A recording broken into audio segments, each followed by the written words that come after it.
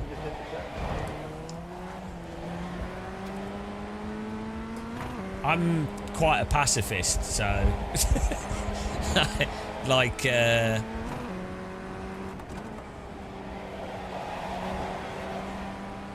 I think there's like, you can have disproportionate responses to stuff as well.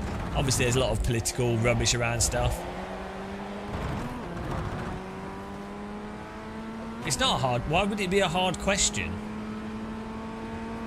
I don't know him. I don't know that person as a person.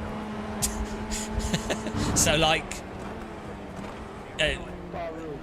yeah, this is another thing I don't get. How do people feel like they know people? If I don't know someone, I could disagree with their arguments, but I don't know them. So I'll be like, well, I don't agree with their arguments, maybe, or a specific argument, but I don't know them as a person. I guess if you're not in media or something, you know, it's quite often for people to do stuff because it's their business and it's not what they actually believe, or, you know, they're insecure or whatever they're doing, and they might be doing a lot of damage as well. But yeah, I just don't know them as a person, so.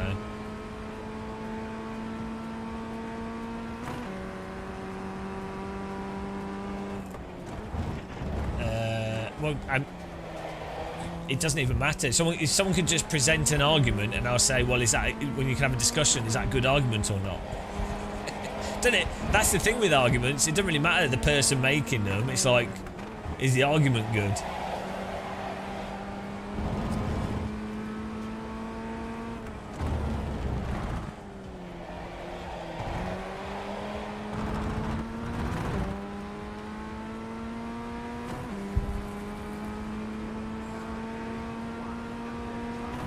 I'm just not sure how, like, how is violence ever good? It really, I mean, like, okay, I guess you could probably have a debate on like defensive violence and stuff, and you know, I'm sure you could have a, you could have a debate on anything, can't you? But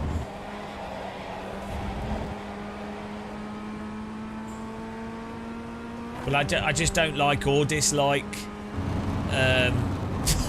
I don't like or dislike people I don't know. Like, just because.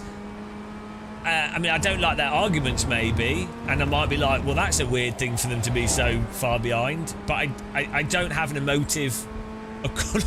I don't have a quantitative emotive thing for the individual because I don't know the individual. This is the bizarre thing. I'm like. People, someone asked me recently, do you like this sports person, right?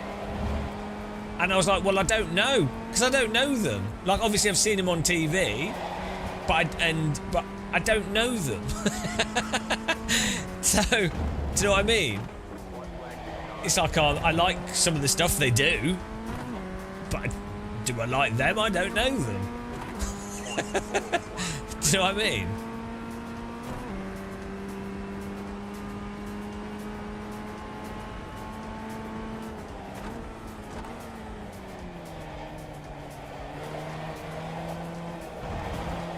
Well, also, even if I didn't like someone that I did know, and someone said, oh, do you like this person? I'd be reluctant to say that I don't like them, because I don't... It would be like up to other people to decide if they like them or not. I think it's great to like... for ideas, you can say I don't like these ideas because they're obviously effing stupid. That's fine, but like... I mean, the only, like, I've known people that have done really bad stuff to people I know, and so I would, in that scenario, I would warn people, and I'd say, I think this person's dangerous, so be careful. But, you know, that's pretty rare, isn't it?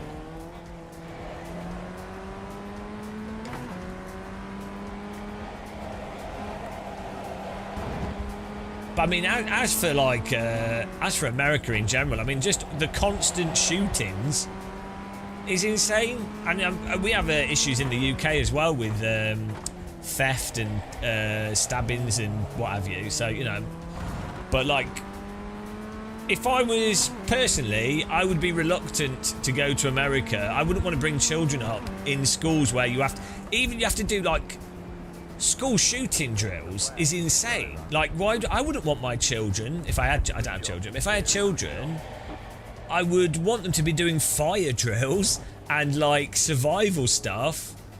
But I wouldn't want it to be like normalized for them to be doing active shooting drills. Like it's like, I'm all for training people, but if you're training someone for something like that, you're like, hang on, it'd be like it's like training. The reason you train people for fires is because as much as you do, there's nothing else you can really do. So you train people, you know, or like CPR or basic healthcare and stuff. If you're having to do active shooter drills in primary schools for children that are at an age that won't understand it, that in and of itself is totally insane. You know, that is a real... It's disturbing. Like the nuclear drills in the 80s that were completely stupid. It's like duck and cover. Oh, what? So, well, that's going to save you from the blast.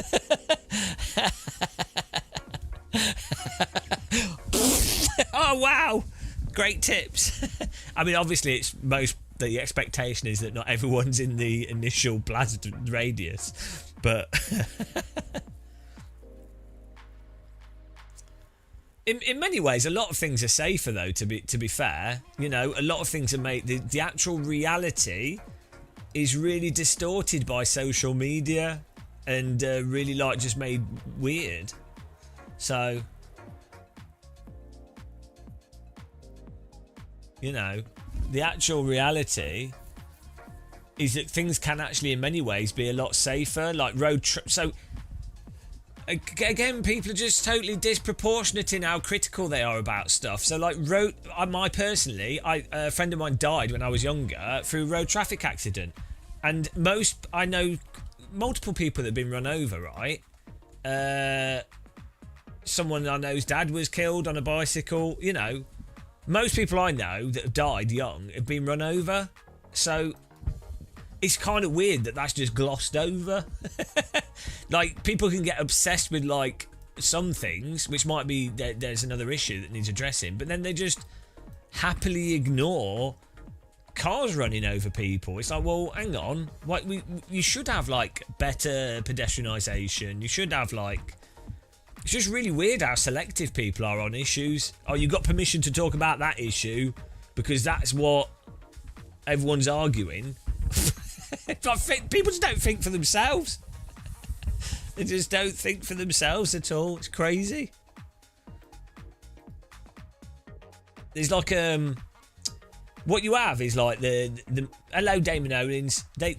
You have like the media, like general media, social media, or whatever. People create these like things that are allowed to be discussed, and then everything has to be discussed in that framework of these things are allowed to be discussed.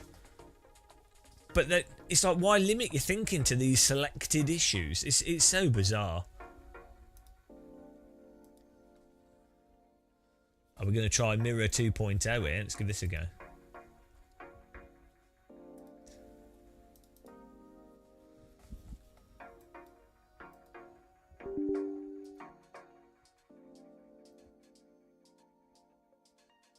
Well, I think the thing is, thinking for yourself is an effort at first, but I think if children are like taught critical thinking skills from a young age, it then becomes easier. So it's like playing an instrument, right? If you learn how to play, or if you learn how to walk, like you'd have to think to walk. Oh my goodness, this looks different. Jesus, this looks worse than the previous one. Why this user interface is terrible, unless this is a placeholder user interface. Why has he done this? His previous user interface was a lot better. What's this about? Oh dear, this is more confusing than the previous one.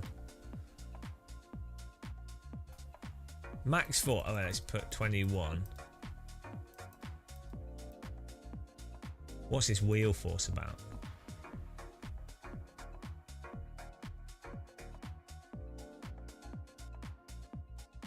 It's not. The problem isn't information overload.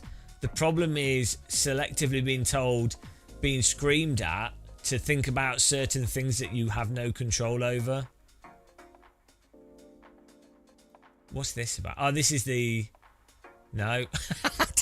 Well, we'll see what this is like. Why not? Let's give this a go. Humans just... the brain can just constantly be given information to think about stuff, and then it creates like optimized connections between things, so you can consume a lot of information.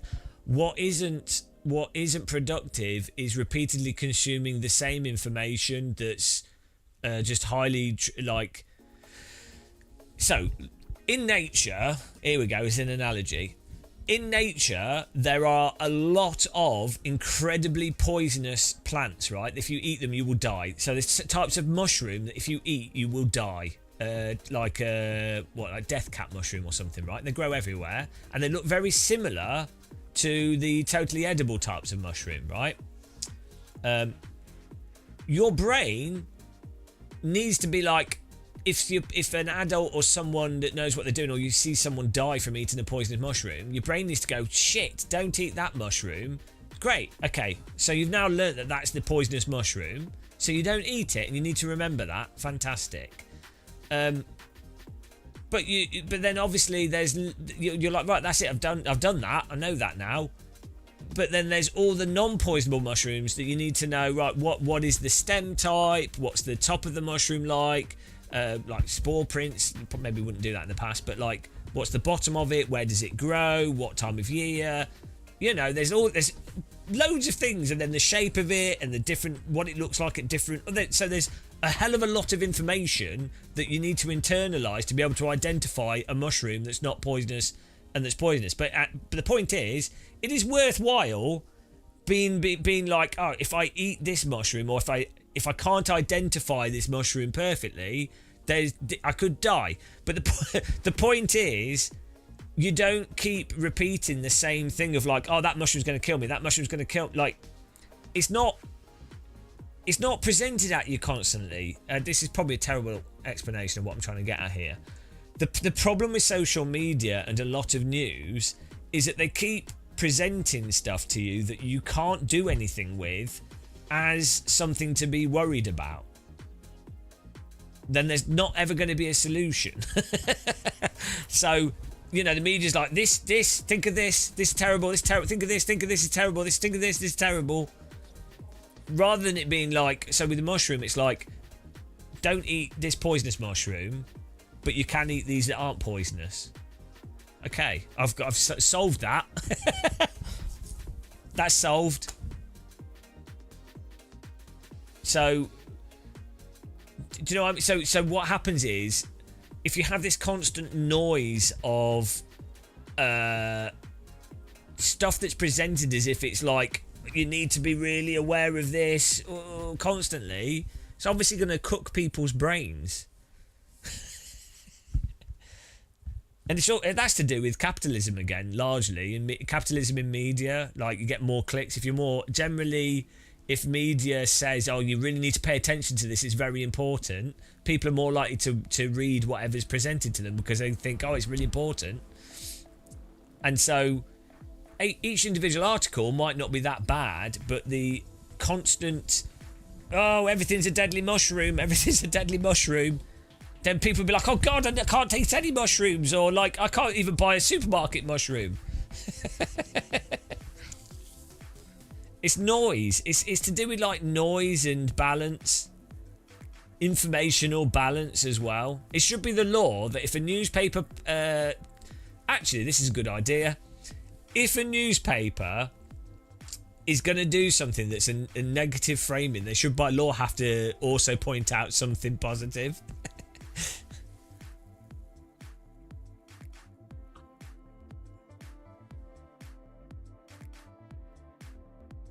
Oh dear, we haven't set up our wheel here. We could die. We're just using... How would you do like a worse interface? I know this is beta, but like it's quite funny that the previous UI is just a lot better.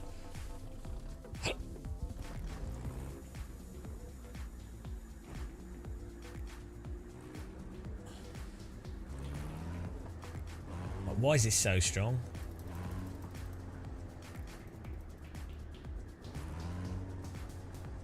Oh, hang on.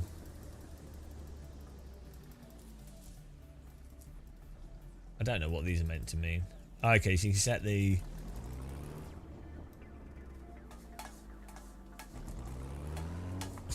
Why is this on like 500? Imagine a 200 Newton meter wheel. That's like a... it's like a road car's wheel. Oh, here we go. So this is...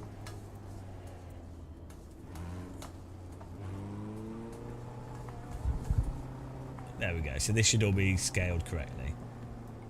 No, but why is that turning that? Why is that then turning... Okay, probably need to read a tutorial on this.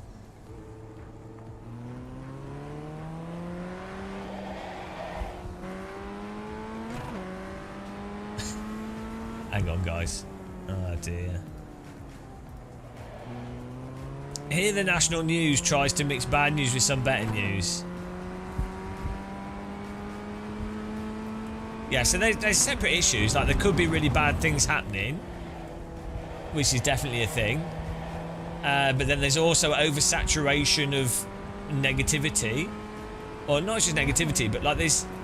What's the... As an individual... From a mental health perspective, as an individual, what's the point of being told something that you can't act on in any way? Like, and that isn't even helping you think critically about stuff either. It's just noise. So like this personally, I don't really watch much news. I read a lot of history books and just history stuff, and or like just science stuff. If you can't really act on it, then there's not too much. There really isn't too much point in like, okay, meteors coming to blow up your house or your town or whatever. Okay, what am I going to do with that information? I mean, I guess knowing if in that scenario. Knowing that you're going to be blown up at a certain time is useful to know, because then you can plan your life around that, so that's good. But other than that, it's like, okay, well, there you go. What do you know what I mean? It's like someone should say, this part of London is a dangerous part of London to hang out, try not to hang out there at night. Okay, great, I won't. Do you know what I mean?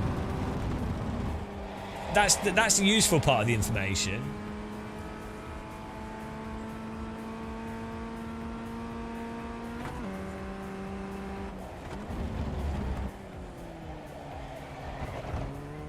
Get your list of people.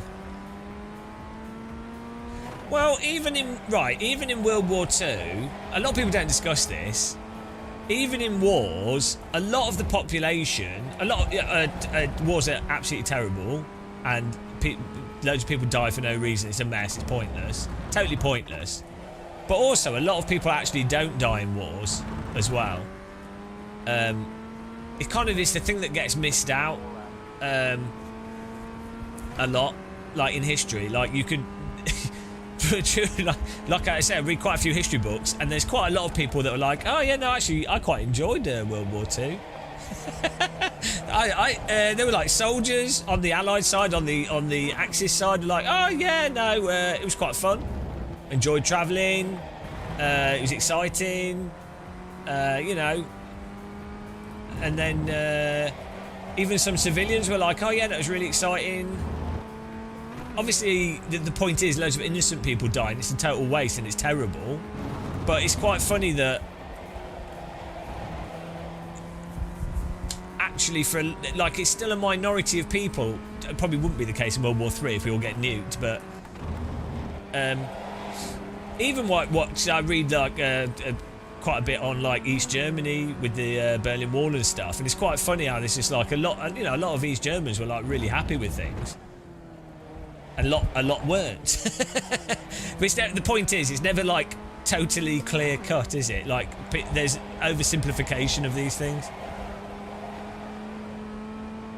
Yeah, so what I'm saying is there's always something positive, even if it's terrible.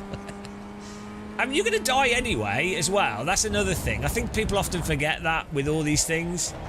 They're like, oh, this is terrible, this is awful. And it's like, you're right. I don't disagree, but you're going to die anyway, so, you know. I think a lot of people don't actually recognise that. They're in denial that they're only here for a little bit. They're totally in denial. They don't want to think about it. You feel like Pearl Harbor's... Well, I don't know if there's... Don't know what's going on with Pearl Harbor these days.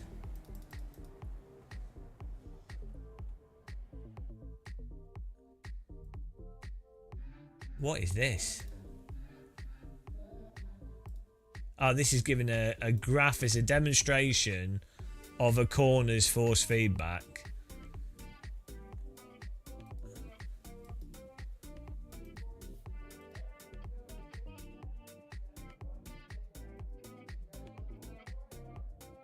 Okay, and then it shows you how that signal would be affected by this.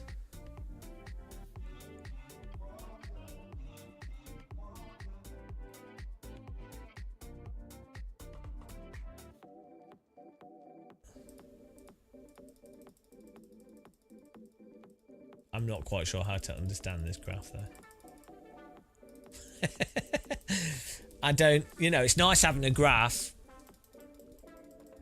It's nice having a graph, but if I can't understand it, does it?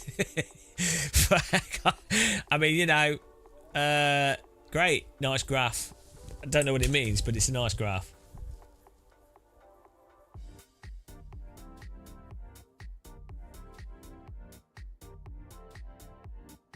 Who doesn't like a good graph? Graphs are my favourite thing. No, I get that, Lars, but the point is, the point would be, what does what represent exactly? Like, do you know what I mean? It's like going, oh, here's an EQ for this thing, and it's not actually like an EQ. It's more because you don't know which part of the signal is. When you change the setting, you don't know what it's necessarily referring to precisely. With an EQ, if you have like sliders to control like the audio, you're like, well, the left is low, is bass, and the right is a high frequency, and everything in between. Well, that's, you know, and you move the sliders, you can see how it affects the signal. That's not how that's working. It's about as self-explanatory as there's like a toddler running around.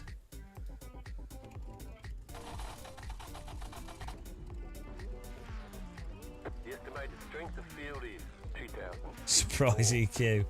Because it's not really about the EQ of the signal. That's more of a post-processing component of force feedback. It's more about how which signal is generated in the first place and which parts are generated to what degree.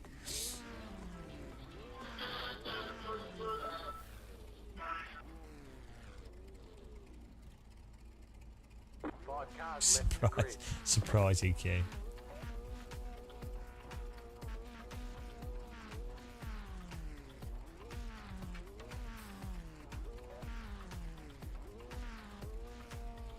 Yeah, Floyd, and that's not what's happening at all. Hello, Freaky Leak.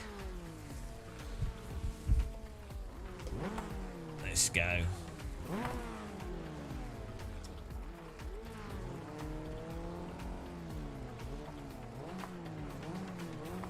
The VNM 32, nice.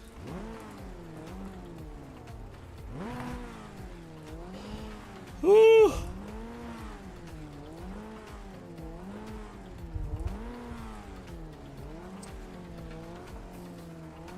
Yeah, I own a few sports cars. I'm a really successful YouTuber. I don't own any car. I don't even have a driver's license. I don't drive. I have zero interest in driving on public roads. Absolutely no interest in driving road cars.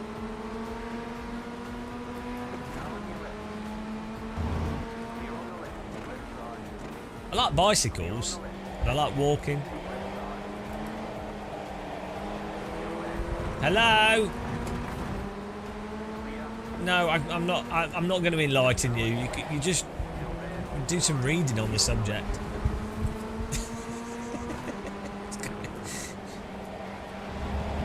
Please give me a quick summary of the Russia-Ukraine conflict whilst driving around Laguna Seca in a Formula Ford. Yeah, that makes sense. How about you? There's probably like a whole bunch of books you can read on the political situation there. There you go. I don't know any off the top of my head, but there's probably a lot of books you could read. Where's he going?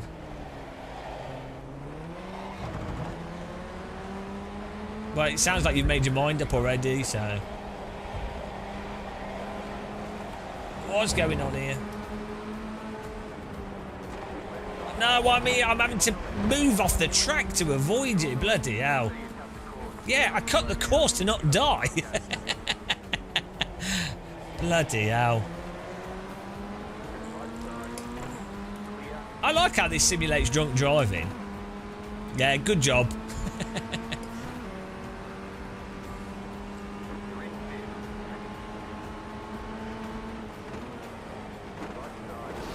Whoa, he's been murdered.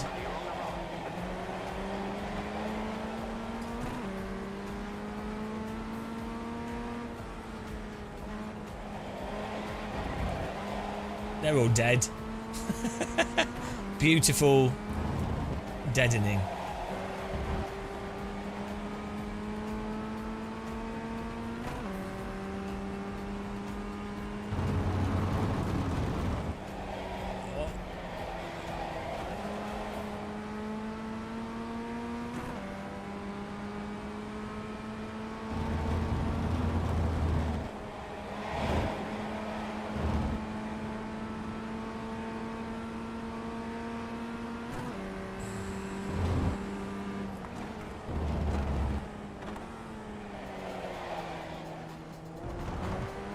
I don't think I can do the corkscrew any slower. What? I move out of the way. To be fair, he slowed down to not understeer into me, but I moved out of the way so he could just go. Oh, okay. Good move. He's damaged my car. How do you do that? Oh, dear God. How do you drive into me there? Netcode.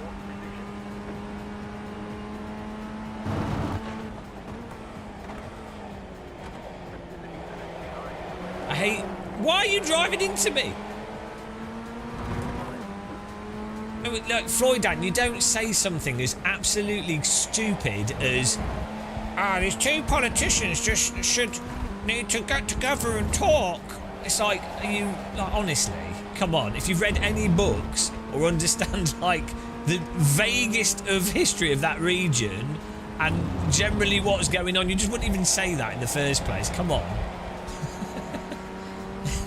So stupid. Oh, dear. Also, that automatically presents things as if there's, like, an equivalence. Well, yeah, okay. It's not a funny joke, though, is it? I've demanded... I decree it's not a funny joke.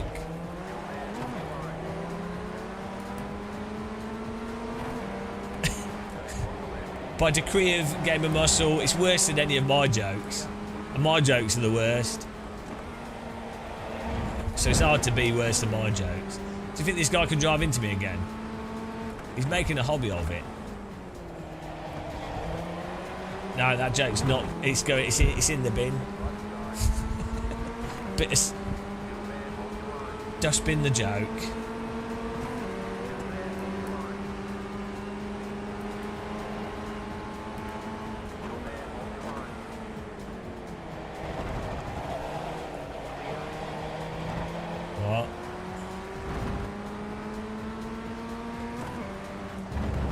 I am not finishing this race with my ass intact. For sure. I've already been driven into twice.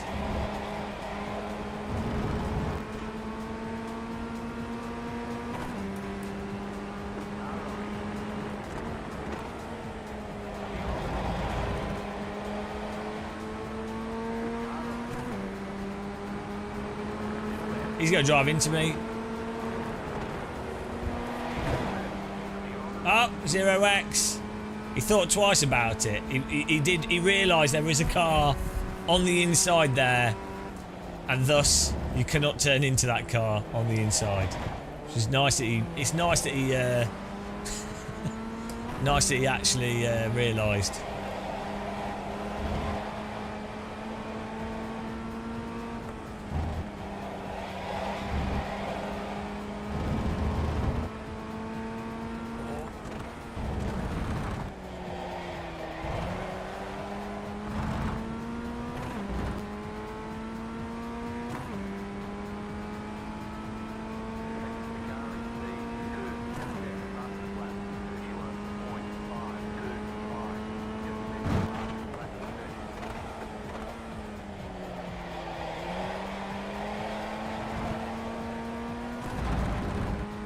Drifting through there.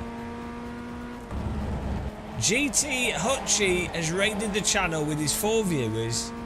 Welcome along, guys. Appreciate the raid. We are testing out Marvin's Force Feedback app here.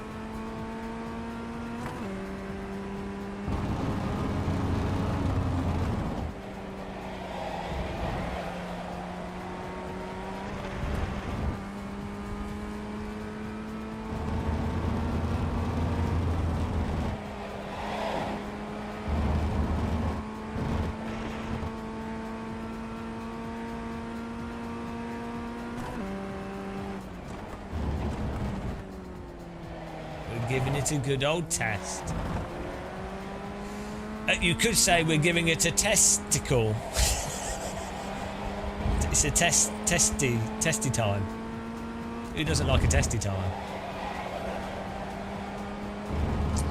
You know the new UI stuff. iRacing should have a. It should tell you what iRating you'll gain or lose in each session. Not just show the iRating of the people in front and behind.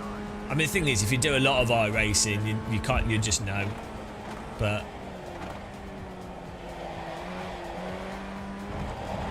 are you okay? Can you? Well, you could just post in there, Tej. I'm not gonna. What? You have to ask permission if it's sim racing based stuff. The only stuff that we block on our Discord is when people type anything that attacks a group of people, or is so dumb I can't bear to look at it. Or if it's completely off, you know, if someone's spamming stuff that's boring or unrelated to anything. Damon, it caught your stomach. Yeah, probably. Oh, you want a post of my picture? Oh, yeah, that makes more sense, yeah. Well, that does make more sense, yeah.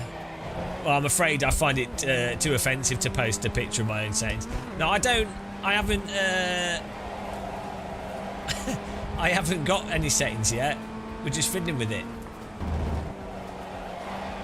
I'm using the booster pedal, yeah, at the moment. Oh, please drive into my ass. I know, it's really weird, Nick, isn't it? Spend ages doing a new UI, but then don't have it so that you can scale it. Like, it's so dumb, right? And then you have, I mean, I think it's fun. I don't really care, to be honest. Not like the biggest issue in iRacing. But you have loads of iRacers like, oh, the new UI, I love it. And it's like, are you guys, like, have you never played other video games? It's so weird, people in sim racing, a lot of people in sim racing. It's like, you're paying a monthly fee for something, why, you know. Fine, like, it's putting up with something because it is what it is, but like, it's mental how people can't look past what's presented to them. I struggle to play Richard Burns Rally at the moment because it makes me motion sick. As much as I like it. I wanted to do a video because it's worth reminding people of how good it is every year.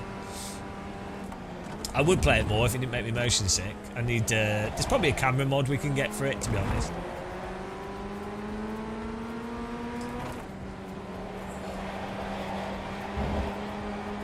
Think this guy will wreck me on the last corner? I would really like that.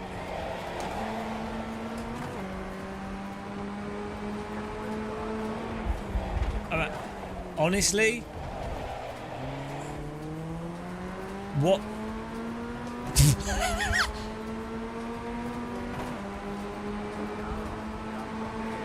No.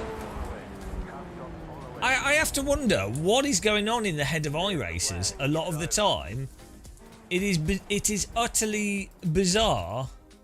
At no point am I moving off the line. So imagine if you're new to sim racing, right, and you do sort of like the most bog standard driving, and you'll be like, you get punished for it. It drives into the pit lane and then drives into the back of us. If you're going to do that, at least go fully into the pit lane. Like, you could go right over to the pit lane and then knock us off the track. I mean, come on.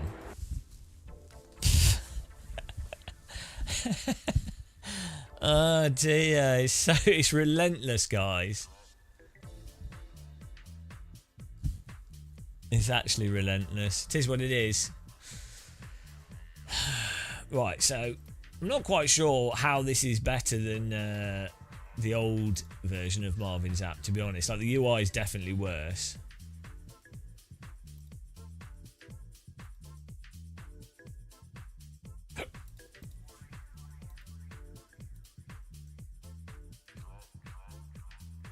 We've got probably a better graph though, which is nice.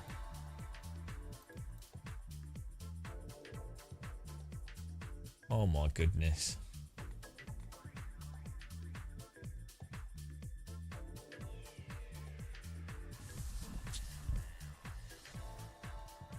But this is not more clear than the previous version. This is absolutely a worse UI. I mean, maybe he's just using this as a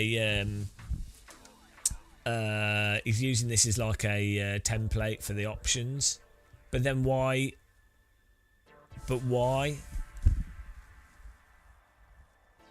Why would you not just do something that?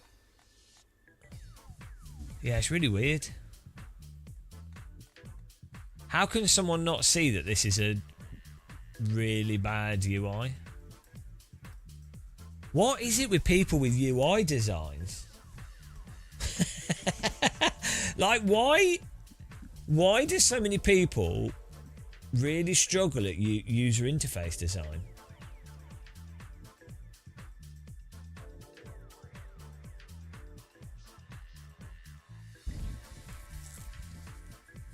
The Reaper yeah, maybe he wants to work in audio. Well, it's weird because he did the other app. Right, look at this.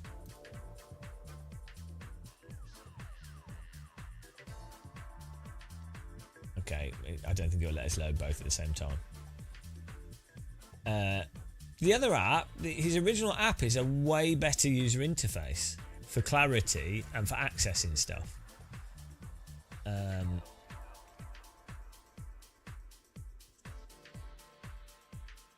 And for disabling and enabling stuff. Like, how do you know if this is enabled or disabled?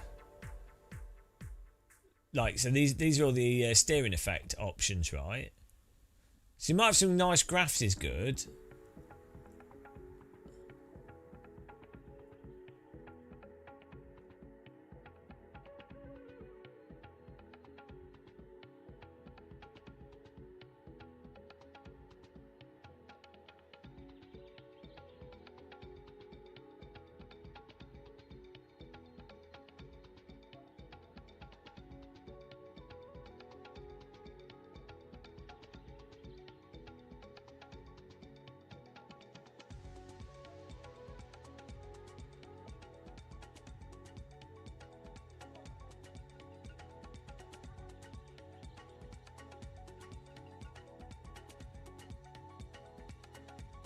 Well, right, look at this. Just look at this user interface, right? This is for the effect or the wheel settings, right? Okay.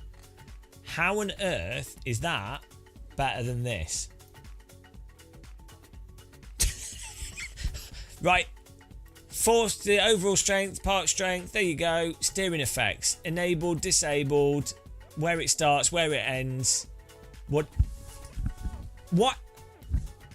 Do you know what I mean? Like how? How on earth could you not think that this is a really great way of doing stuff?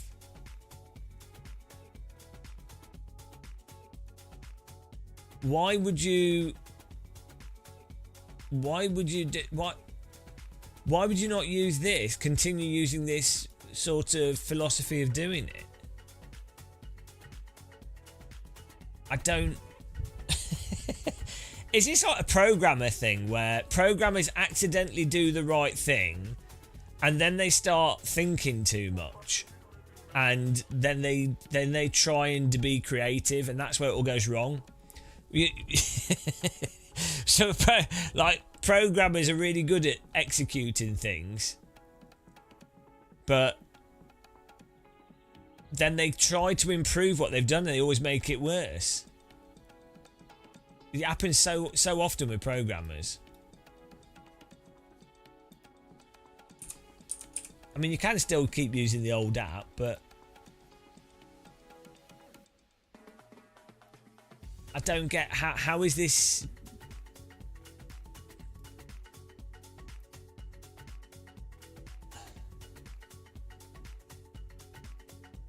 A slider is a much easier way to know what the minimum and maximum is as well. I mean, this is probably not the final user interface anyway, you know, so he might just be putting all the stuff into it whilst he's working on stuff because it's obviously not a finished thing. But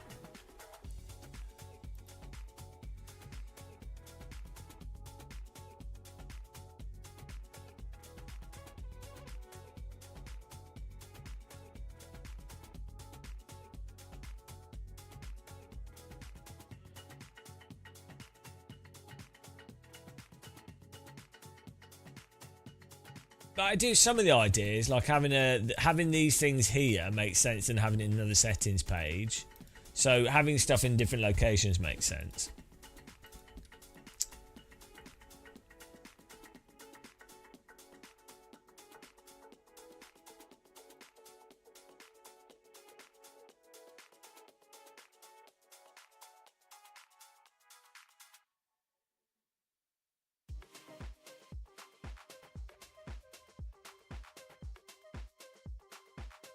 I'm not quite sure how this graph explains. This is a force feedback signal that's happening. Time is long here, so this would be moving in real life. This would be moving across. So this is showing you what the peaks and like the maximum and probably just in one direction. Oh no, left and right. So that's just showing you what the maximum would be. So you could. It's a good idea having this. So you could then be like, you can see your changes on the here. You can see how they affect this. Right. So that's good. Shows you how it would scale it. And actually, maybe does it show the? So this is good. So this is a good idea. Having this graph and an example data helps you visualize how these settings affect the signal. So that's good. I understand how this graph works now. So the thing is, this curve, right? This is the sort of expander or compressor component. If you so this is going to the right makes the force. But then the weird thing with this is this has the opposite effect of what you would think intuitively. So if you make the curve positive like this, it makes weaker things stronger and stronger things weaker, right? However, what's weird is if you make it weaker here like this, but then you turn the strength up, right? You actually end up getting more detail. And maybe it must be because you're then amplifying. Yeah,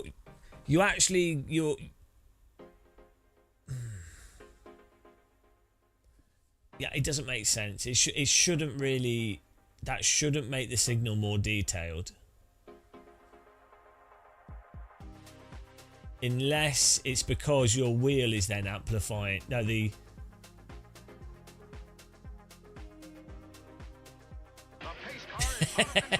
I couldn't work this out before. Why would that make it more detailed? If you're making the signal, you're making the low, you're making the general signal or the forces from the game, you're making them weaker, but then you're amplifying it. It should be less detailed. But for whatever reason, setting it to like a lower curve initially,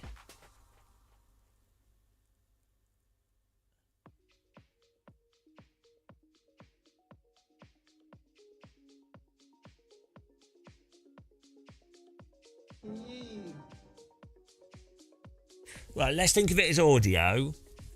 You have a audio signal playing. If you were to turn down the instrument but then increase the volume, you'd expect to get worse signal. You'd expect it to sound worse. Like normally, the closer to one everything is, the more rounded and dynamic the signal is.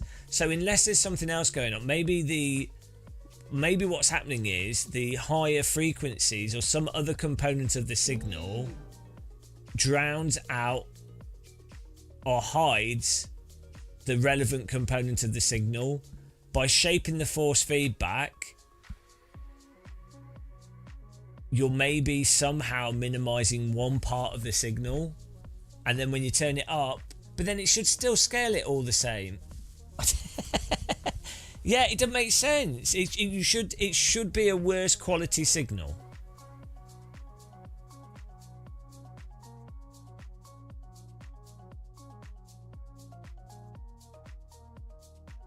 That's it, finding a count. But that's what this does, and it doesn't make sense. Having the curve be like this, so as I say, like by default, you'd be like this. It's sort of 1-to-1 from the sim, and then weak strength. Okay, so you can see how that doing this is increasing. Can we like zoom in on this?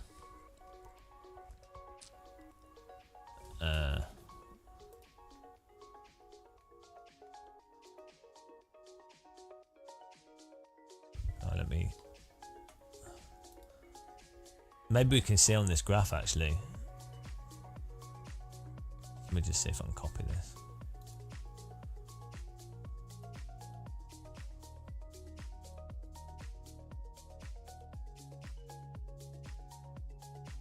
Right.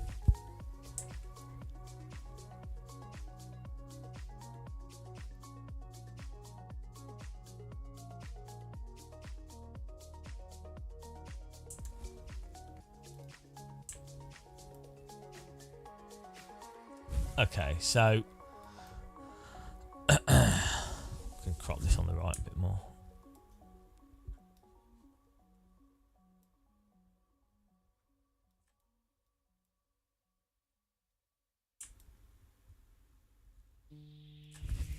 Okay, so this is 1-to-1. If we increase the strength,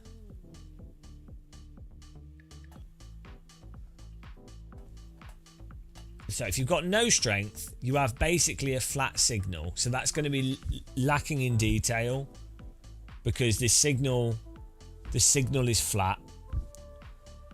As you increase the strength here, you're creating a bigger, you can see that, so if you look at this here, you see the difference between a peak and a trough is increasing. So that's more dynamic range. Keep in mind, this is just an example graph. It's not necessarily, it doesn't really matter. So increasing the strength has increased the peak and the trough, right? But the issue is, you don't want to have to run really strong force feedback to increase peaks and troughs, because the downside is you've got like very weak force feedback and very strong, and maybe that's outside of the optimal dynamic range of your force feedback wheel, right? Also, your arms are going to hurt. So, but that, you know, that's generally fine. Doing this curve,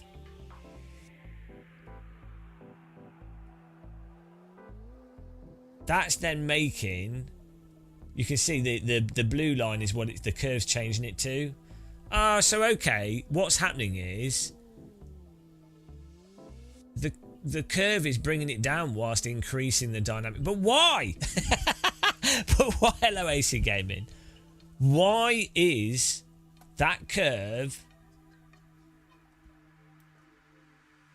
See, that's what I was noticing, how it feels. By curving it like that, you can see, look, if I do the curve the other way, you end up with a flat signal. That's, you can visually see that's increasing the dynamic range of the signal. The peaks and the troughs are larger, so you get more defined dynamics.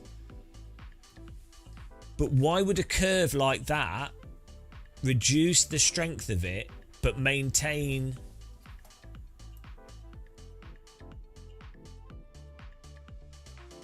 Why? Why would it? So the way I understand this curve is that it's making the stronger, it's making all the forces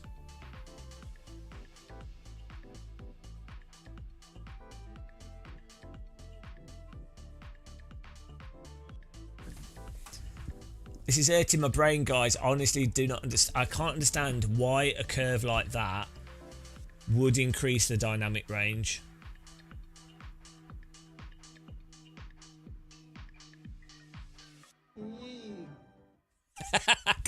Come on, brain.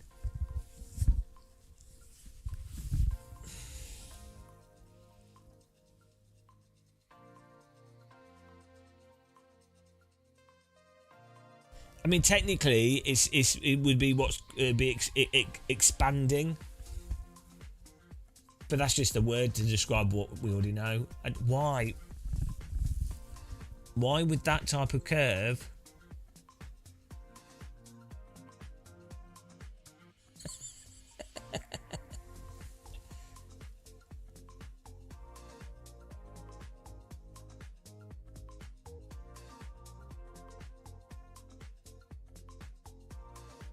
Well, you go. Okay, so maybe if that curve is making the stronger signal stronger and the weaker signal weaker, but that we're just using different words to describe the same thing. Why would that curve do that?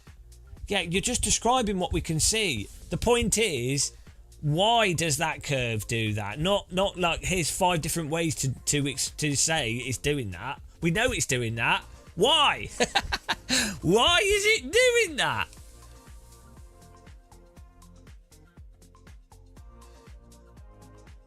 Because the shape of the curve as well is one that's like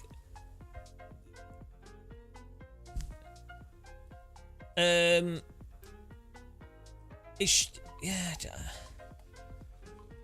you do it the other way.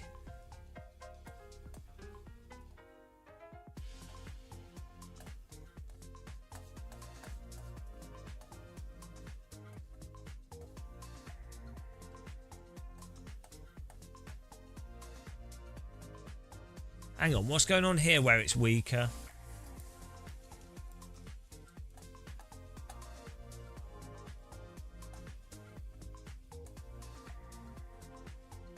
Maybe what's happening is it's specifically It's specifically amplifying the lower details, the weaker forces, but not the higher forces.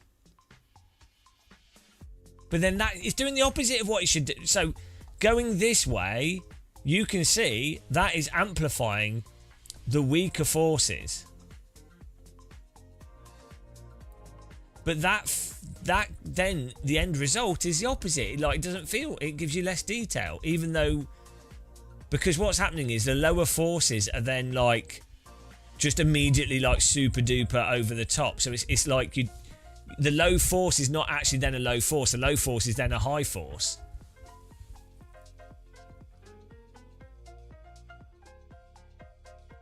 Which is not what you want. That's the opposite of what you want. You want the low force to be a low force.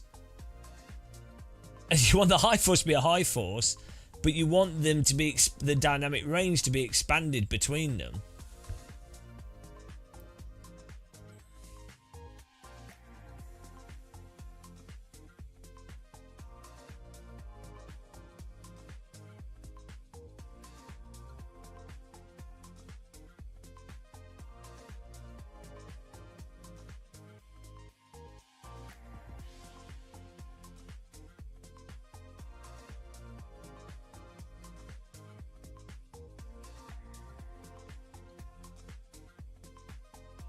I just don't understand it. It works. It does what it's good. It does what it's supposed to do. I don't understand. No, the detail, that's separate to what we're talking about. Final account. That's a separate thing. That's more to do with. That's more to do with changing the generated signal rather than the shaping the signal. So like the detail booster will like make stuff like high frequency stuff more prominent and low frequency stuff less prominent, if that makes sense. But that's different. That's a whole nother thing. So that detail thing applies more to like bumps and vibrations. That's frequencies that are not relevant really. What is this? This is Marvin's force feedback app, but I maybe ChatGPT can help. What do I even ask it? what are we even describing? Why would a curve output of a signal with it being low to start then higher at the end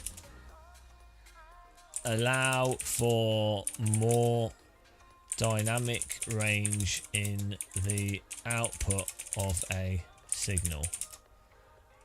And why, if it works this out, why would using this type of curve with a higher volume produce more dynamic range than using just a linear curve with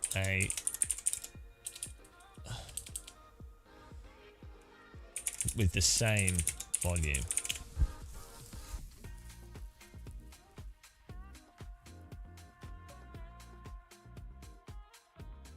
Linear curve, input amplitude maps directly to output amplitude. Every increase in input gives a proportional increase output. Perfect. Curved curve. This is ChatGPT go mental.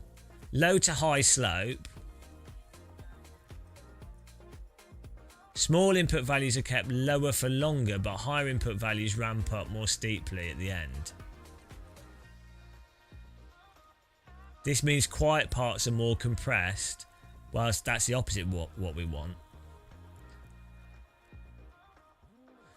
With a low to high curve, the quieter parts are pushed further down or raised more gently, and the louder parts are raised much faster towards the maximum. The difference, yeah, okay.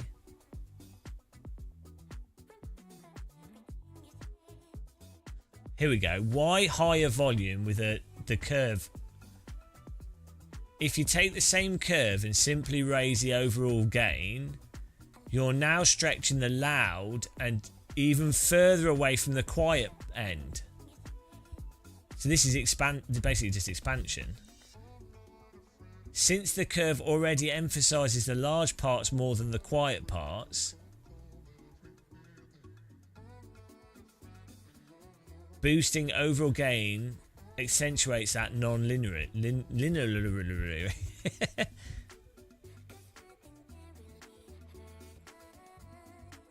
Here we go, an analogy. Here we go. Pressing lightly barely leaves a mark, but pressing hard suddenly makes it very dark. What is this? Oh, okay. You get more expressive shading across the page. That is mental. That don't make any sense. If you then darken the whole drawing, higher volume, the darkest parts stand out more compared to the light ones. More dynamic contrast.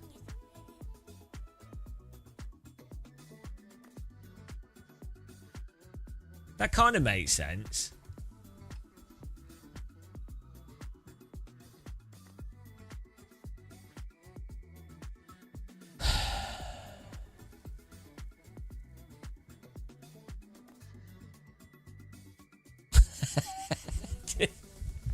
But then the issue with Sims and how it pertains to force feedback is that the force feedback that's relevant to driving a car is the low frequency that describes the tire grip, like the load changing.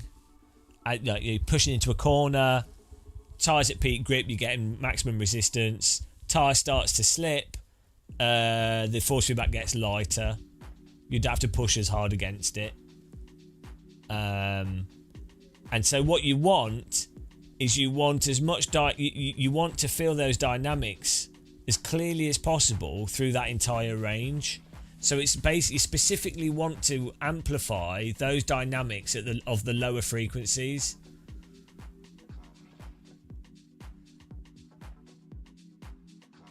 I think that explanation from ChatGPT is just described having more contrast, though, or just, you know, I kind of get it. Like it's allowing the light is a lighter and the dark is darker, or the low volume noise is lower, and then you're increasing the contrast. But you would expect that to come with the cost of you losing detail. This is riveting viewing, guys. Game of Muscle tries to... Game of Muscle's brain collapses.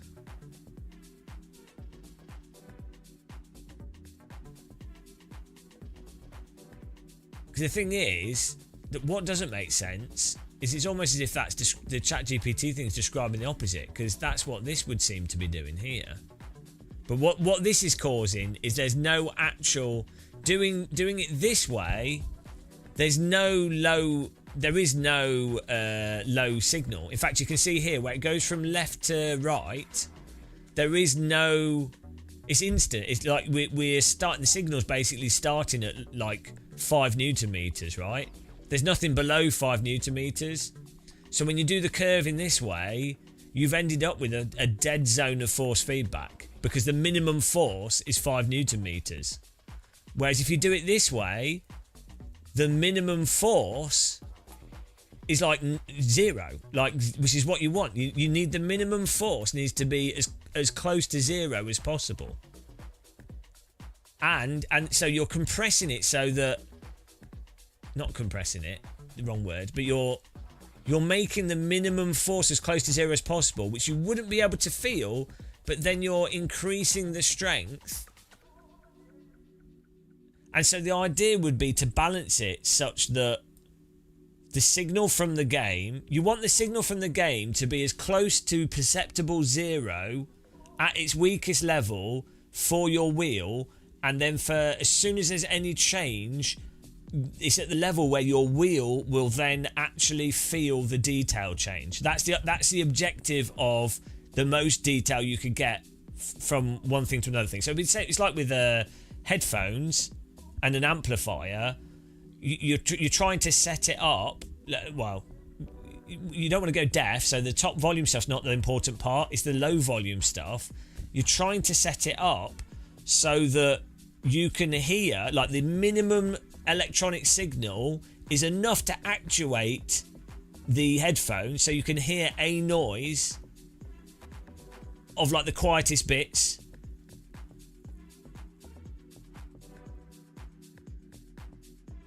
It's literally expanding the signal, is making the quieter parts louder and the noisier part. But isn't that compressing? If you're making it... Compressing is when you make the noisier stuff quieter, which then allows you to turn the overall volume up. But then that also increases the noise floor. That also increases the lower stuff as well. But then, if you do that, when you compress stuff, it brings in... It's selective compression, effectively. What you want to do is remove the high-end stuff down, but you don't want to move the lower... You want to move the low-end stuff... You don't want to move the low-end stuff up. Whereas compression compresses highs and low, you want to compress the highs, but you want to keep the lows there. So you're expanding the lows. The only way you normally expand lows is making sure that the other parts of the signal are not drowning out the lows.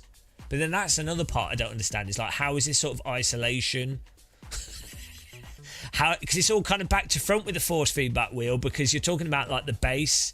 It's a total different frequency signal, and then you have the problem that like frequencies interacting and all this other, like, harmonic stuff going on, which probably isn't even relevant.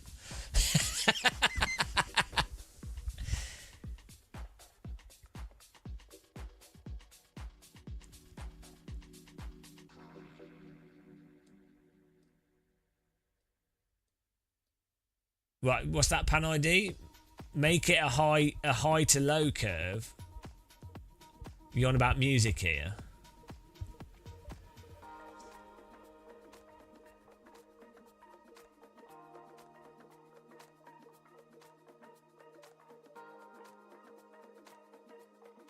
No section. We're just talking about force feedback signals. An EQ is a different thing altogether.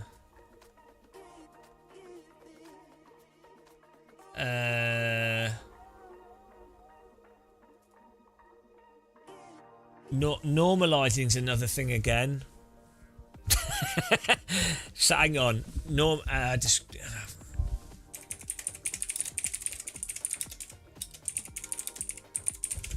The thing is, if I can fully understand this in my head, then my brain will come up with a good way of explaining this to people.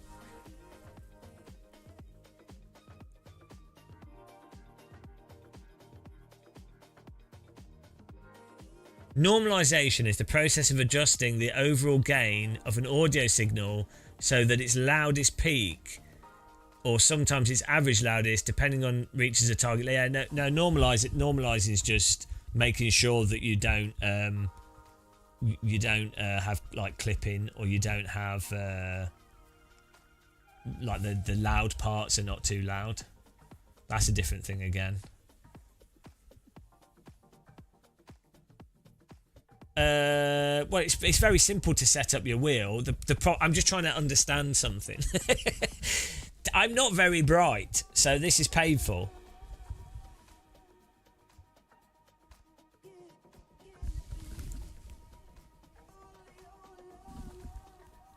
Well, the thing is, though, with this, you're operating well below the output capacity of the direct drive wheel anyway, so it doesn't really matter. Well, I'm assuming assuming like a 21 Newton meter force feedback wheel or a 12 Newton meter force feedback wheel, you don't even need, like, more than 10 Newton meters to still get very great perceptible dynamic range in the force feedback. You don't need that high of a strength with, like, so humans are able to detect certain amounts of load changes 10 Newton meters is quite a large range of strength, assuming that the wheelbase, like the intervals of that 10 Newton meters, if you can divide that 10 Newton meters into 1,000 intervals, that's quite a high resolution of variation in strength in the context of a racing game. So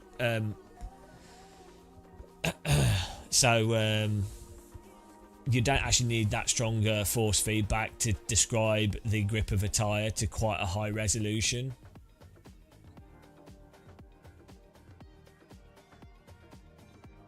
I don't know what the minimum would be. That's something you could work out, actually. I mean, the problem with iRacing is the physics are complete shit, so it's all pointless. But just as an academic exercise of, like, force feedback detail...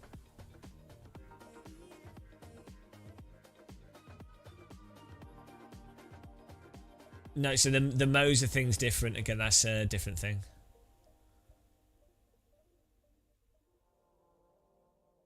Yeah, section, but that's why we use it. That's why we're using audio analogies. It's all just a signal.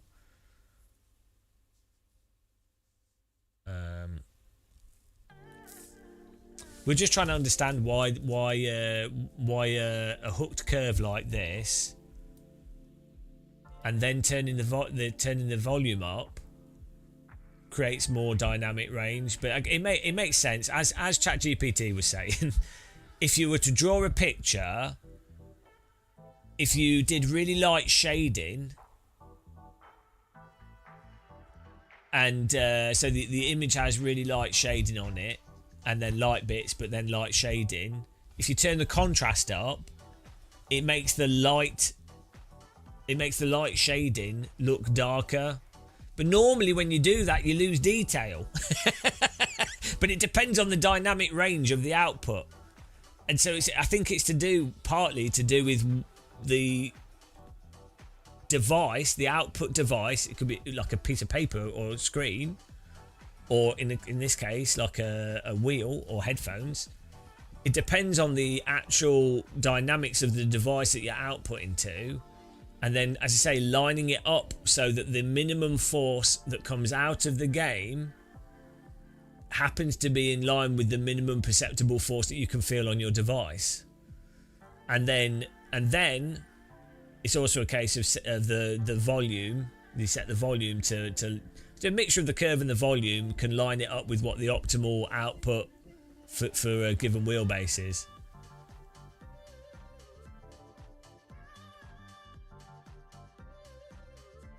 Whatever, man. Yeah, I'm just stupid though, aren't I? So I wouldn't say it's balls. It's just I'm really uncomfortable lying to people. So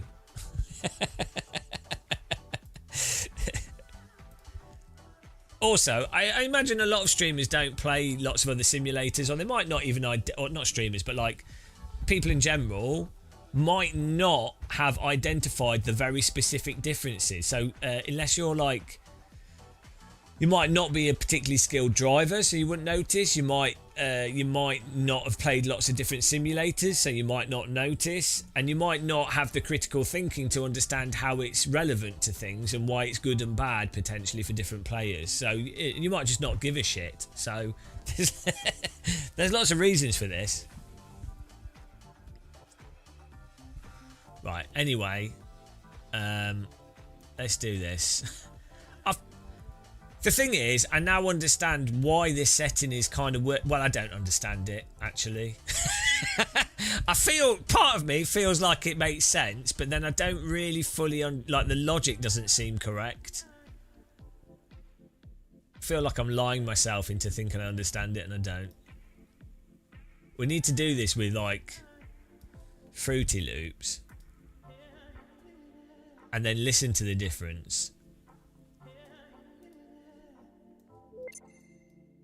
The problem is, if you do it with an audio signal,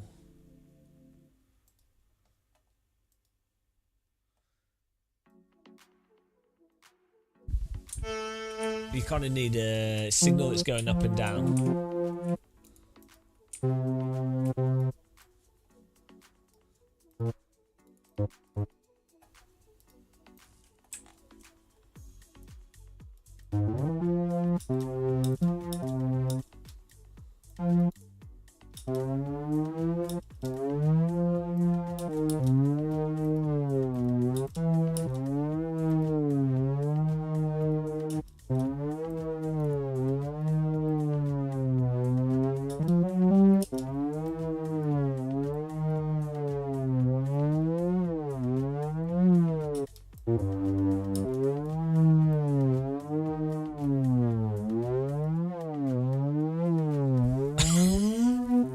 He's lost it. It's gone insane.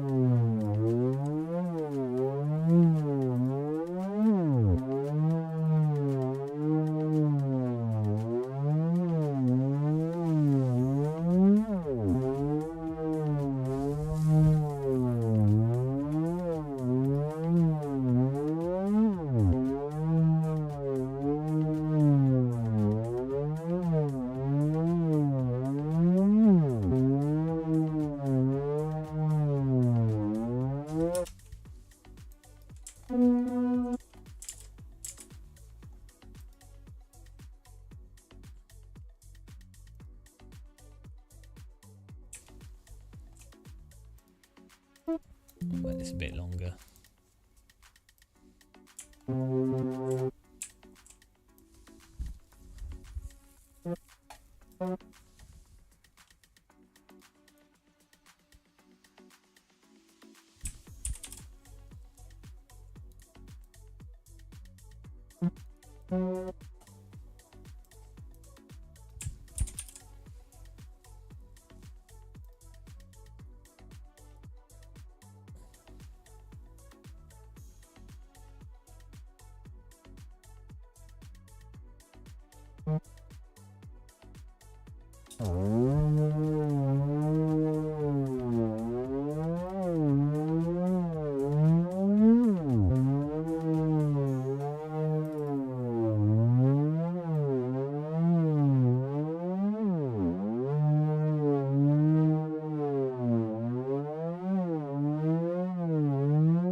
Right.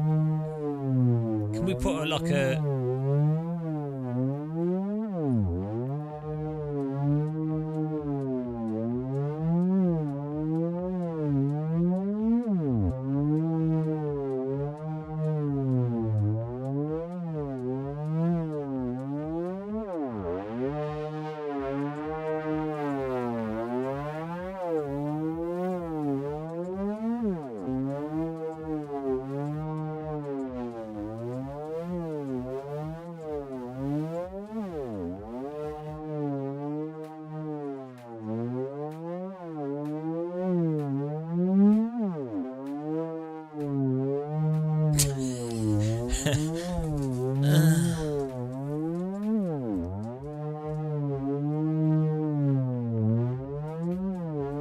Well, this is basically should do the same thing.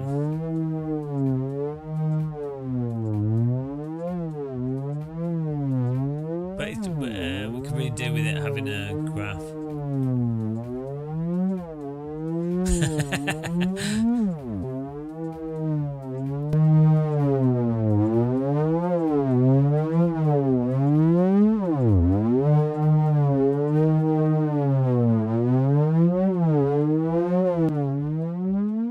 This is not helping because it's too...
don't get it. I don't get why it's expanding the sound. Why it's expanding the force feedback with that shape. I don't get it, guys. Title the stream, Gamer Muscle doesn't get it.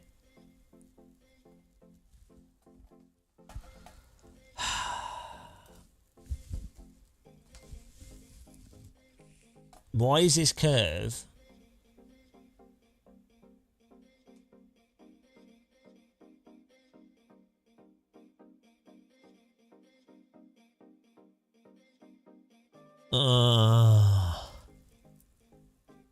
It's going to well annoy me, guys. I need to talk to some engineers for a while. It's so annoying.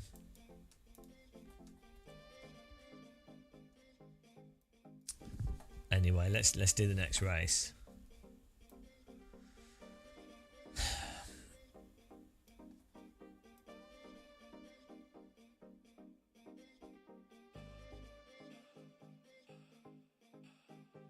Or maybe if we think of it as the opposite, I think I was closer. No, so this is riveting viewing, guys, I realise. I think I was closer in the thinking of the low signal just has to be as close to zero as possible. And that's where because the dynamic range that's important is the initial part of the signal. That's the bit that's the issue with the Sims, is the initial part of the signal. That's... But then why would it be? Why is there sound when you use 360 Hz on your wheelbase? Because that's a frequency of vibration that produces audible frequency. But also there's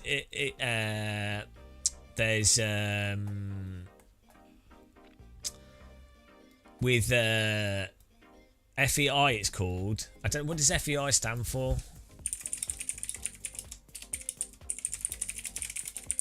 It's all a load of bollocks. It's completely it's stupid.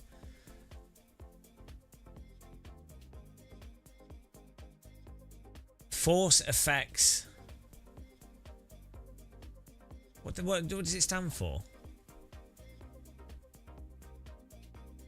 Force effect intensity. No, it doesn't stand for that. Or maybe it does. No, it doesn't. No, it's not called FEI. What's it called in... what's the setting called?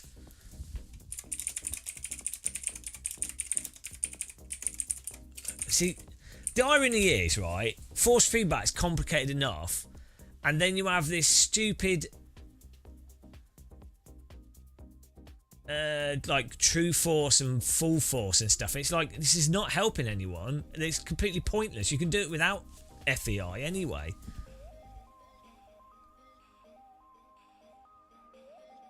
They just call it force effect intensity. It's all made up though. It's just high frequency effects that are totally pointless.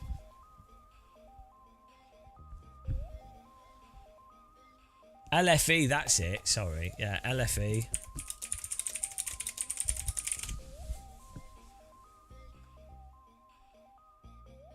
Yeah, but so this stupid thing as well. LFE is actually...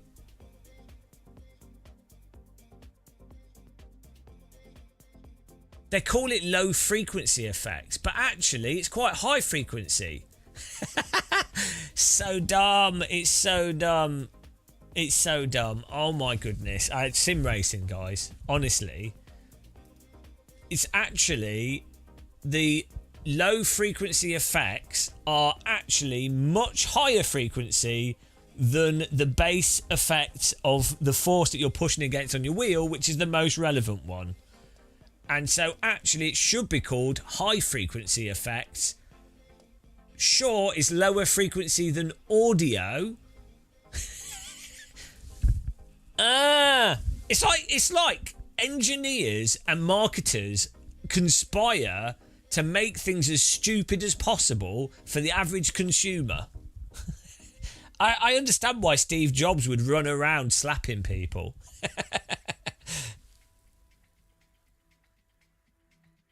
No, you're just whatever, mate. What you're feeling are vibrational effects, which you can do with any wheelbase. It's just they'll be turned off on your friend's wheelbase because they're gimmicky and not useful to drive from. So it is literally, they're just vibrations, right, that you could send through a speaker. But the thing is, you probably thought, oh, my G29 has better force feedback than my friend's Moser. This is why they did it, to confuse people that don't know any better, as a marketing thing. And this is how business works. Thanks for following. Ah, dear. Oh my goodness.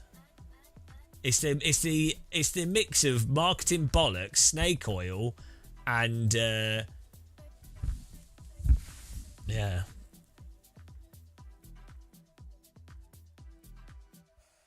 I'm gonna have to make a cup of tea, guys. Anyway, at least we've at least this image lets you see that the curve, how the curve's changing the image. So visually it's explained.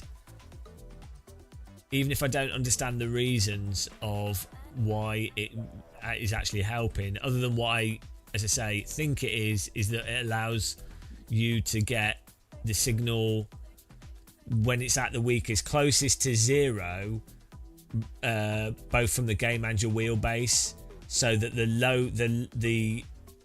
you're making sure that your wheelbase is taking advantage of its lowest capacity as best possible. Which is actually, that's why I'm particularly against damper, and why damping is particularly bad for Sims, because what damping ends up doing is increasing the noise floor from your wheelbase, so you then have to turn the volume up to overcome the noise floor, which then means that that's why the force feedback ends up feeling vague at lower strengths. Which also means why Evo, or like games that have more damping built into them, feel worse on lower end wheels, because the lower end wheel doesn't have the capacity to up the noise floor for you to overcome the built-in damping. There you go. That's why the older Sims that feel too loose and overreactive end up feeling better on lower end wheels, because effectively the noise floor is lower. The problem is, the word noise floor does not make sense to anybody that hasn't done any music production. So I'd have to use graphs to explain all of this, and then people would still go, well, I like how this sim is.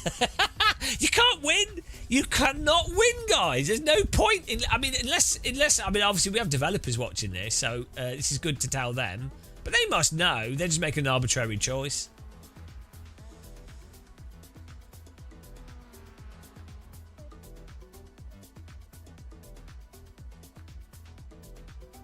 Yeah, the G923 will, if you less it's not really, but like sadly they do, whatever, man. I've been genuinely surprised with who watches our live streams. I'm actually very surprised at times. But you would be really surprised. I certainly am. But the vibrational thing on a G29, so both a Moser R12 and a G29 can output very similar vibrations if you wanted to. Generally speaking, a smaller motor has less inertia and can put out higher frequency. Well, it's not that simple. Yeah, it's just how the wheel was set up.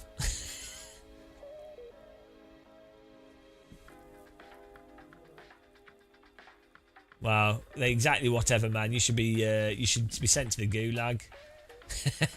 I saw the developers watching my live stream face palming, and then they're like, oh, I was paid to watch a miserable British guy.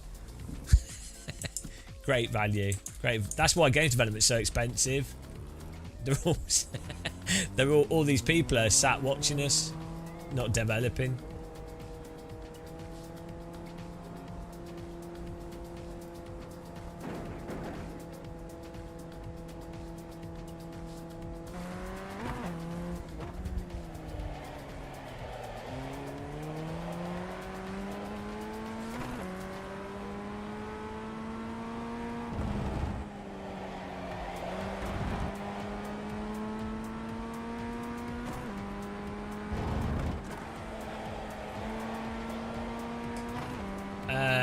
I've not used the R25.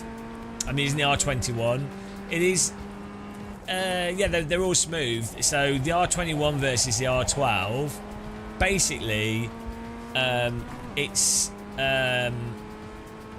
not about smoothness or strength. It's just that normally when you have more expensive direct drive wheels, they tend to deliver the forces a little bit more pronounced or a little bit more clearly, with a little bit more oomph behind them maybe. They also do tend to be smoother because I guess they probably have more magnets or more coils or more sophisticated electronics for controlling the motor. So generally it's very marginal. It's not really just slew rate. Slew rate is just the speed at which current can go in and out of a circuit, I guess, or like the accelerational capacity of the motor in a sense, but it's not really just that. I mean, I guess you could distill everything down to slew rate, but that's not really the crux of the so you'll find like the different types of coil arrangement on a motor or different types of magnet arrangement, and then there's ways of building motors that are more or less expensive that produce better or worse results. It's so negligible, it's totally absurd. But these are the things where if you spend more money on a direct drive wheelbase, so the most relevant factor might not even be the motor, it could be a better quality power supply. So basically, if you spend more money on a wheelbase, the company can put more of that money into the wheelbase.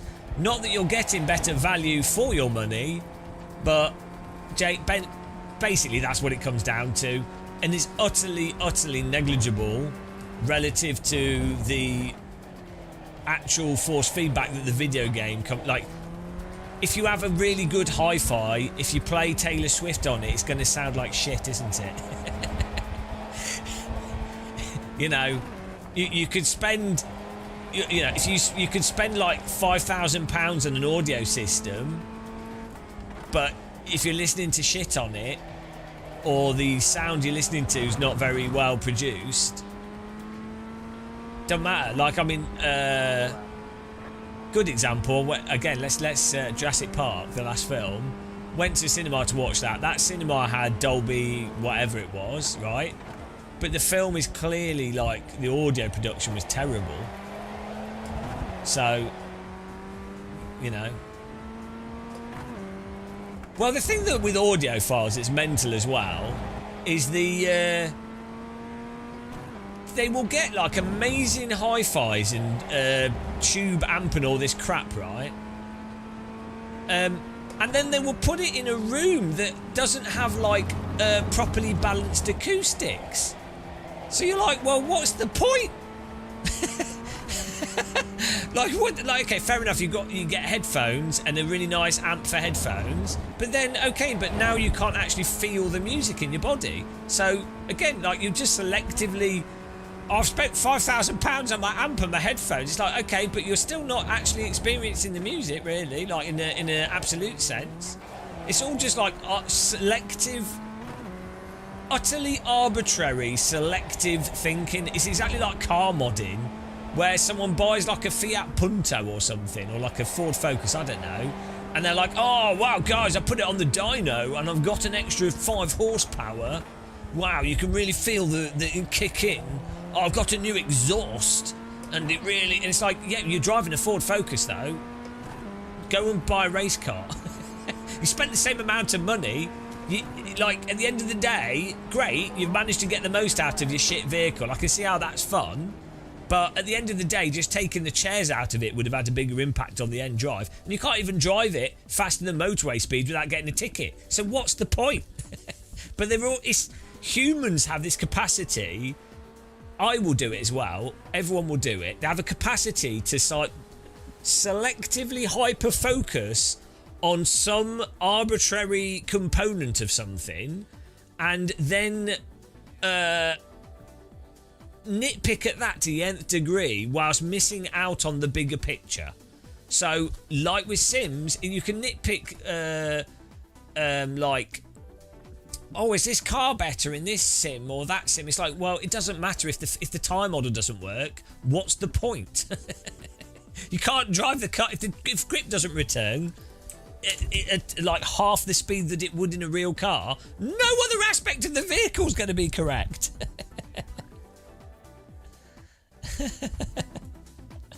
So, yeah.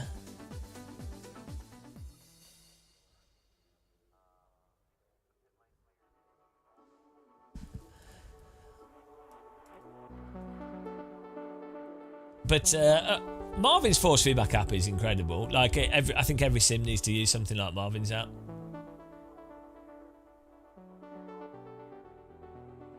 The M booster, it's okay, but it has some issues. I think all active pedals seem to have. There's a couple of issues. Well, with the M booster pedal, it on certain settings, it feels like there's like a delay in the resistance unless you're using it on quite heavy settings.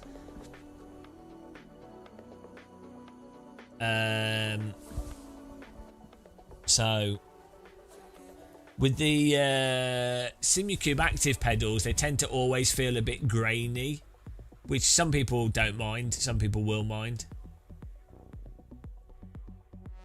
Yeah, focusing on the micro and not realising the more important macro components. Yeah, it's like the fitness thing. Oh, what micronutrients are you consuming? It's like, well, are they going out and eating a balanced diet and generally being healthy? But that's more important than fixating on calorie counting to like the last to like 0.5 calories, you know. Sure, if you're an Olympian, you might want to go down that route, but if you're like a normal person, it's probably better things to spend your time doing.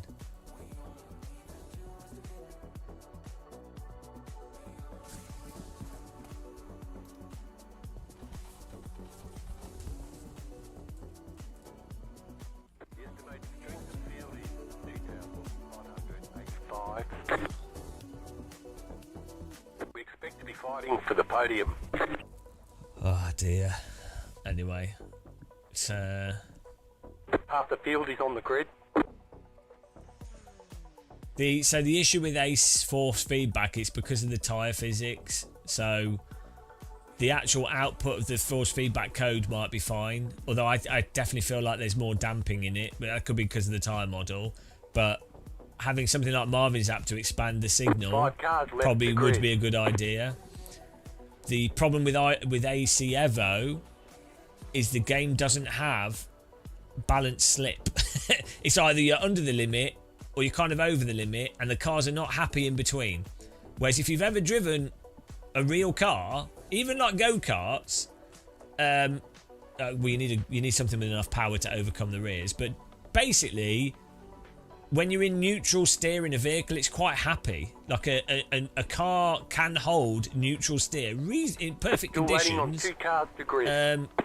Not all cars are the same. Some are more unhinged. You might set up a car not to want to be balanced. But green flag, green flag. Let's say you've got a well set up Radical SR3. That car is quite happy in neutral steer and balanced slip. Still there. You don't have to be Michael Schumacher. 3 wide. Right side, 2 wide. Stay on the left. Still there, hold your line. You're on the left, 3 wide. Right side, 2 wide. Hello? People stop driving into me. Clear on the right.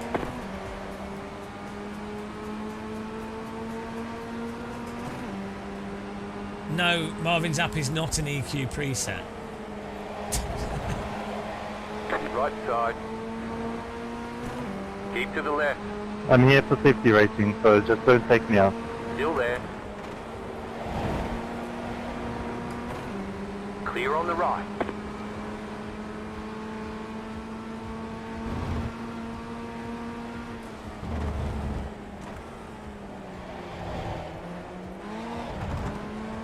There's an incident behind.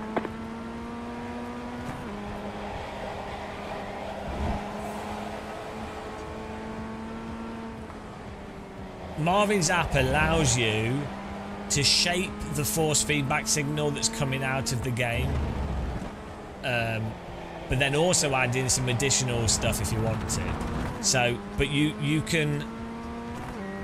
shaping the generated signal, so it's more like constructive EQ rather than destructive EQ.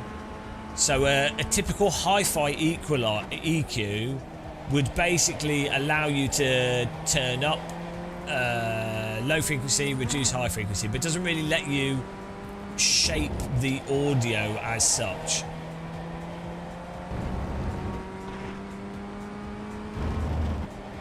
It doesn't let you... Yeah, it doesn't really let you expand the audio and do other things with it to the same degree.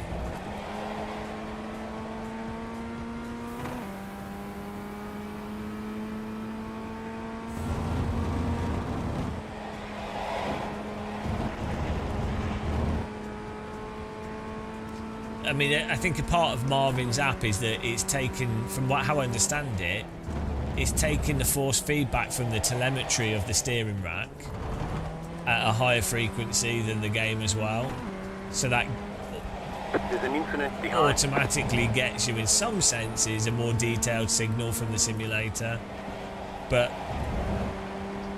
yeah.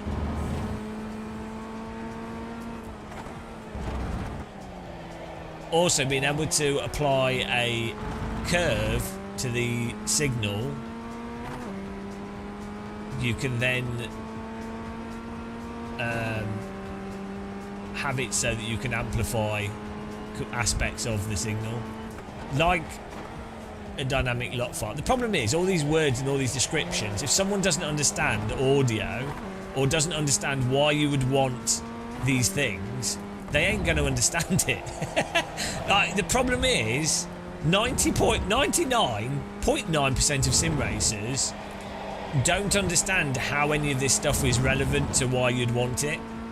So it's completely lost on people. 99% of sim racers don't understand what's fundamentally off with iRacing's tyre model. They don't know. So, you know. Well, I mean, I guess you could describe it as a type of equalizer in a sense, but when people use the word EQ or equalizer, they're normally thinking of being able to turn down the lows and highs with something that does it uniformly in a linear sense, like a traditional EQ on a hi-fi. They're not really thinking of like an advanced EQ on a piece of audio software.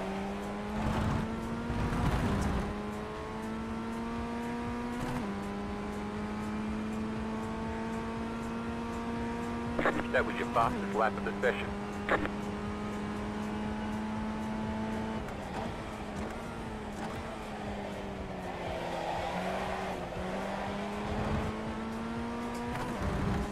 Maybe if I do a video on it, and I can then say in the video, look, if anybody knows for sure, if there's any engineers in here, can you please confirm if my interpretation of this is correct?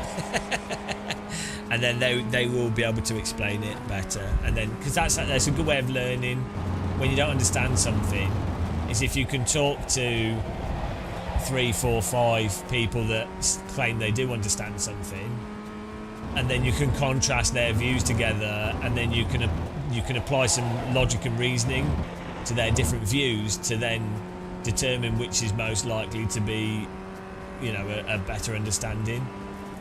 Does that make sense?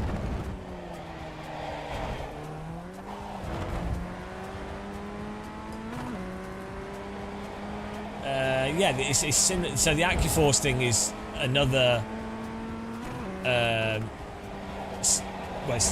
So with the AccuForce wheel, it takes the game's telemetry, and you can use that to drive different ways of delivering force feedback. So it's in a sense telemetry-driven force feedback.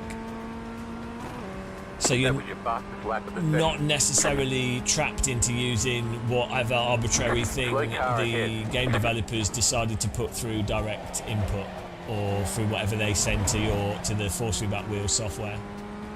So yeah, the AccuForce wheel stuff's really good.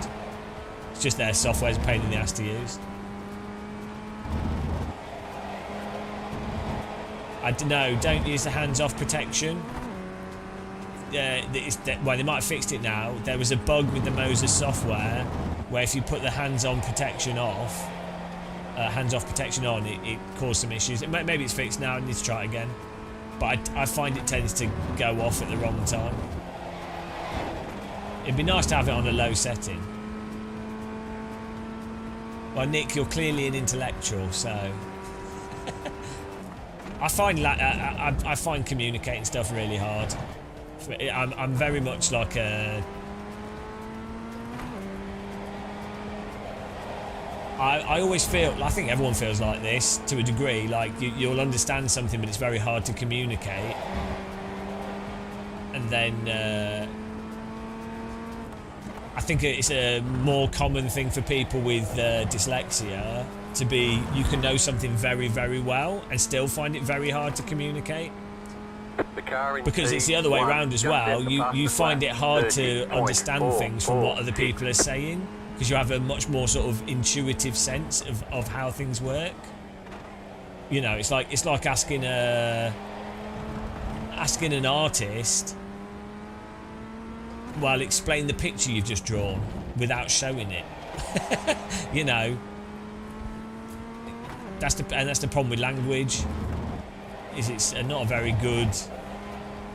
Well, it's amazing. Language is amazing. Don't get me wrong, but a lot of it's very assumptive.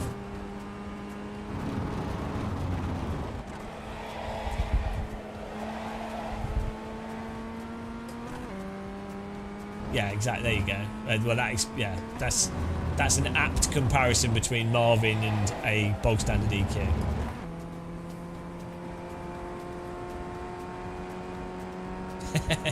You're a bell.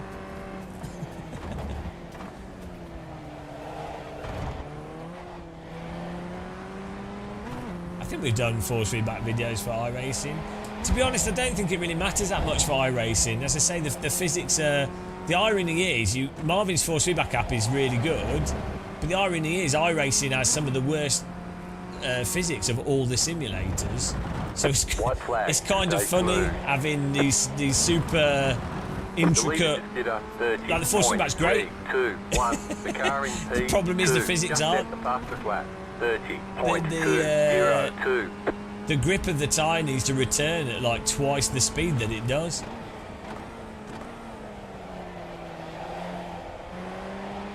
Everything's very sloppy in iRacing. It's really weird. In a sense, iRacing is like both easier and harder to drive than other simulators because of it. Because everything's so drawn out and slow, it makes it a bit weird. Go on, send it up the inside.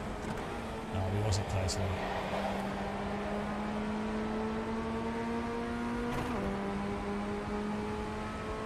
Car on your left. Clear.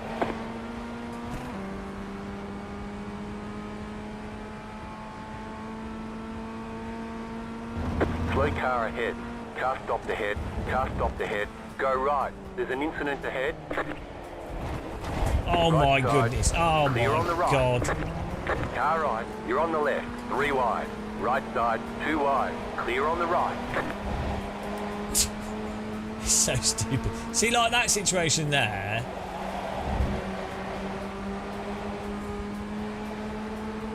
Yeah, great race, Roy. Very clean. I think Right you're side. quicker than me Still here. there. Hold your line. Keep to the left. Clear. You're in the middle. 3 wide. Car right. Zero, 2 that's wide. probably net The car code. behind is closing on you. The gap is Right. A lot of good clean 1.5 pressure. seconds. Car stop on the left. That situation there Yeah. was... Checkered flag. Checkered flag. So you end up taking a different line because there's a car parked there, which is fine, and then you're incredibly cautious. Oh, I got rear-ended straight away. So he wasn't that cautious. I thought it was just the curbing causing my car to go out like it did. I was like, what is that? He's just rammed us. What is wrong with iRace? Is this the same guy that took us out last race? when one, what was he doing? I'm like, you have to be cautious on this line because there's a bloody car in the middle of the road. Oh dear. And it's another example of, this is why I think people get absolutely hammered on iRacing, right? That are doing nothing wrong.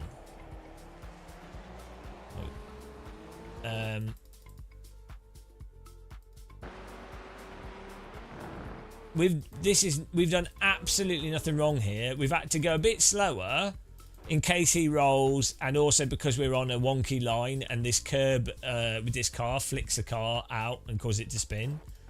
And then, yeah, well, there you go. There you go.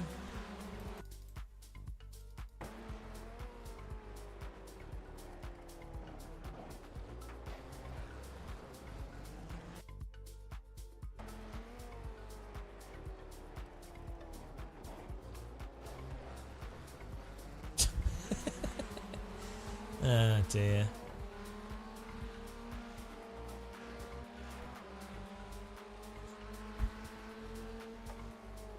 It is what it is, guys.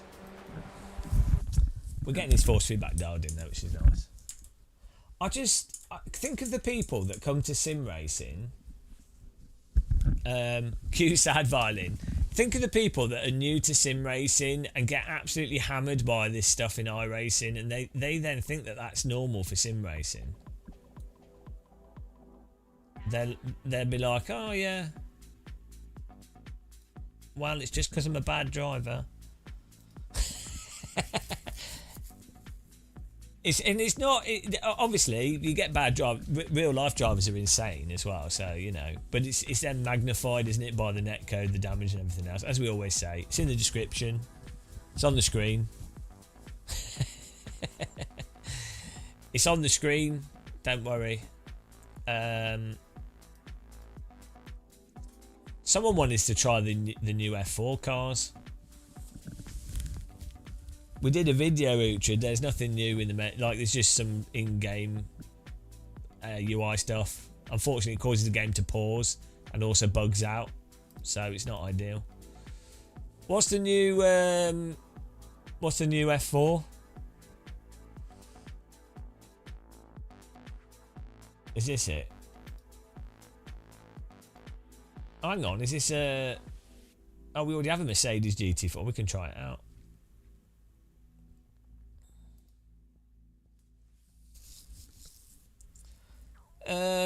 Yeah, you'll get like bad driving in everything. It's how you design a video game affects how that can affect the gameplay, for good or bad.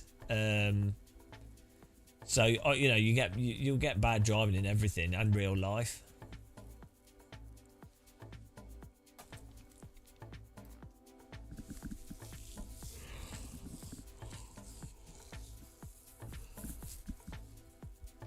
I highly suggest watching Alberto Nesca's videos if you want a good example of if you want a good example of how bad real world drivers are. Oh my goodness.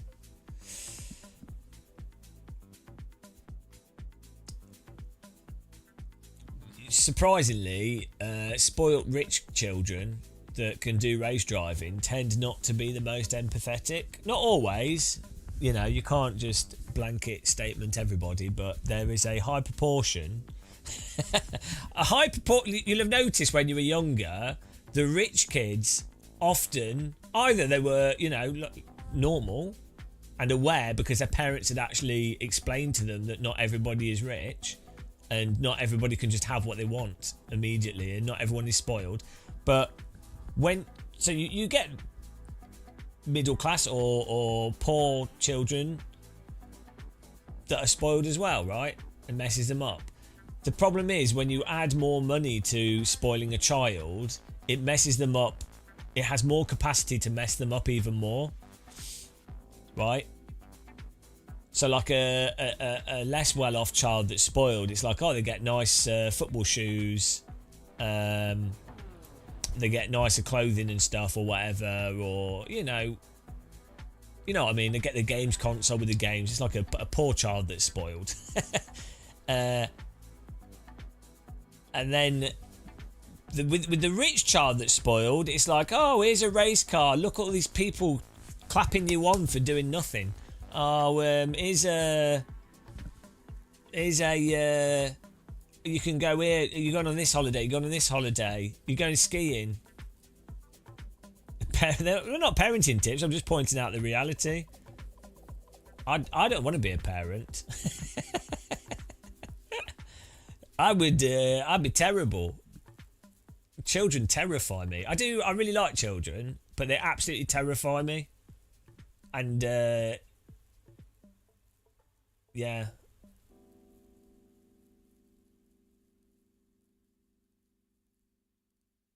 Morning, Dad. I told you I'd have children. Apart from that one, that was an accident.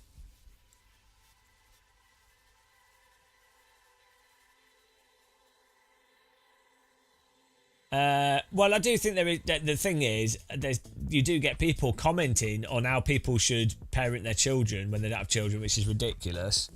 Like judging other parents in a sense. You know, like it's like the hypothetical optimal way to bring up children. It's like, well, I don't like you don't have to be that much of a genius to realise being around a child 24/7 would drive you insane. Like, that is really weird when you get people going, oh, well, I will do this with children. It's like, how dumb are you? Like, have you been around a crying baby for like a year or 6 months?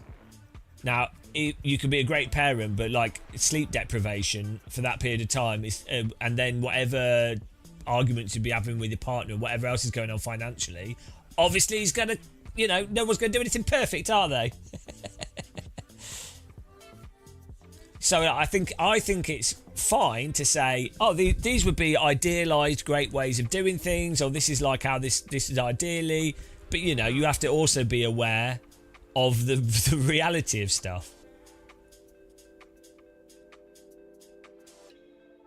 Yeah, well, yeah, I think everyone would do a bad job, wouldn't they? Anyway, ultimately, that's the job of parents, is to fail the children.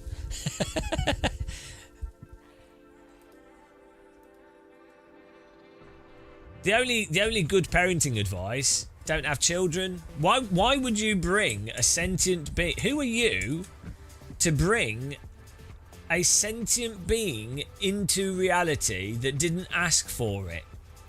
Who are you to do that?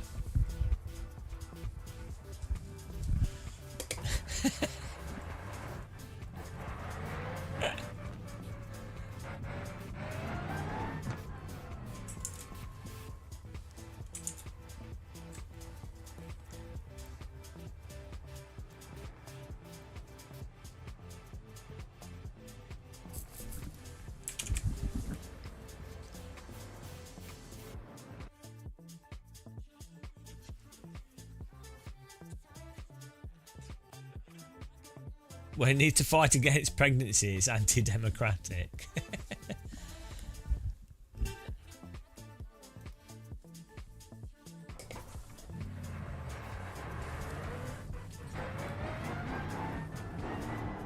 Well, this car's very vague in the centre.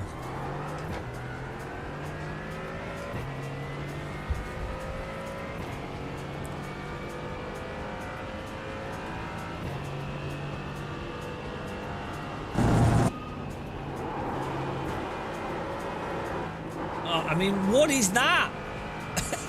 Let's hope that's cold tyres.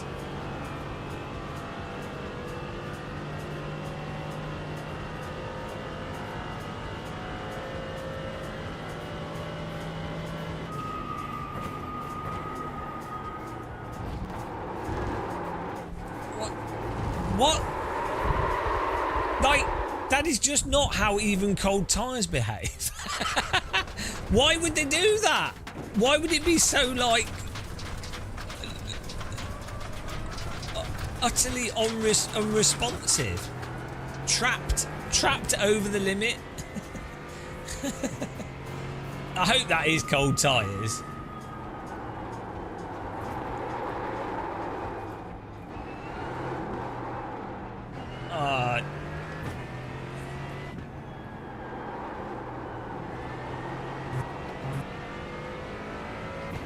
I assume they put like a really terrible understeery setup on this as well.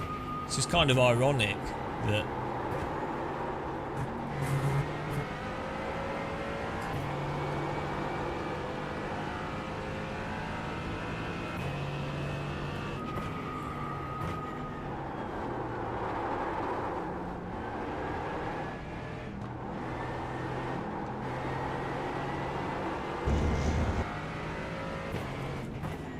So the thing is, they say they work with real drivers. All the real drivers for iRacing must tell them immediately the grip returns faster on real tyres. What? Like, so they just ignore what the drivers tell them. Here at iRacing, guys, we've worked with car manufacturers and real drivers, but we have decided to ignore what they will obviously be telling them, which is that green. tyres actually return back into grip quite quickly, because why on earth would you design a tyre not to do that? Okay, here comes your first time lap. See, I think they're worried that if they have more responsive tyres, they're worried that people will then be able to countersteer more effectively. But then why would you worry about that? Maybe then you can exploit it with esports or something?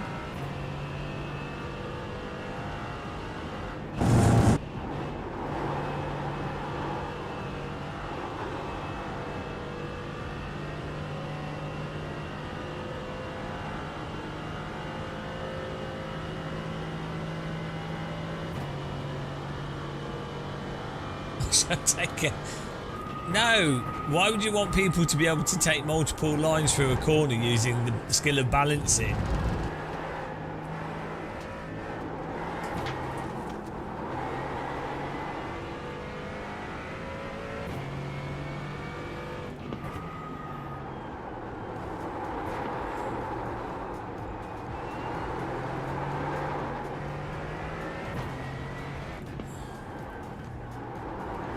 It's harder when the grip returns faster. It's harder to be really quick because you have to be more active on the steering.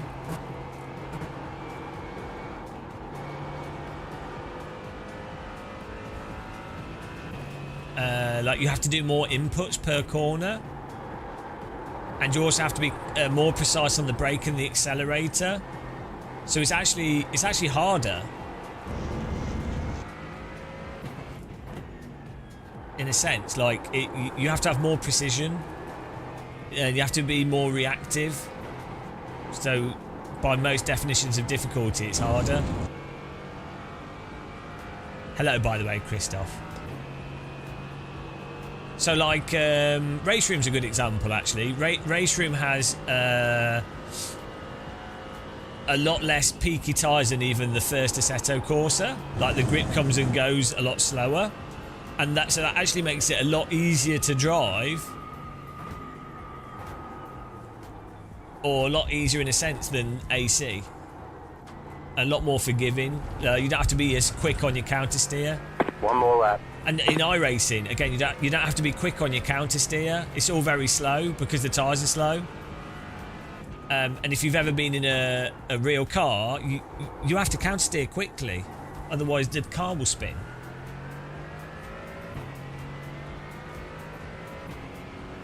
So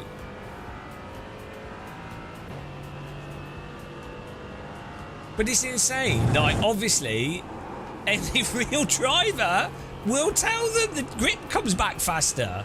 So why don't they?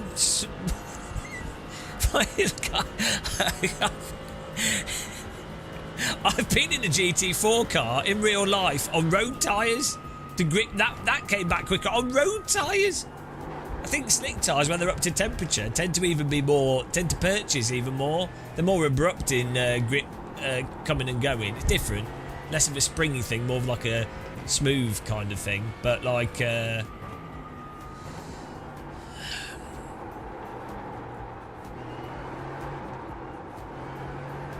it's so weird. So weird that iRacing proudly put in their marketing, oh, we've consulted with car manufacturers and race drivers. Well, great, but you didn't listen to them, did you? I like Race Room. I think it's just confusing how the content's sold, but it's a really fun sim to play.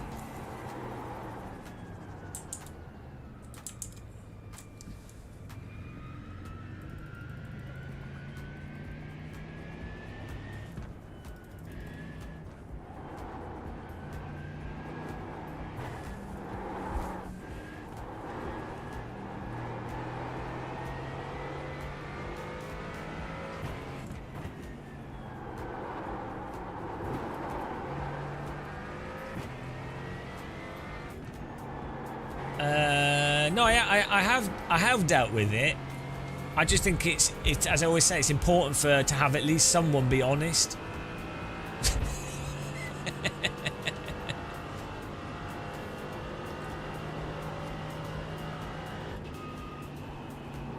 It'd be nice if other people were as honest to put more pressure on them to actually do something about it.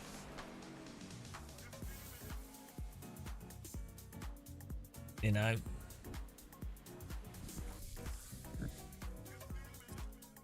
it seems like a lot of people are happy to drive. Like it's the world's leading simulator. It has the most people in it. It's got the most competition, so that's why it's worth being honest about it.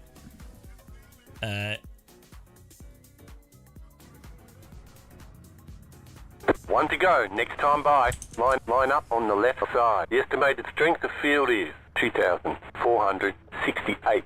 Yeah, we were just talking about the curve in Mirror, like we just had like an hour of trying to work out why it works how it does. But the result of it is, if you have a curve that starts off low and then increases, what it means is that you can then turn up the strength. Like you do that curve, that will make the force feedback generally weaker for lower forces.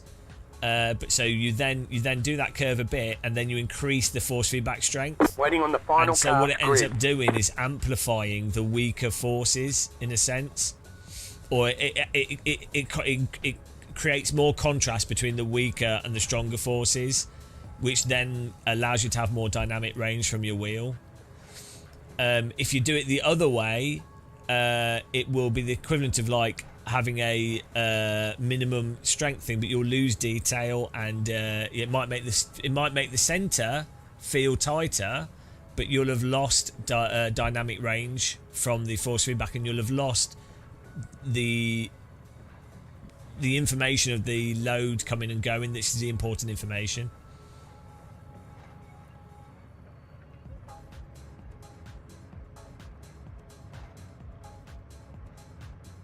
But yeah, as I say, yesterday or the other day, I was doing a bunch of testing on the centrifugal tracks in iRacing AC, and a large component of why iRacing drives so unrealistically is the amount of time it takes for the tyres to return once they get onto the limit, and the tendency for the tyres to want to keep going over the limit rather than from pushing from the limit back into grip.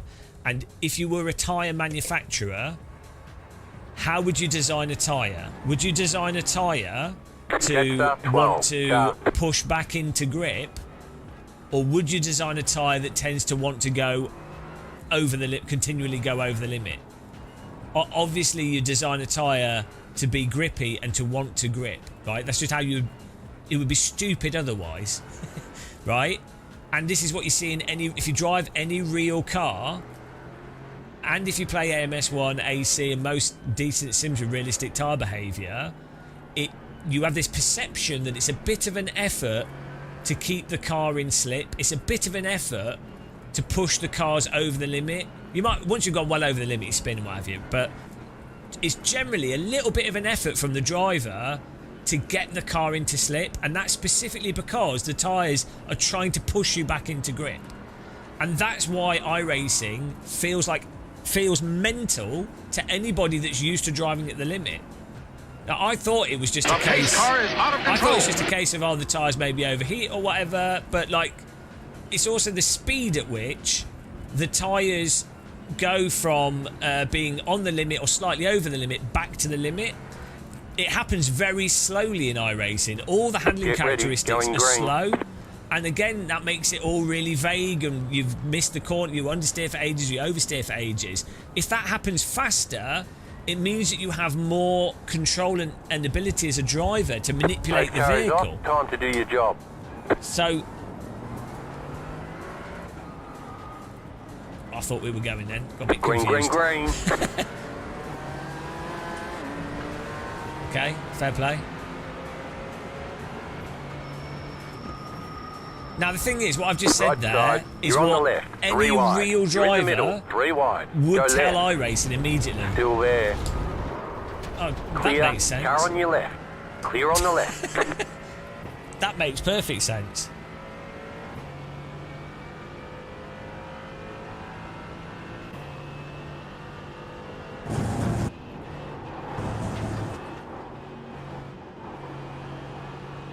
You got a slow car on the left. Go right. Good clean driving.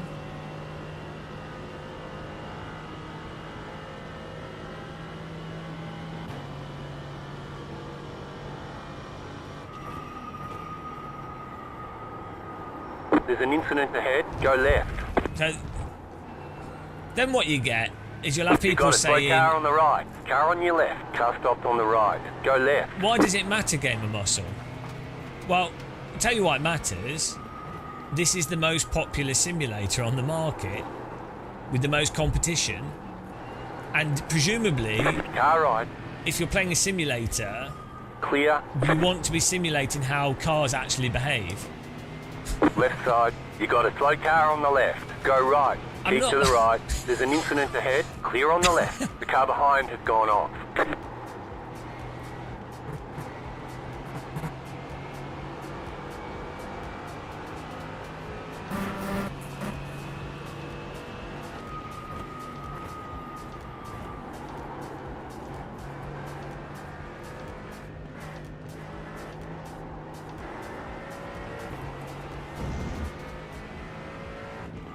So yeah,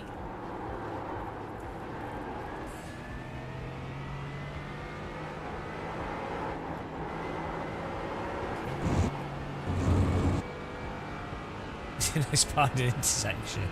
It's the motorbike track, or you're just on about the cars coming side on. Yeah, I think this is unrated. We're just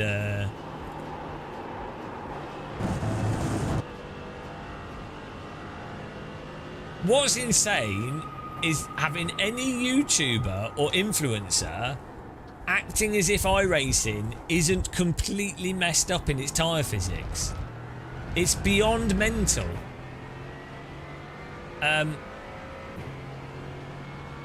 It's insane. You're in the top 10.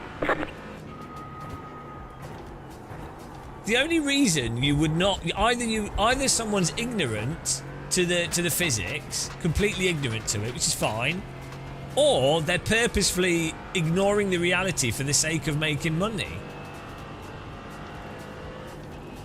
Or they do, you know, maybe they're like an esports driver or something, they're just not allowed to comment on it.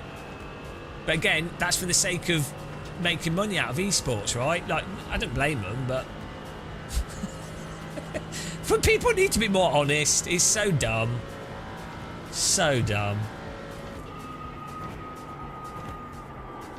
iRacing need to do better. People need to be more honest. You still have fun playing the game, but I just wish people were more honest, I think.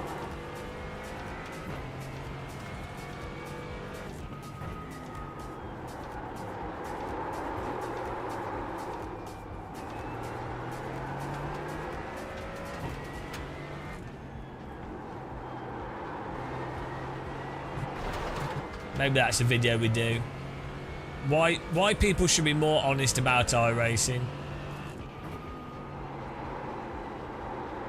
Like, do they want sim racing to be better, or do they want what like? Maybe they don't care.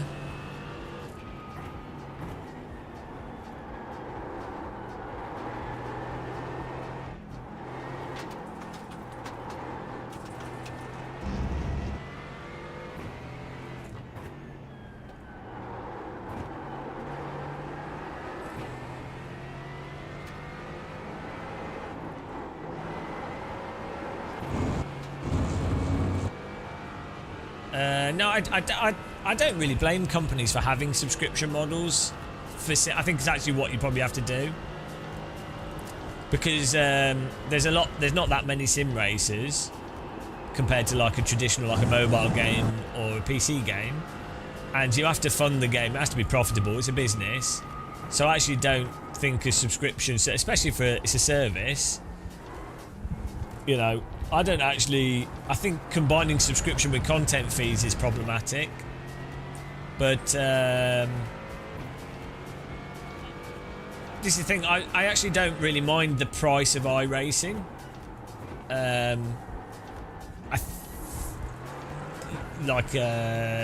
It's more that you just have to be straightforward. So it's like you can buy a bloody 25 Newton meter DD, which is like, why? You're fine if you want to. You can buy wheel rims for £300 to £2,000, £3,000, or motion rings for £20,000. I don't have a problem with it if the company doing it is like, this is what it does. This is that's all that matters, right? But I am not actually. There's an incident ahead. You got a slow car on the right. I do think, objectively, a lot of aspects of video games are destructive to the environment, and product and consumerism is bad for mental health and stuff, but at the same time, I'm pretty lax on it. I think just, it is what it is, but just be honest about it, and then fine. It's really hypocritical, in a sense. I just have maybe I just have a weird obsession with transparency. On the left. Go right. But yeah, I'm compare iRacing to like shitty mobile phone games. I would rather iRacing make money out of iRacing than these absolute shit that sells gambling to children. And I know that iRacing developers are not bad people, right? They're not trying to exploit people in that, like that. They're exploiting sim racers, but you know what I mean? I don't mention these things all the time because I think it's kind of self-explanatory, but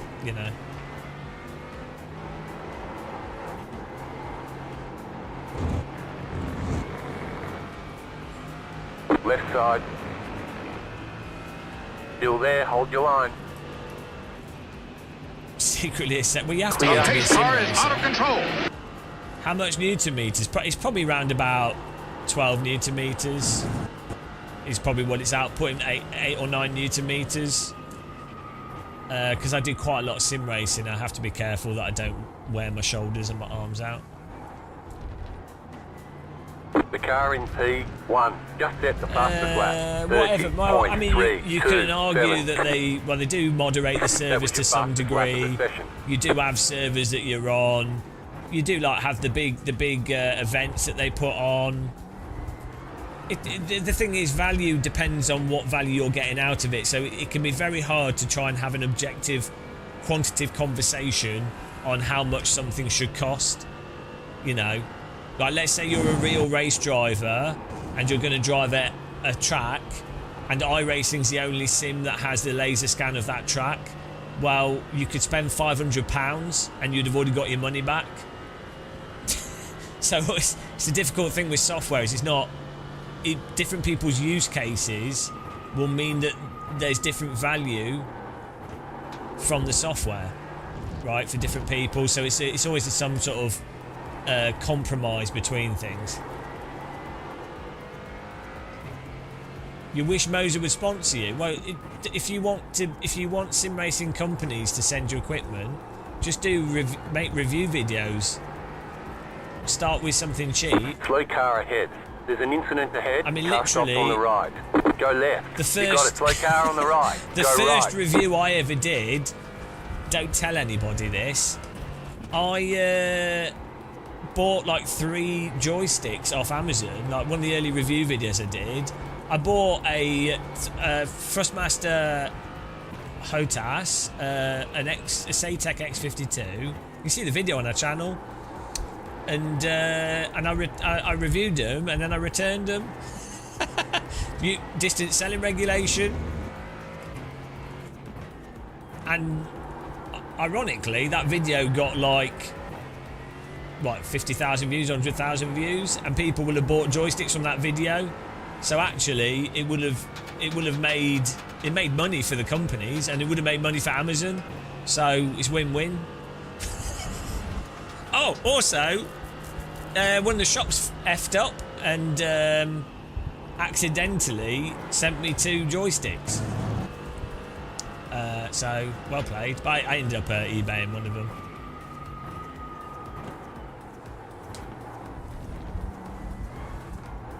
Oh no, one was actually faulty as well. It was all very weird. But yeah, just start doing review videos on things. If you can offer value, so the way that reality works. The car in P8, just set the fastest lap. If you can offer value, 1-2, right side, still there. People will want to work with you because you're offering value. You're on the right. Do you know what I mean? So it's pretty simple.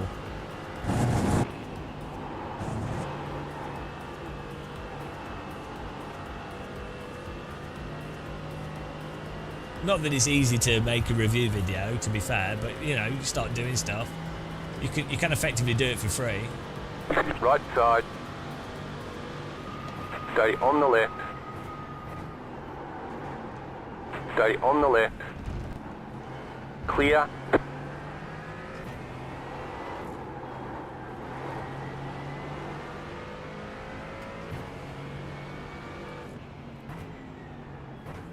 I did a video called Ultimate Moser Force Feedback Settings, which I think we show it in.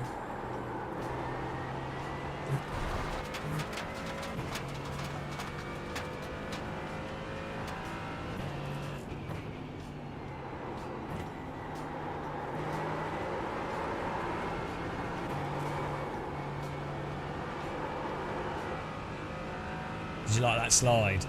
That's what iRacers would say is like a drift.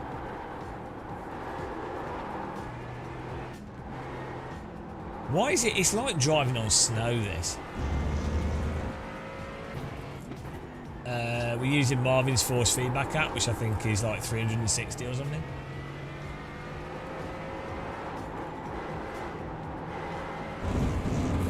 Hello, Jacksaw. How's it going, man? So Project Jacksaw's very positive about iRacing all the time.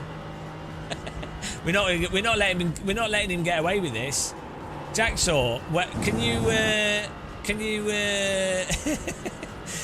you need to I'm telling you what to do. I'm not telling you what to do. Do whatever you want to do. When are you putting a message on your live stream that says iRacing's tyres stay over the limit? Copy my message and put it on your live stream. I dare you. People just think you're joking. They'll be like, oh, you're just taking a piss again, Marshall. Can you imagine? Imagine if all iRacers started putting a disclaimer on the screen. It'd be so funny. Never happen.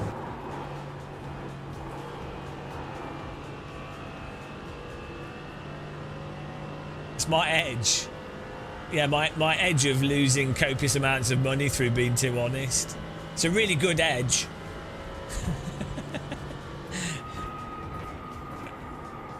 It's a really fantastic edge to have. I'm enjoying the. I'm really enjoying being receiving emails and death threats and being harassed through being mildly honest about a video game. I'm really enjoying the fact that Yeah, all this. It's great. It's totally worth it. It's really worth it. I would say to everybody, guys, it's really worth being directly honest about things. It's only ever a positive payoff. Good times. Highly recommend it.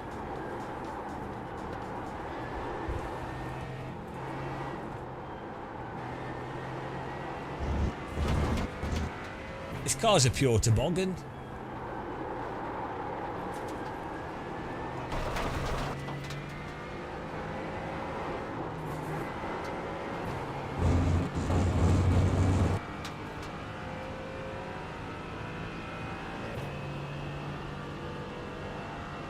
Are CrowdStrike still sponsoring Spa?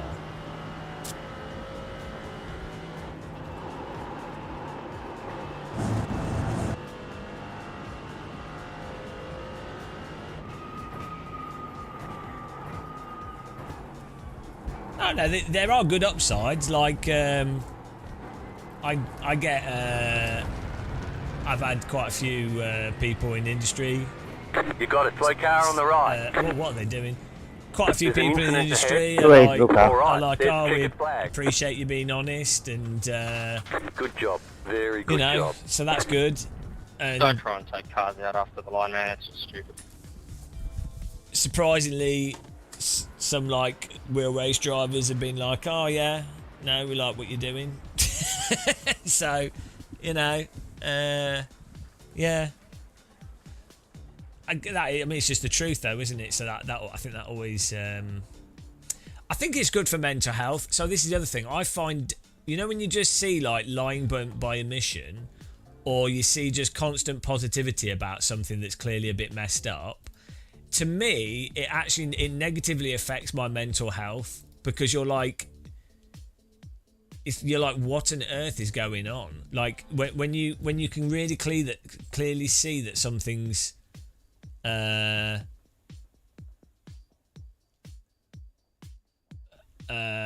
like off, but then someone's not saying it. Jacksaw, I think you often think we're in the same niche. I personally couldn't care less about critiquing games, as I've zippo experience with that.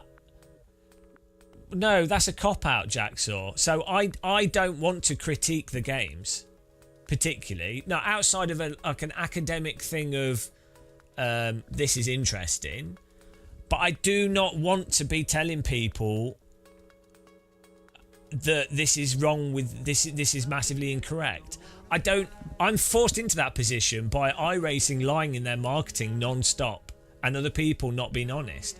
I don't want to be doing that, but it would be dishonest not to. I would much rather just not mention anything and just enjoy racing. I would much rather do that, but unfortunately it would be lying. So I can't do that. I can't maintain my personal integrity.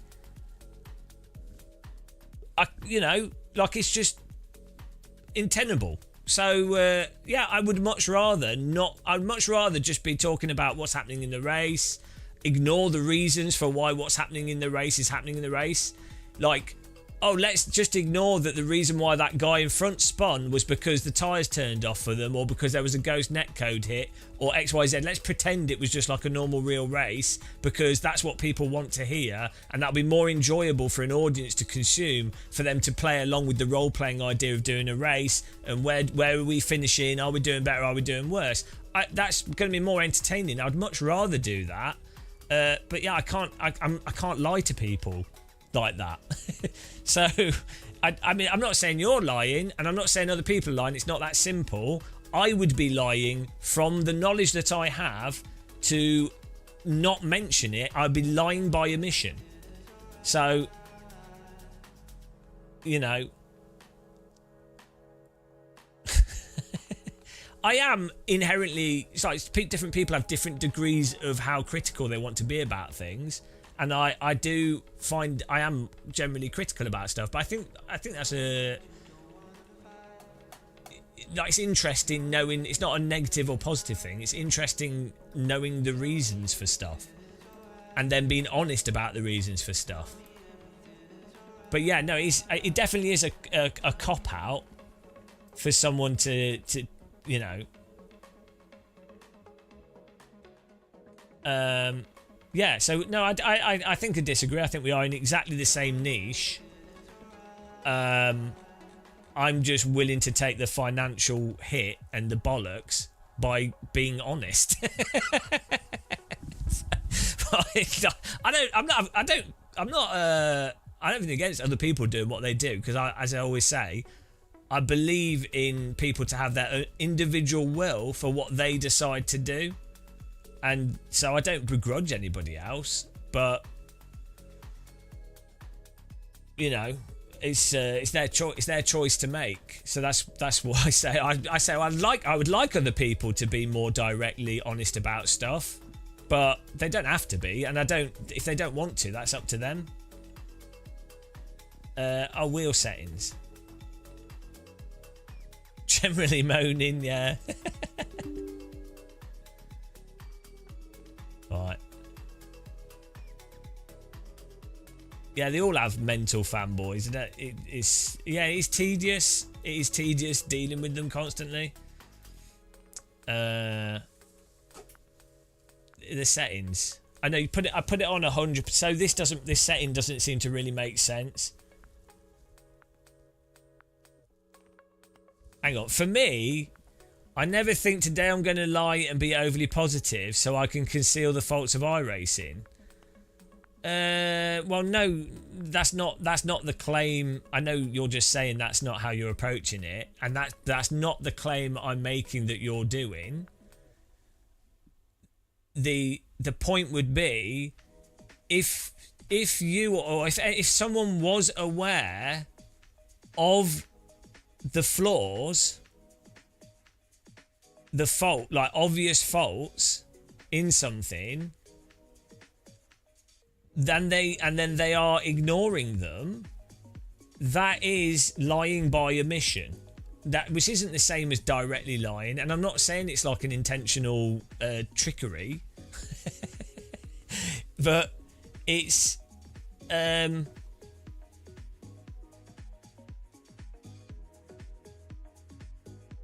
and yeah, so it's also it's totally within someone's free will for them to not want to get into those conversations, because it is mentally taxing and depressing. It is miserable. It could be miserable if you aren't in a position to deal with it, right? So I'm not. That's why I wouldn't like. I don't think it's, you know, and like someone can actively set out to be a pure entertainer, which is fine. That makes more money, which is fine, and it's not that they're just doing it to make money. It's just it's probably more enjoyable in many ways. In Call of Duty, if you get spawn killed, either you can respawn and go again, or take out a heat map app and slate the developers. Both are okay. No, so what you've done? No, you've made a false comparison. So in Call of Duty, if you're playing a newer Call of Duty where the map design is objectively terrible, well, it's not terrible, the map design forces people to spawn at random to create an even distribution of spawning, and it means that you don't have to design a specific map layout that has strong and weak points that's still balanced. So someone saying let's say they've designed a map where the spawning is incorrect, and someone just says, oh, this spawning on this map is not working properly because every time I spawn in this location, this other person has a really unfair advantage. So it would be completely reasonable for that person to say, oh, unfortunately, this map, the spawning doesn't operate correctly. Also, for an actual example that's more obvious is the shotguns in Call of Duty. The dual shotguns basically removed the point of using a whole bunch of other weapons, because the meta to play the game ended up being running around with dual shotguns because of the way that netcode operates, combined with the fire rate of those weapons. that basically negated a whole bunch of weapons. So the point would be, you would still have some players, probably influencers, going, I still really love Call of Duty. How dare you be critical about it? I would rather just focus on having fun. Oh, God, that idiot over there won't shut up about the shotguns ruining the gameplay. Why can't they just have fun, right? And it's like, well, the point would be, the person's saying this specific mechanic is specifically damaging the gameplay. And so it's worth being honest about it, and they might still play Call of Duty, but they're just very aware of that mechanic, and they're stating an argument for why it needs to be adjusted. So that you've made a false comparison. So as an argument against, so you've taken like someone being, so what you've done is you basically said, someone that's sweating the mechanics and hyperfixating on marginal mechanics, with your example, like requiring a heat map to point out the problem. So that's kind of straw manning what I'm saying, because the mechanics that I'm pointing out with iRacing are not mechanics that require you to have a degree in car physics. I'm pointing out fundamental components of basic driving tech, of what's like absolutely fundamental to playing the video game, right? So it's totally valid for someone to say, well, the car contacts have random damage and that invalidates close driving, which is not, presumably in a driving sim, people want to be driving close. The tyres take too long for the grip to return, which means you only have very specific viable lines through corners, which means you can't do certain racing. So it's a totally valid point. It's not like a subtle thing.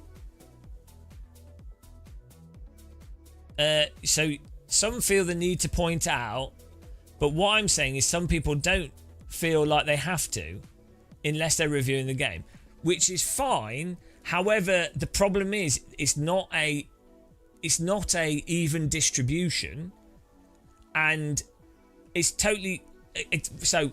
It is fine for someone not to point something out because they don't want to or they don't enjoy it. However, it is also the case, the more people that are generally more anodyne and don't point out egregious issues with things will also benefit from better sponsorship deals, more subscribers, more donations, more growth, more money.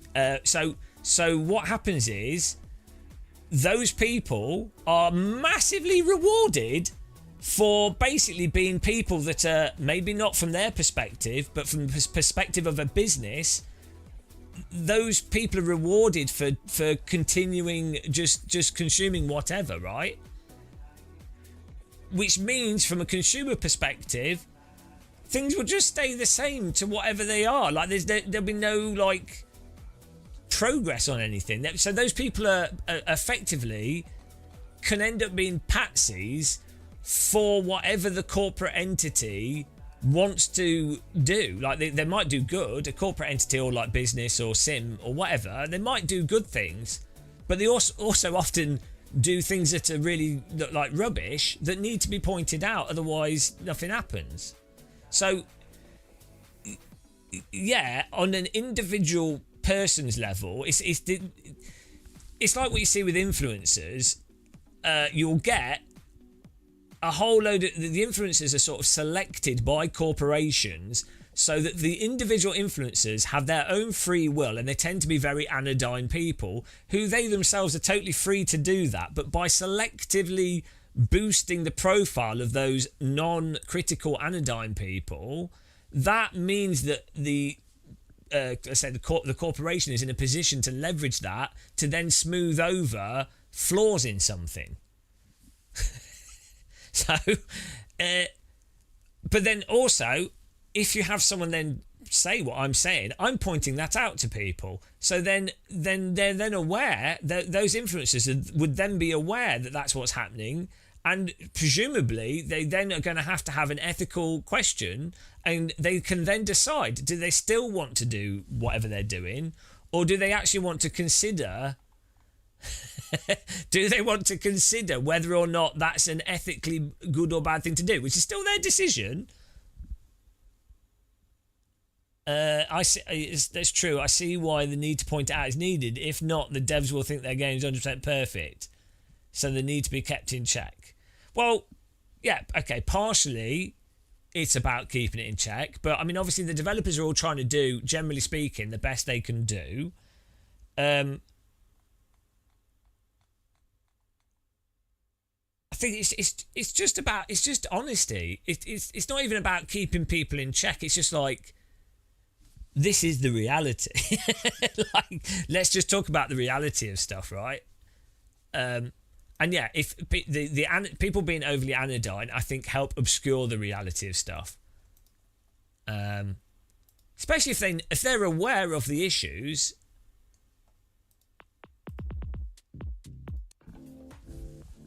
It's 12:30 in Tel Aviv. So like, I mean, again, it's an individual personal choice. That's why I sort of jokingly say it'd be good for other people to do that, but I wouldn't force it on anybody.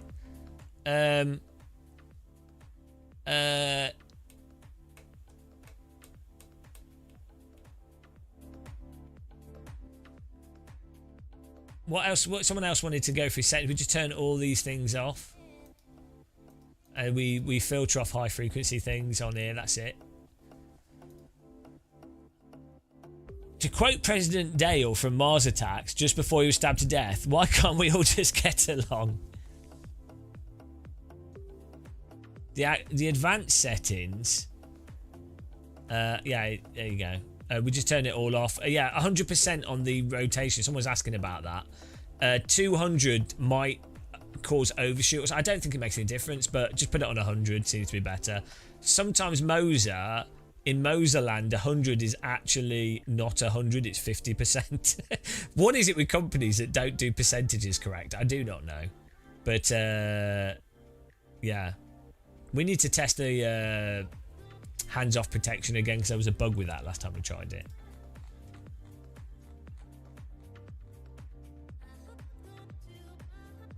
But I do, yeah. So with your head hurts, yeah. Whatever, man. You're not forcing anything. You're entitled to your opinion. Oh, here we go. And your criticism. You have at least one person agreeing with your... Well, so my opinion would be irrelevant. I don't know... yeah, I'm not forcing anybody to do whatever. I would personally like more people to be honest, as long as it's not aggressive. Like, I'm not aggressive to anyone. Like, it's just ideas. And I also have a lot of respect for developers of software and the complexity of it. You know,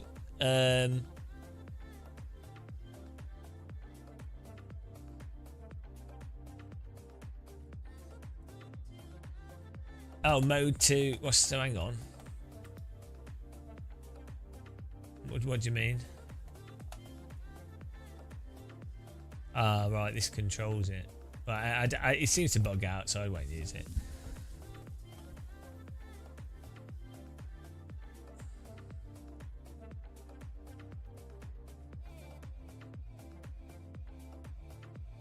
Hang on. Dunstorama, is it okay for me to promote the enjoyment of iRacing until I have the knowledge you have? I could from time to time mention some... No,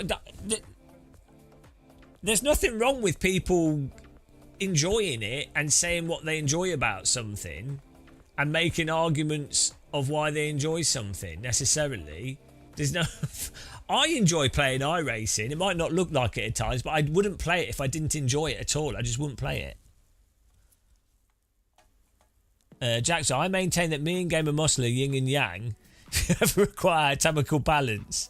Well, no, okay, look, I partially resent the idea as well. I know you're just joking, but the problem is there's like an idea that I'm like pushed into being this negative streamer, like hypercritical, a overly negative content creator or something, right? And I resent that. I mean, it is what it is, but like I don't. It's not through choice, and also it's not negative. It's all for the benefit of like the things being better. It's not.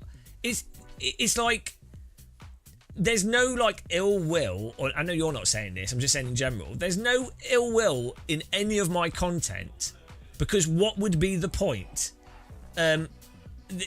Outside of me mocking like stupidity and stuff, but that's more for the humour of it. It's not like there's no. I don't have any ill will towards like any sim developers or anything. Like, why would you? So, but yeah, it's what's happens is, this is another example of how these things work.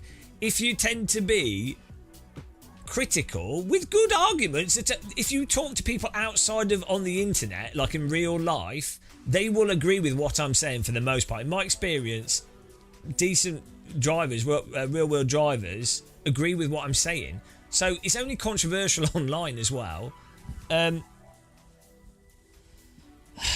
So, oh yeah. Anyway, the whole thing is it's a bit stupid. But I think you just get. This is how like being critical gets shut down. Is that it's a person that's moderately critical gets marginalised. That's how it works. That's how these things work. The truth of the matter is irrelevant, and this is what you see in like corporate environments or just online spaces. More critical people will just get marginalised, because the less critical people will get amplified more, because wow, they're not going to say anything that's disagreeable, you know. So then more and more people will be like, well, why? What's the point of being honest? What's the point? There is no point. There's nothing to gain from it. So what's the point? You have to be an idiot.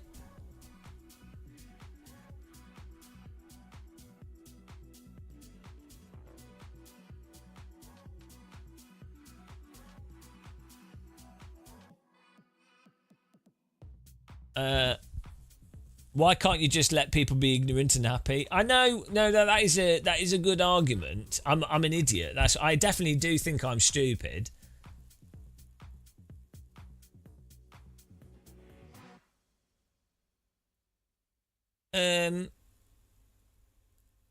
Usually being critical in other spaces triumphs. Well, not really. No. So that's not true. It is true, but it's also not true.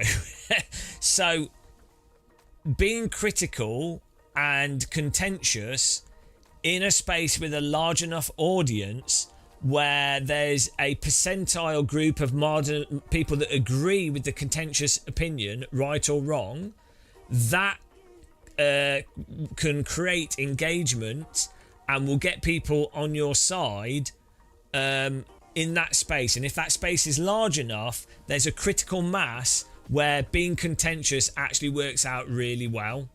However, in spaces that are smaller, or if the marginalised contentious view is so much in the minority, no. So it's more complicated than how it's presented. It entirely depends on the size of the issue, and then the size of the marginalised group, and then also it depend as well on the critical thinking. If you're talking about something that's actually true or at least logically consistent, it would also depend on the number of people that are willing to entertain critical comments and apply critical thinking to those comments. So if you're in a space where it's something that's completely irrational, that's a whole nother thing. So it's really quite complicated, all these things, and it applies to lots of stuff.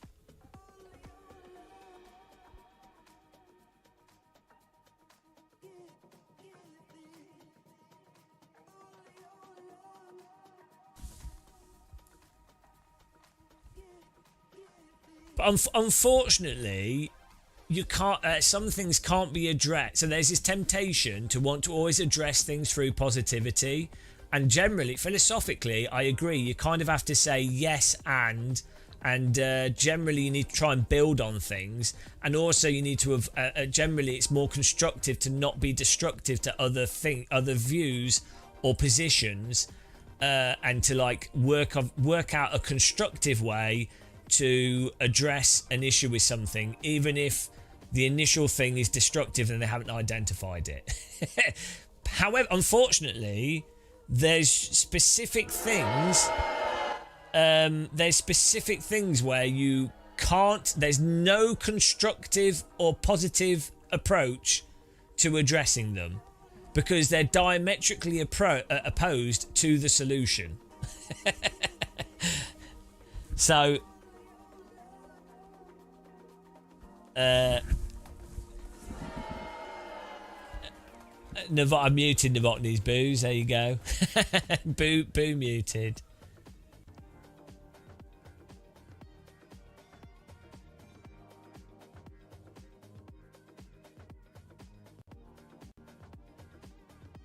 Damn your eyes.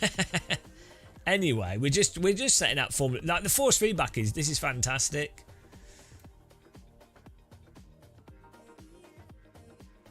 I mean, there's definitely always a balance with these things. As I say, like a good podcast that I sometimes listen to is Skeptic's Guide to the Universe, and they have like a doctor and some other like scientists and stuff that do it. It's good podcast. It's quite good for news, like non-politicized news and stuff, especially from an American perspective. We talked about this before, but one of the issues that they brought up was anytime they talk about artificial intelligence, if they don't mention all the downsides of it, they get loads of people emailing them going, "Oh, you didn't say all the downsides of AI. Why are you ignoring all the downsides?" So there is a balance to stuff where sometimes someone wants to talk or mention something or do something, and you just assume that people are aware of the downsides. You don't need to say them every single time. Is vulnerable message. Are we taking clothes off again? Is this what's happening? I'm so confused.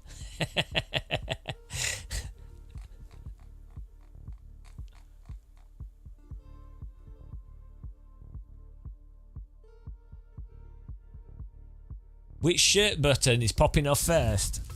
I don't know. This shirt's big. This is going to pop off. Look. Jerry Clarkson mode.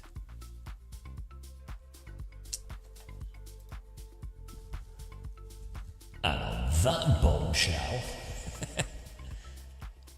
It looks like James May has crashed his car. Oh no, hang on, it'd be James May would be like, James May has driven really slow. And Richard Hammond has got lost on the M1. But unbeknownst to Richard and James, I was already at the racetrack. That's because I was driving a Bugatti Veyron at above the speed limit. And here we see the Stig. It looks like he is going to be driving around in a Fiat Punto. But even James May can't match his speed because James May is a slow driver. And oh no, Richard Hammond has crashed his car on his way into the service station. And on that bombshell, we will see you on next week's episode of Top Gear. That's it. That's every episode. I was watching the news, and I saw on the news that a cyclist had blocked the road. Oh no!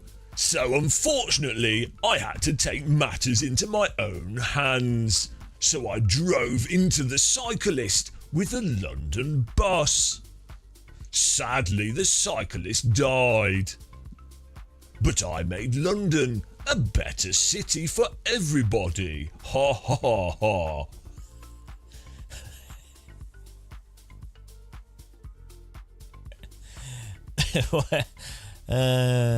Right, we got another race coming. Join us next weekend to see if he survived.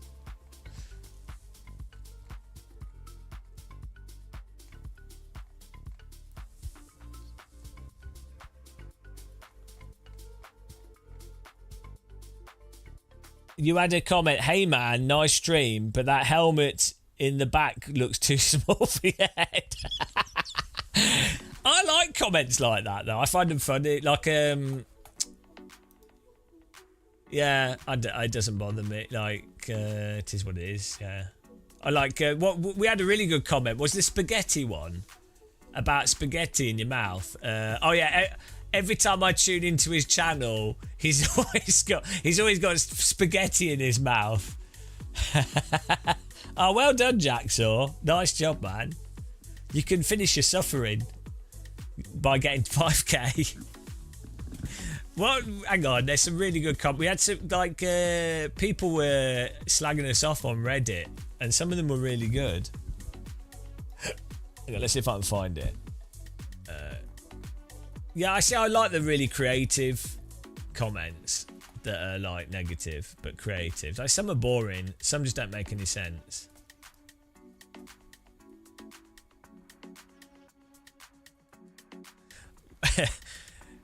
The dumbest and boldest sim racer on the internet. I think that's an achievement. To be the dumbest and boldest. The dumbest and boldest. I like that. I like that he had to mention the lack of hair was really important. He could have just said he's the dumbest, but he had to. He had to. It's like, yeah, he has to.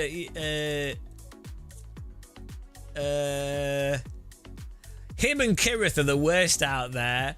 Both clickbait merchants and very annoying in totally different ways. Which is quite creative, really, if both me and Kirith can be annoying in different ways. Even other content creators think Gamer Muscle is a fool. Right. What's funny with that is, it's like, oh, I don't like him, but the other content creators also don't like him. So then that adds value to what I've said. It's really strange. Here we go. There's a reason that he's one of the long-time sim racing YouTuber streamers, but his audience doesn't really grow. Dude's just so unlikable. His stream is just constant complaining. There you go. There you go.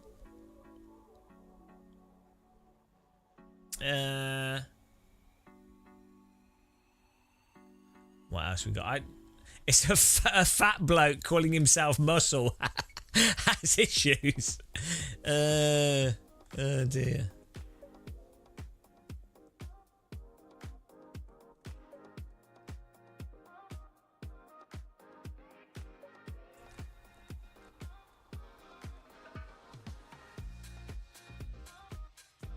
Yeah.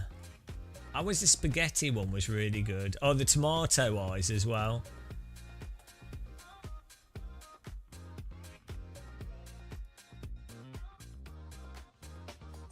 Yeah, anyway, the tomato eye one was peak. I don't know, I think some of them got deleted, but yeah, there's 3, 2, oh, George, thank you. Go. Oh no. $100. I don't want $100. Well, I mean, I do, but not off someone donating it. I have to win a race with 50-second lead. Okay, well, here we go. Well, we'll try and win, but you donate the money to someone else.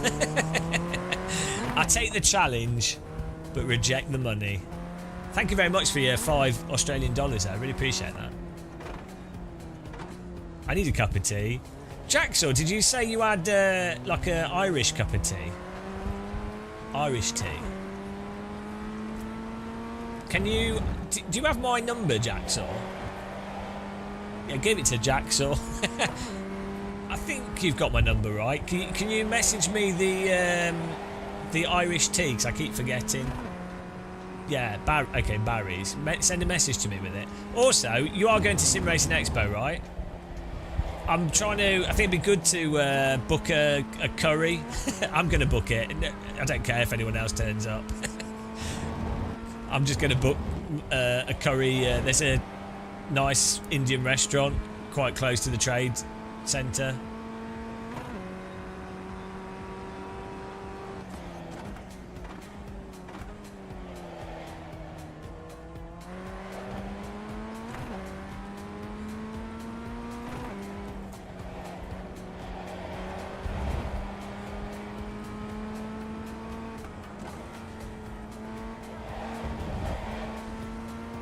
It is weird on. It's the echo chamber thing, isn't it? Online is just very strange. Now maybe Thursday night then could be good. Do you know Steve? Steve Worrell. He's getting the same flight as me, so we're landing in Dusseldorf. And then getting the train to Dortmund, which takes about an hour. So then that'll be on Thursday night. So maybe I'll book it in then,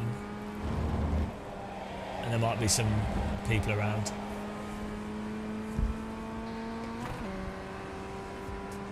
Okay.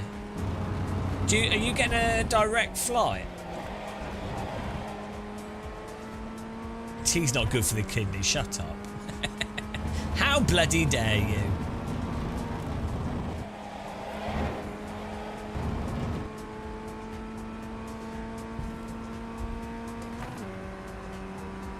I really need my mouth is dry.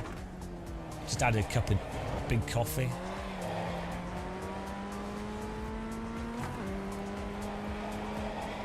Do you know what? I could never do real motorsport because that would drive me mental. Like I have friends that do motorsport and it's so shit. It's so shit. It's incredible. Like the degree to how it's rigged, the bollocks surrounding it. It's terrible. I don't know. I think Random Call Sign said he's not going. Or something, I don't know. Which is terrible because yeah, motorsport's only good if you have like £500,000 worth of invested savings plus an income of 200,000 a year. Before that point, it is terrible.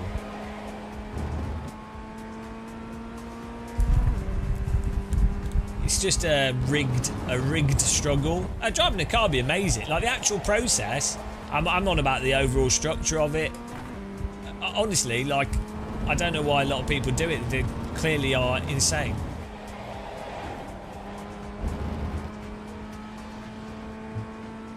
Also, it's not comfortable. It's not comfortable either. Yeah, no, I've done some karting. I really like the feeling of driving a go-kart and you know, that kind of stuff. But I don't like being bruised all over. There's like mountain biking is just so much nicer. And walking and stuff. Like walking can be pretty terrible, but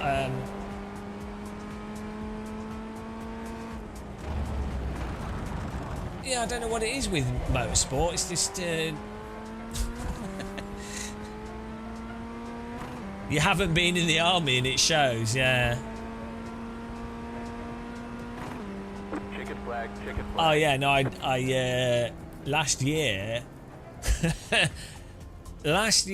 I was going down a little trail on my bike and basically I fell off my bike but didn't, and only because I fell off it in a way that I was still on it, fell over and it accidentally didn't fall off. And the thing was, if I had fallen off, I think I probably would have died because it was not good. And yeah, so that's just weird. But I think it's just more comfortable though, generally speaking. It's just I don't know why. Go-karting's just brutal though, isn't it? I think a nice big track with a radical or something would be all right, but then, you know, a creator brawl. Yeah, go for it.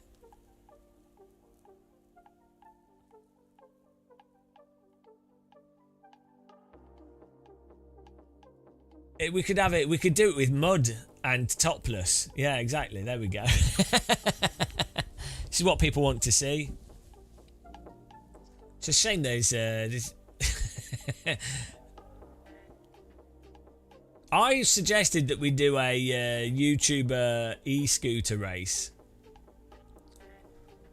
I said this to Champion Joe.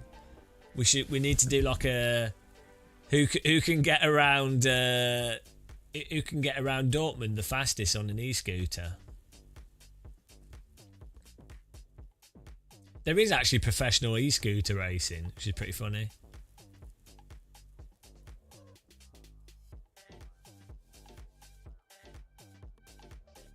I played Twister. No, that's too obvious. It'd have to be, the title would have to be you won't believe how big Game of Muscles Twister is, or no. I use this one technique to win, and then the picture's Twister with your hand.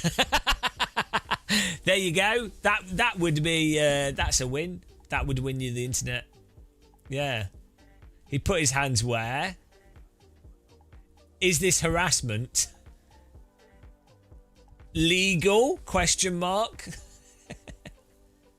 How much? Oh, Marco really likes my YouTube channel, and he's all the guys at Kunos love what I say about Evo and ACC, and they don't find me annoying in the slightest. They look forward to my content. They really love it.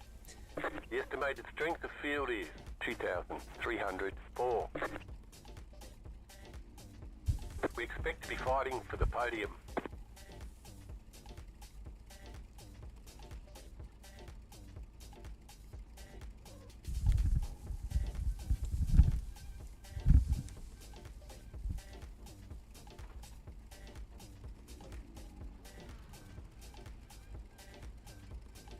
Hopefully they fix Evo. Well, it's just complicated with Evo. Jacksaw, have you played Evo? Okay, Jacksaw's going. He's had enough. Don't worry, Shumi. It's all fun. It's all fun and games.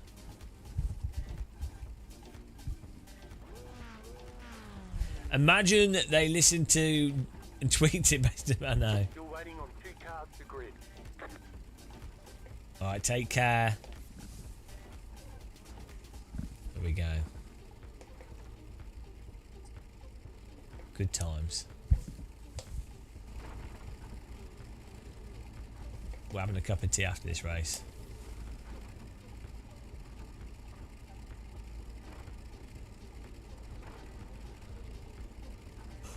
Ugh.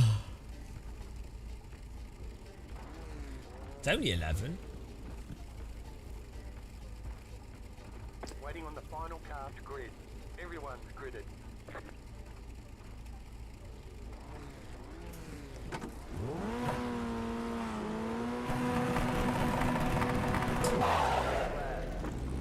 No, I just use one screen.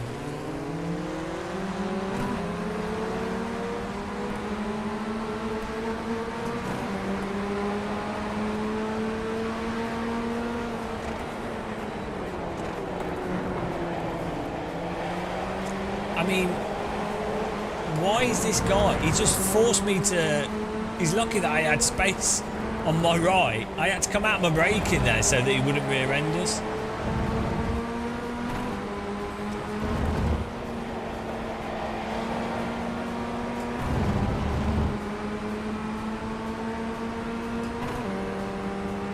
Well, yeah, if I didn't move out of the way, he would have wrecked us. I was really lucky to have space on the outside.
Not really. I do a lot of live streaming, so VR's not really great for live streaming.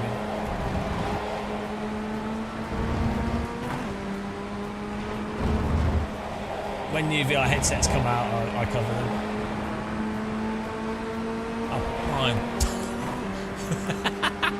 fine. Just everything misses breakpoint, reactively blocks. Are you kidding? Great driving.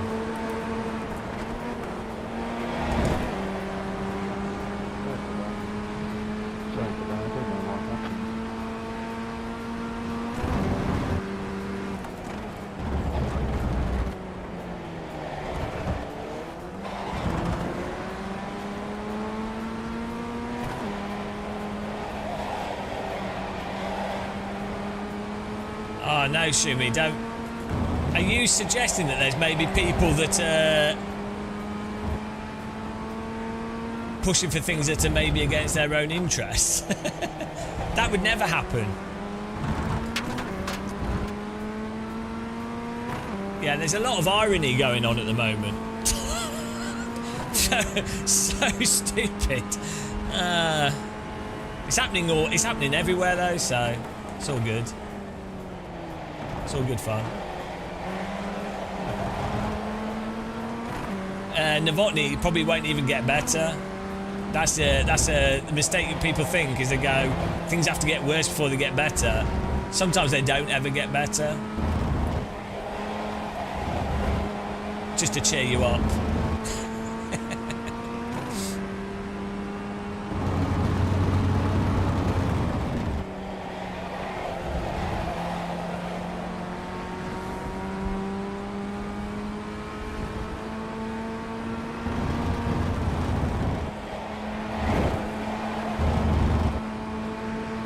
My racecraft has just got worse every single race.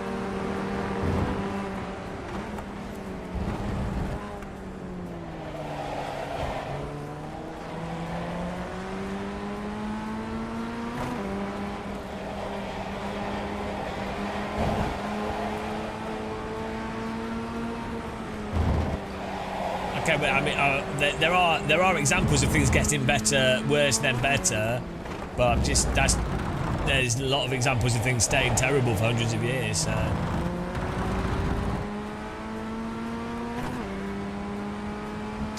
Not to be a Debbie Downer.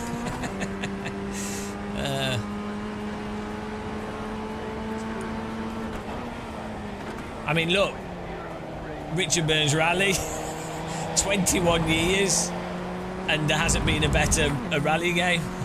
21 years.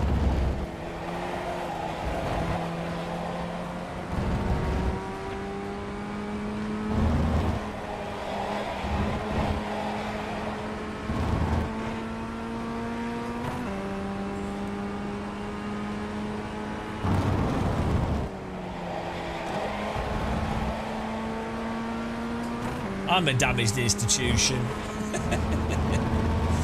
Oh dear.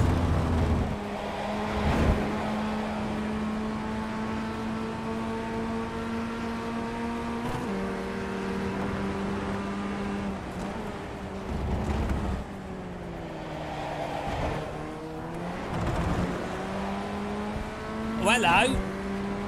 Thomas, 47 months, tier 3. Jesus Christ. Thank you very much. A league off to the gulag. Tier 3 sub for 47 months. That's an example of how bad people's critical thinking skills are. Imagine that.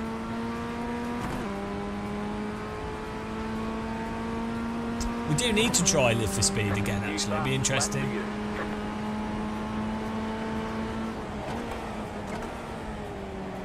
You got a slow car on the right. Go left. The next car's the leader. Go on your left. Clear on the Johnny Capper, thank you for subscribing. Appreciate it. The pace car is out of control. Why didn't he read it out loud? What did your message say? Why is it right not side, working? still there. Stay on the left. Tuma Schmidt, refund. Still there, hold your line. Stay on the left. Clear. Well, you can hold that line if you go around the outside off the track. Very important words. I can't see it. Ah.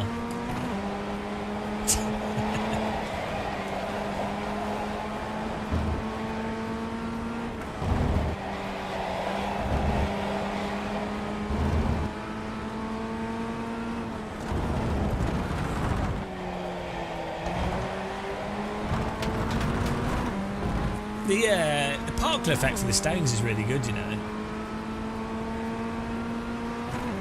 Every other sim dev needs to copy that.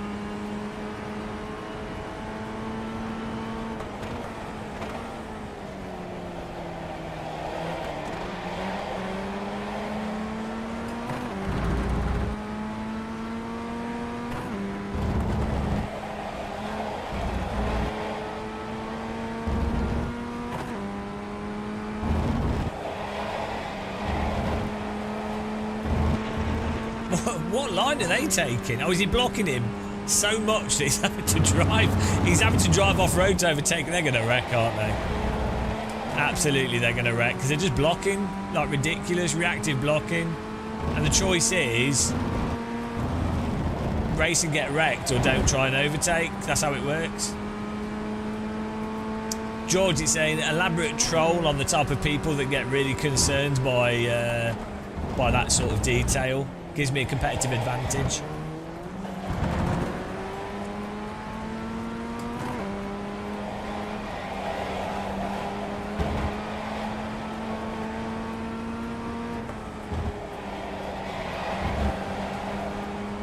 What the?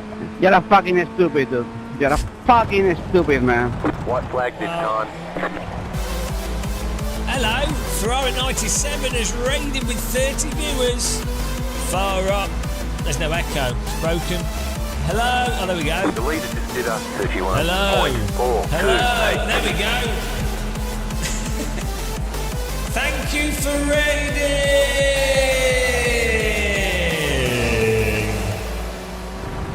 Keep the car in front. Ah, there it is. There it is. Ahead. Go left. Whoa. Go The pace left. car is out of control. There it is, guys. We called it. That's iRacing in a nutshell. If you race someone that decides to block, you will die. It's a matter of, it's written in scripture. Thank you very much for raiding us there, Ferrar 97. Can we give him a shout out? How's it going? Who's Pierre Wood? I don't know.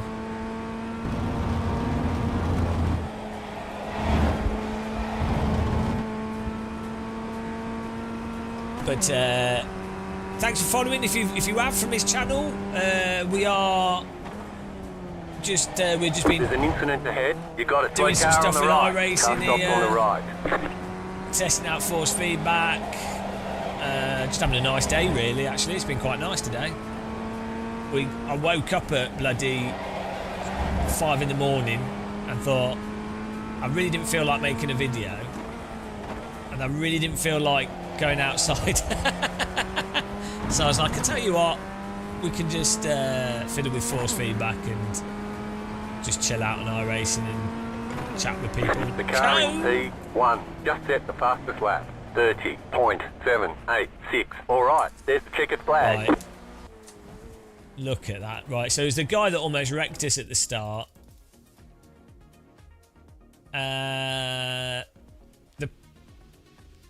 try to sleep for like ideally 8 hours, but often we like sleep and wake up and then can't get back to sleep, and other stuff happens. So yeah, it's fine. It is what it is. It's been nicer recently though, because it's I've got a hype chest. What does that even mean? Spill the tea. Sip the tea? Spill the tea emote? Can everyone use that? Ah, what's this tea emote? How did it know? Hang on, how did it know?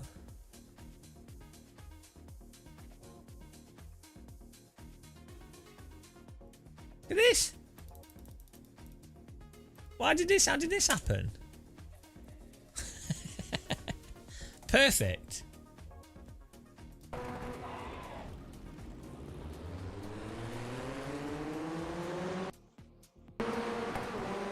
Beautiful.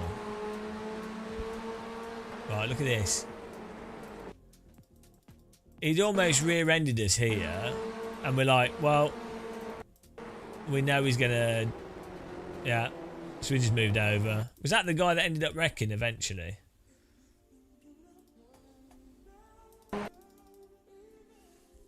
Good morning. Hello, Fairfox. 3, 2, Ah, 1. thank you. Go!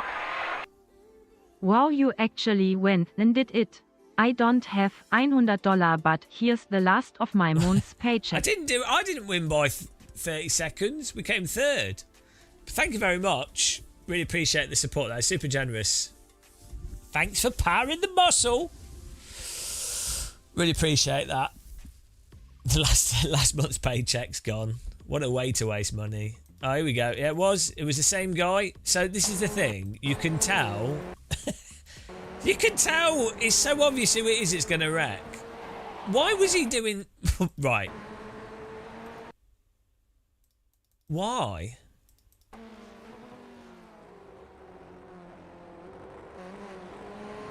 Why would he even bother? Like, why is he blocking it off the... It's honestly just a bit strange. Oh well, he's probably having fun. I don't know. He's probably sad. I need a cup of tea. We can sign up to the next one. We can reduce... Let's try this on a bit of a high setting here. We've been trying to work out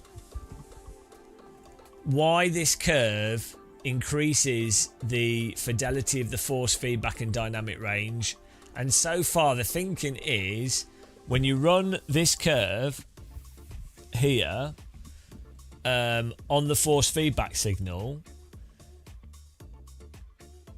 it allows you to run higher strength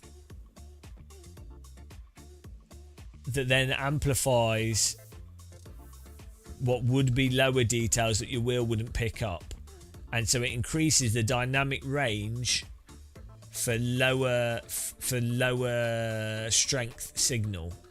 Basically, it amplifies the lower part of the signal range, which then means when you've got your wheel in the center, or you're trying to balance, or you're trying to feel changes in grip, when the force feedback would normally be the weakest, you actually feel more detail.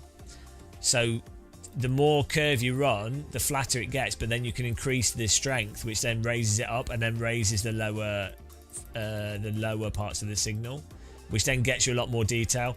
So basically every sim needs to offer this type of solution because it has a big impact on allowing you to have more detailed. It's basically the set. It's like the effect of it's not really boosting it. It's what was the opposite of compression? Expansion. It's the effective expansion. It's expanding the signal. Yeah, but it's not just audio back. It doesn't quite work with audio because audio is such a high frequency, and the limiting factor I think is the DD wheel, which is obviously like a headphone in a sense, but the frequency ranges are different, so that it's also the type of signal that you're getting from force feedback is like a constant noise, and then a very smooth up and down, rather than like audio is a lot more peaky. So it doesn't, in terms of exact sense, it's not really entirely analogous. No, so I think what the other things do, the other devices do, is they do this, which is the opposite, right? The curve is the other way, and what that does is it means that it turns up the volume of lower signal. It sets a minimum value for lower signals until that passes the threshold of what a wheel can pick up.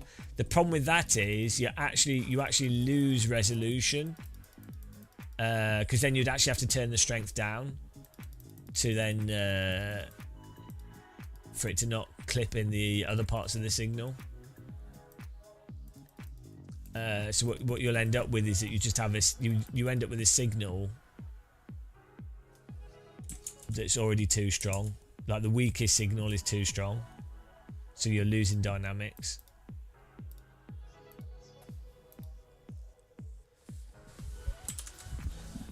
So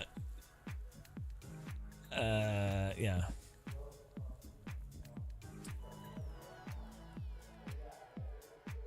but basically what it means is a sim racing software. The problem is you still need a good signal from the simulator, so there's multiple components to this. The sim has to produce a good quality signal that's not filtered or whatever, so you need a signal with the data in it, like it needs dynamic range in the fundamental signal, and then you need the ability to process that signal to get as much detail as possible to your wheel. I suspect with LMU and Evo, the games themselves just don't produce a good enough signal. There's built-in damper and stuff. So yeah, I'm just gonna make a cup of tea. It's tea time. Back in a second, guys.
I'll break the speed limit. We've got the tunes.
Mostly used as the load cell.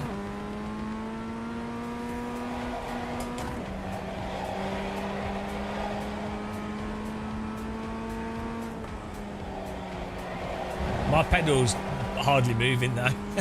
It's basically totally stiff. Green flag, green flag.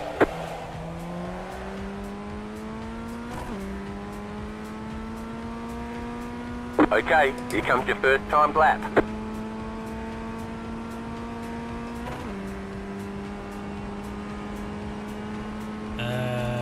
Yeah, why are you getting? Are you running really high strength? I'm not sure why your wheel would be oscillating. Are you letting go of the steering wheel? Couldn't see the track then.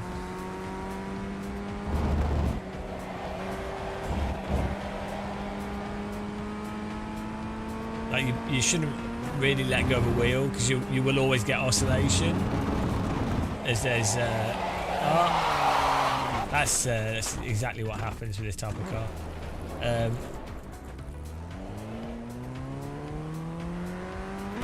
Yeah, I use a lot weaker strength, but you'll always get oscillation from certain things because there's a delay from the sim to the wheel.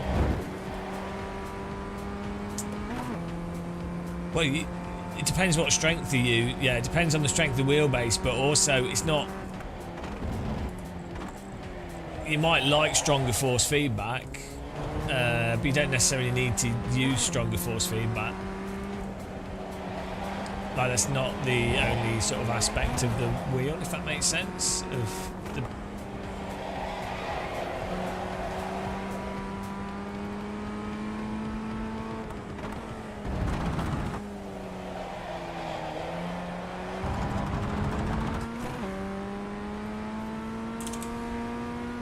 One more lap. oh, clock bashing, clock smashed. Do you think that invalidated this lap as well? Clock smashed.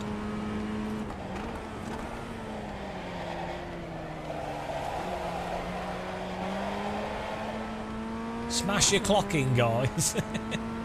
Clock smash master.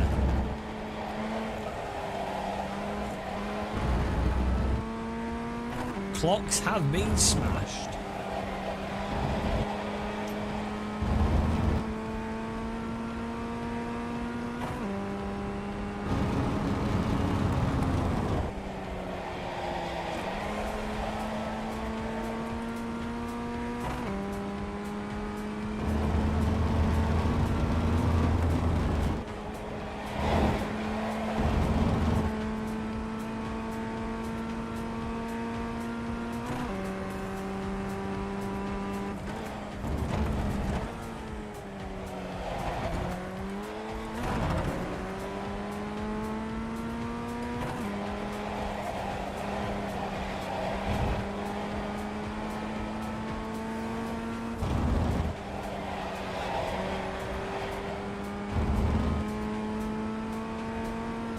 Oh no.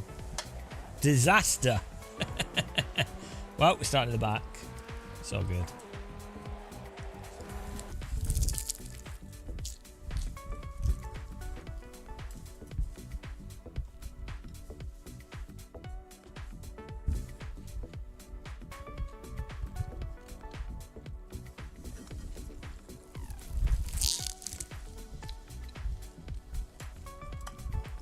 Oh, let's just put salad all over us. Why not?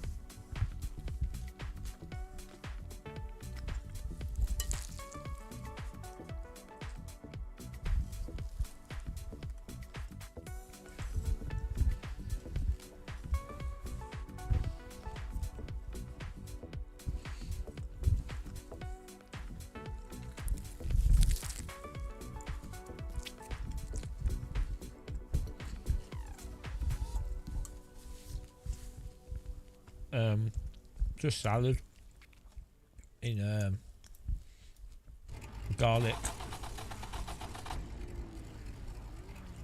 bread. The estimated SOF is 2,750. Green flag, green flag. Bloody hell.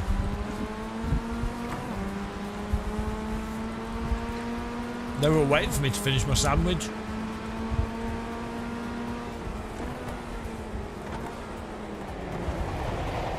Go right, right side, you're on the left, 3 wide. Go left, clear, you're on the left, 3 wide. Right Wheels side, got 2 stuck wide, over the clear on the limit, right. Right side, clear. Right side, still there, clear.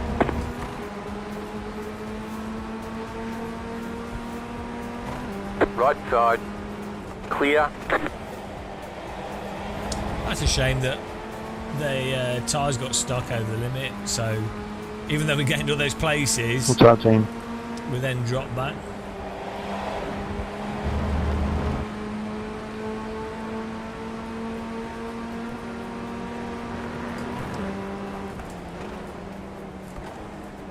Car right, clear on the right.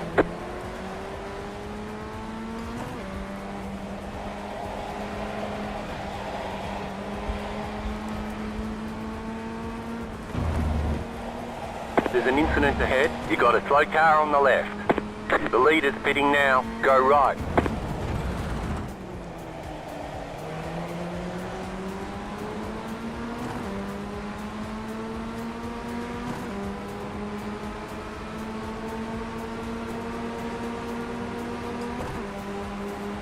Left side. Clear. Right side.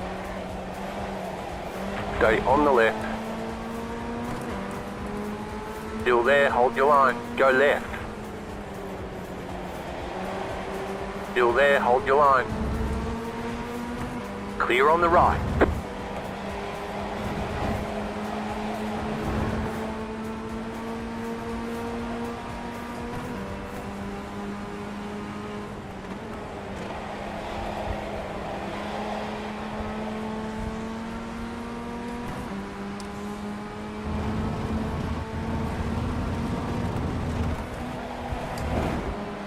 Sometimes it can be worth keeping your wheel on a slightly lower. If it's a stronger wheelbase, having a not using it on 100% means that the wheel, if it goes mental in the game, won't suddenly wreck your hands. Does that make sense?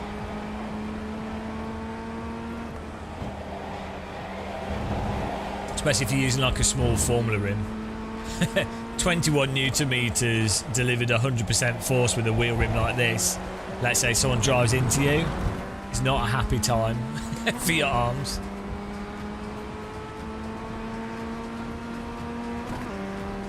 You're in the top 10. Car on your left. Still there. Clear.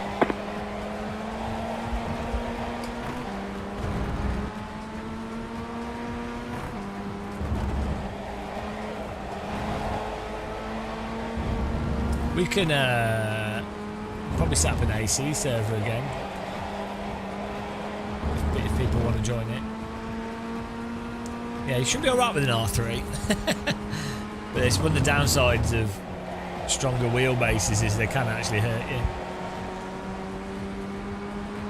Courier's life in chat. What a ledge.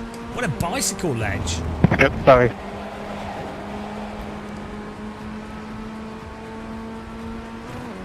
I bet you a Courier's Life is one of the fittest sim racers.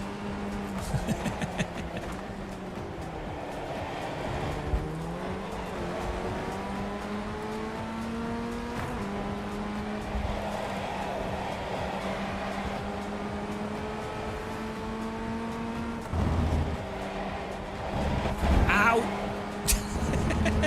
That hurts. Right side. Oh, you idiot! The racecraft of people is impossible in this game. Oh, God. If you don't hold... Oh, God, you have to move Looks over. like your car is towed. You'll need a tow back to You pit have to lane. move Press and hold the over reset because button and we'll people come and get you. cannot... Car 1 has I'm taken the holding lead. a line. Oh, it's netcode. It's bloody netcode. Ah, again. He's holding his line. I've straightened up by the point of contact here. We're fully allowed to come out of the corner here. I've straightened up at this point, see where my car's going.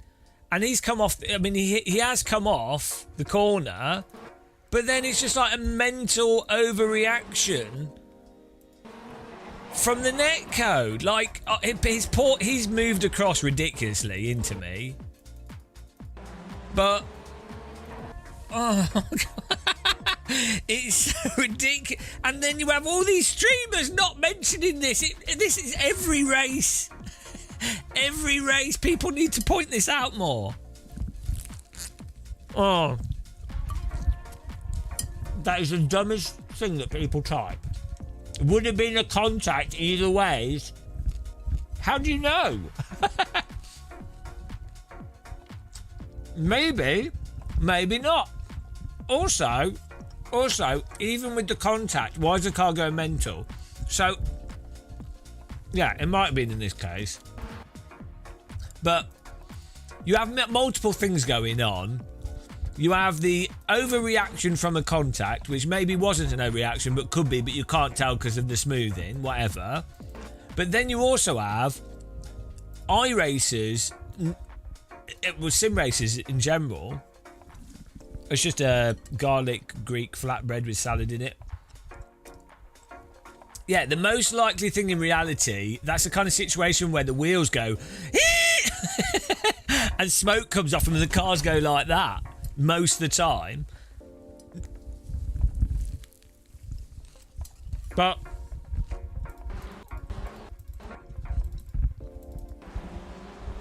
what it just, I think he's straightened up actually. No, look. By the point of contact, he's actually straightened up and so have I. It is netcode. Look. It's the same guy that wrecked his last race, I think. He's turning to the right. He's actually straightening up. And I've straightened up as well. So again, it is actually the netcode. I've straightened up here. I'm turning left, and he's turning right.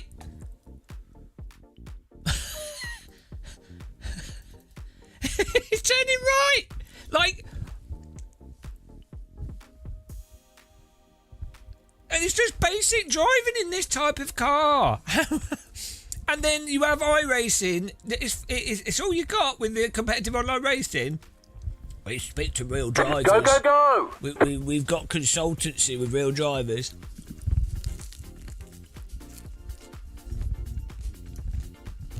Sorry, Peter.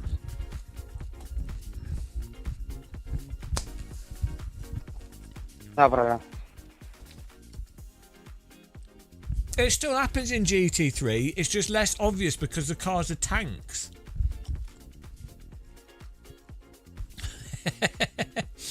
Well, the thing is, it is what it is. But why aren't streamers and YouTubers every single day saying, iRacing, you are the leading platform for competitive online racing? You need to, if you're going to use network smoothing to the degree that you do, which is fine, it's a good solution, you need to make sure the car contacts are not over the top. If you're the leading racing simulator, you need to make sure the grip returns on the tyre at the limit, like a real car and many other simulators. Everyone should just keep saying it until they sort it out. White flag. One more lap to go. I don't know. You would say it. Yeah, I'm the only idiot streamer that plays it because I play all the simulators. Most of the people that would be as critical as me just don't play it at all. But like, there's no other sim where you can find the same competitive driving. Like, unless it's like ACC with just GT3 or LMU again GT3, there's nothing with Formula cars. There's nothing else with Formula cars where you can find people that are within like a second of track pace.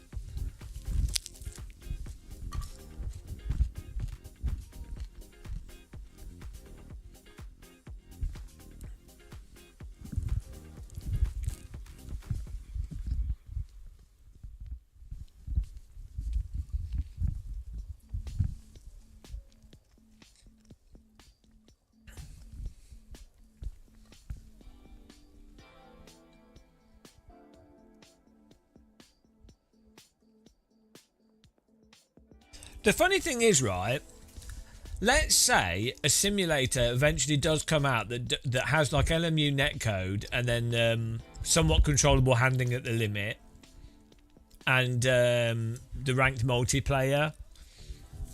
iRacing is probably going to be like in a little bit of trouble, right? At some point, I think that iRacing is pretty good because it's got a solid user base, they've bought loads of content, whatever. But the moment there is actually something with a decent online system, like, we're doing iRacing a favour by pointing this out relentlessly, because inevitably reality is going to catch up with them when another competitor actually, you know... Checkered flag, checkered flag. Bring it back to the pits, we're going. Maybe there won't ever be another competitor.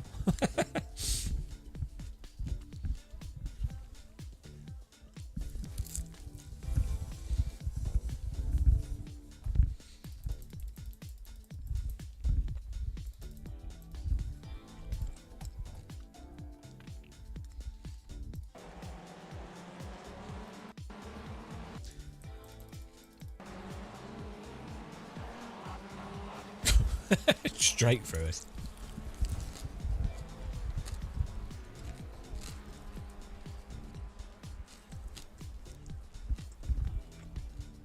And disabled daddy. They're getting free advice from... I don't know what you're saying. I mean, it doesn't matter. It doesn't matter if it was a sim racer, real driver, free or paid. I'm not sure. I don't get what you're saying. I mean, it sounds like you're making a sarcastic comment as a joke, but it doesn't. A joke doesn't work unless it makes sense.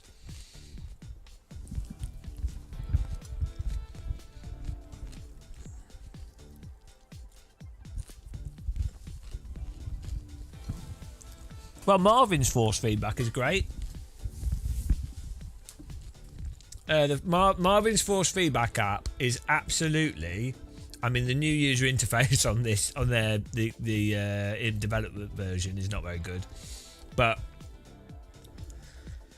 having a high detail telemetry output of the steering rack and then being able to adjust the curve so you can dial in the how the signal is actually then sent to your wheel, plus having a steering effect for oversteer if you want to use it. I mean, I don't think we're not using it, but to be honest, the old app is better still. But yeah, so plus having this effect for oversteer to increase the force when you get oversteer and being able to choose how that works. That if you add that with like any other sim, it's absolutely fantastic. I mean, it turns out that Kunos kind of nailed it with AC1 by accident, I think. But Tory Dan, it's because you had you probably had iRacing's force feedback turned on at the same time, so there's interfering.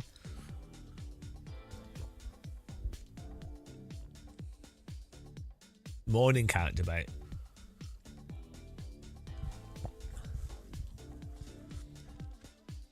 No, so the issue with ACC, this is what my theory, could be wrong on this. I think the problem with ACC is the same problem that Evo has. The cars don't seem to have a state of balance slip. They're either well under the limit and push aggressively under the limit, or they're well over the limit. And maybe it's because the slip curves they've got are just really peaky, and that's the data they've got. But the end result is the tyres just don't want to ever be in a state of held slip. So your choice is under the limit or passenger slide. And it's exactly what's happening in Evo.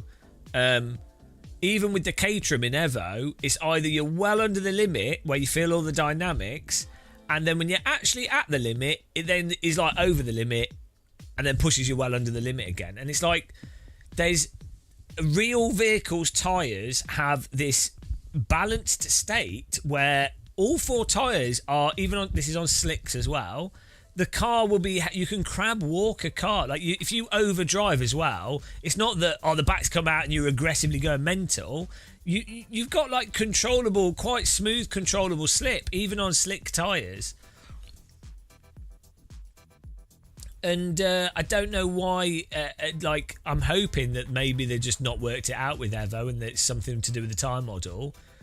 But given that it doesn't even work with the Caterham, and obviously the Porsche Cup, anything with slick tyres, it doesn't work. Like the F2004 doesn't work, Porsche Cup doesn't work.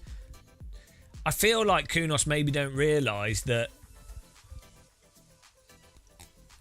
that's true, Shumi. I have actually.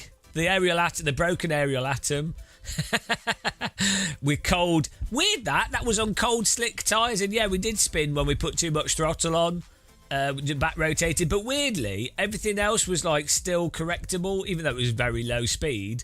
It was still like weirdly predictable, which is strange, isn't it? It didn't just slowly understeer off the track. Oh no! It doesn't refresh properly. Oh no, come on.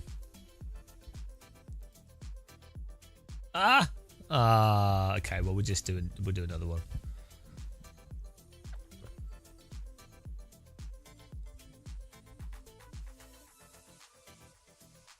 Oh, that's it, show me, yeah.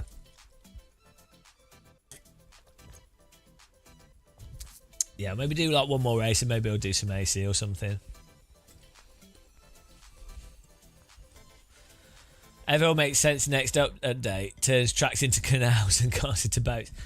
Well, right. One thing that I find a bit weird with driving sims: how are you meant to design and build cars if your tyre model doesn't support basic driving dynamics? Like the people that are designing your vehicles and implementing them, how can they do their job if the car fundamentally doesn't drive like a car? Ultimately, the car people who are making the 3D model and the adjusting the physics parameters for the vehicle, they would have to then tweak the vehicle to make it drive as realistic as possible. But if they're doing that for physics that are not finalised, then presumably as soon as you finalise or actually change the physics, the cars are all broken again. So they've wasted their time. So why even have them implement the cars?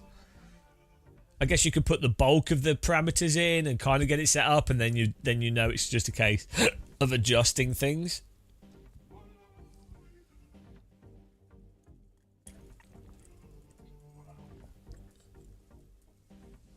Yeah, that's true, Uchid. If you've got a good single player and good missions and things to do, then I don't think it matters too much because it can still be quite a good video game. What am I using in my rig? I'm using the Mozart R21 at the moment with the Formula rim, which is nice.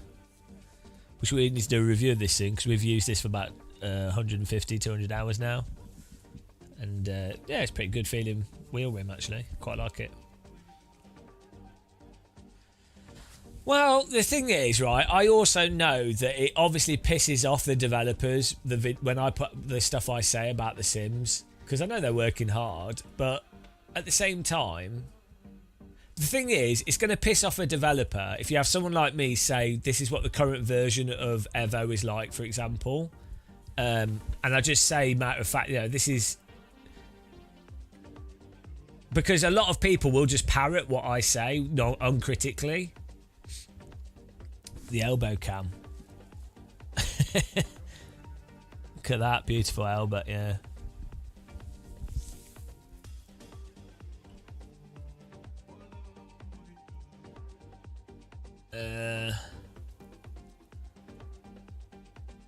But the same, I don't think it's unfair when there's an update to a simulator, even if it's in early access. I don't think it's unfair to say how it seems to be at that point in time. Oh, let's do the centrifugal track with the GT4 cars. Oh yeah, look at this though. Actually, we'll do it with this, and I'll show you this. This is interesting.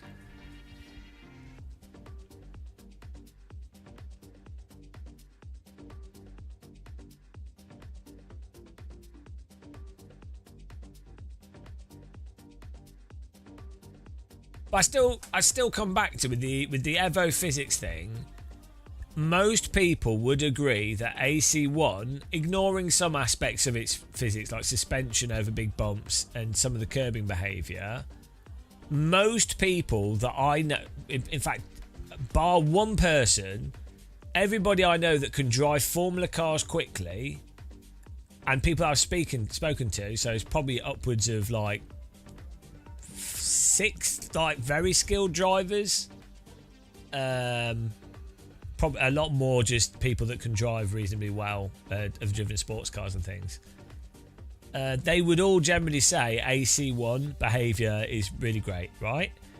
Well, if you've already done that, why shoot for something else if it's already much better than the other stuff? Like maybe experimentally, but that's the thing that I find weird with these things.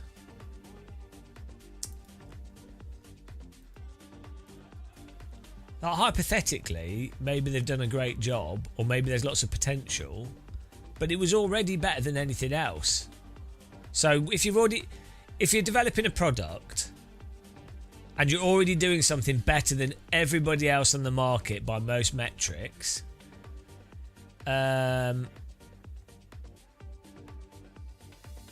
would you not then be like, okay, we've done this part, is already better than most other things?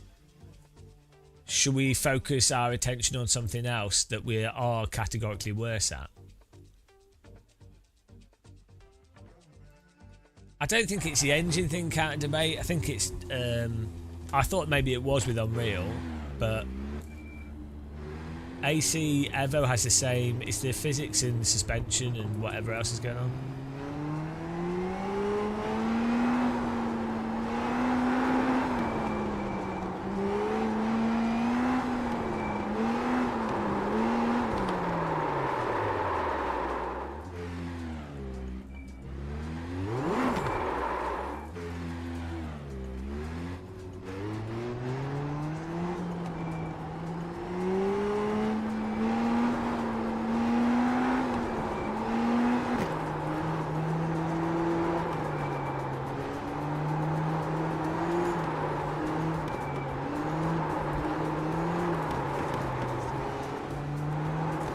Just second fastest lap of the session.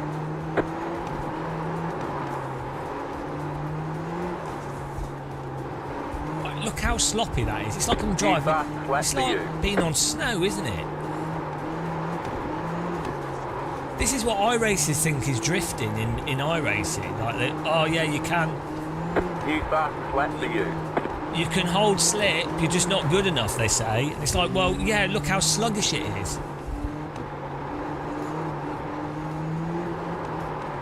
It's like slow motion. Right, now look at the replay of this. Right. Right, yeah, okay, so we're holding slip here, but look how the car is not responding to the counter stick. Like how slow it is to come out of it, and how the slip is just like insane. It's just slow motion. It's slow motion physics. But and the amount of time it takes for the grip to return. What corner are you gonna? You just slopped around an entire corner.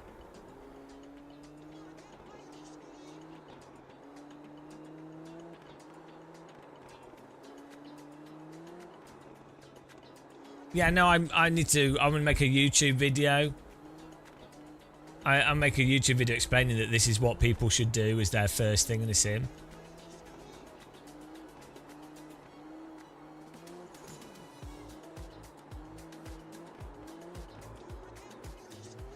So this is what iRacers think is drifting. This is why they can't accept what I say.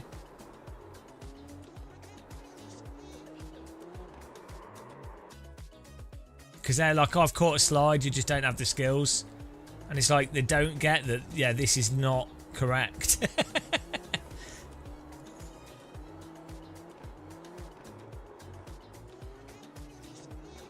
It's not about the amount of angle, it's the timing. The speed at which the grip returns, because generally you wouldn't want to be holding this much slip in a like Formula car. Obviously, this is actually that's quite a huge amount of slip for a Formula car, right? So it does actually support the amount of it's very forgiving in terms of the angle that it can actually support. It's just all in slow motion, like the rear should just snap back. If you countersteer, it should snap back almost immediately. Look at the size of these slick tyres. In what world do ginormous slick tyres, when in a slide and the driver countersteers, go... It's so slow to return. And then the slide is like... You're not really controlling it. You're just following it around, right? It's just... It's so delayed in response to the steering wheel.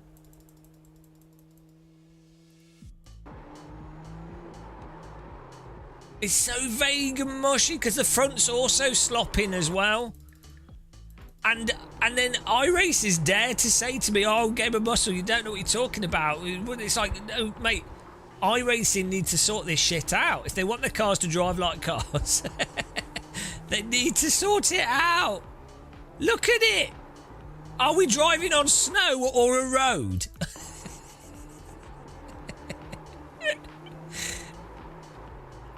Also, it's so hard to do this, relatively speaking. Not for me, because I'm obviously a good driver.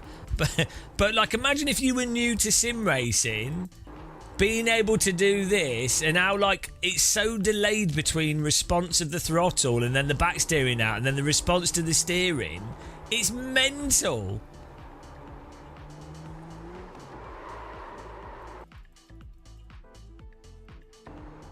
They won't. I don't like ACC, but I do like the normalist. But that is amazing. So it's probably one of the well, one of the or not the best simulation to practice, like even F1 or GT mods. It's really good. Right. What's the similar? Do you have a similar car? I mean, in AC, the most similar car is probably like the F3 or something. Delara F3. It's still a different car. The iRacing one's on the old tyre model. So look, Delara F3. Okay.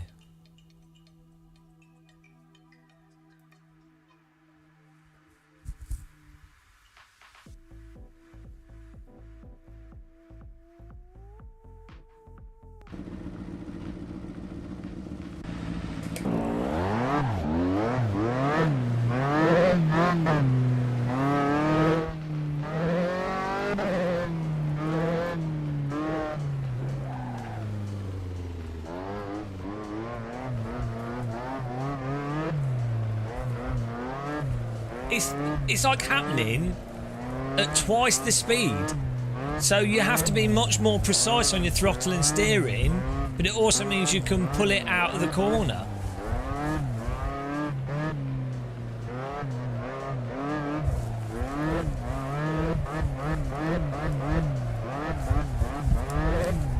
And because it's responding quicker, you can adjust the trajectory of the vehicle. Obviously, that's a ridiculous amount of slip. It's not the slip that you'd normally be holding whilst driving.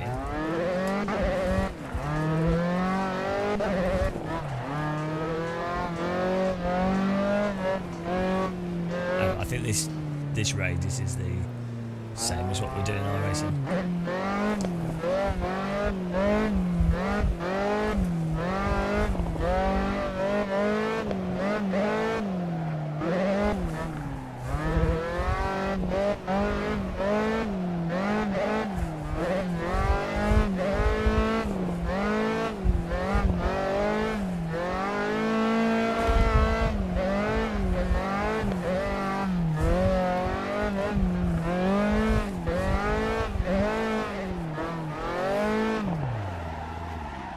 That's true, Shumi. It is definitely arcade.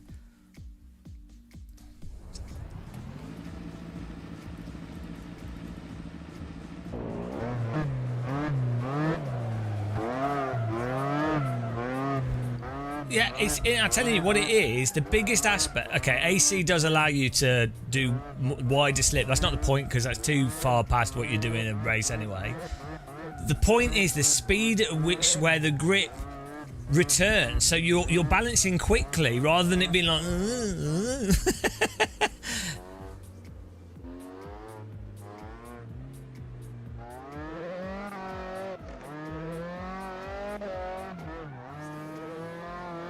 Do you mean not using the throttle as a button? Well, it's a Formula car, so it's going to be very quick in how it comes and goes from grip.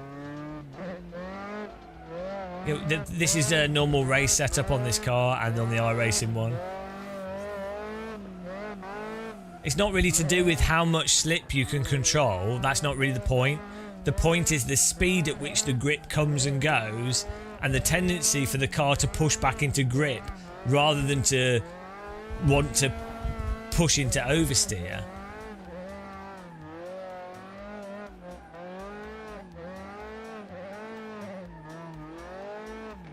This is the thing that a lot of people don't understand is they think when you say you can't handle the cars naturally in iRacing, they think you're saying you can't do any slip at all, which you obviously can. Then they think you're talking about doing monster drifting, which you're not.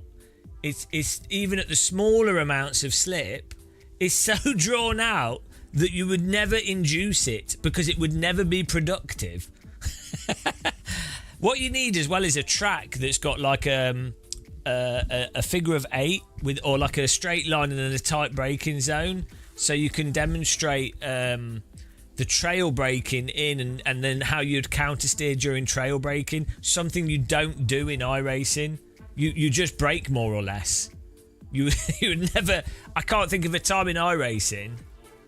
Dr. Slip's a well good name. Sounds like an adult film, that. Dr. Slip.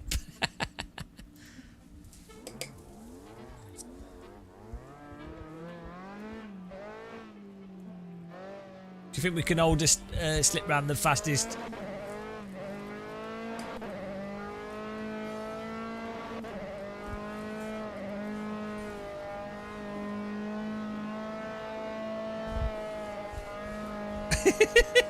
Ridiculous.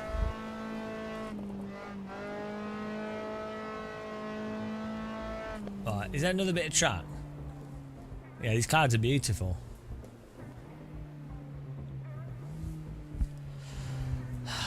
So apparently, again, iRacing put out a video recently where we've consulted with Aston Martin and real drivers, and then iRacers lap it up and they're talking bollocks. I can't believe how they get away with talking so much bollocks.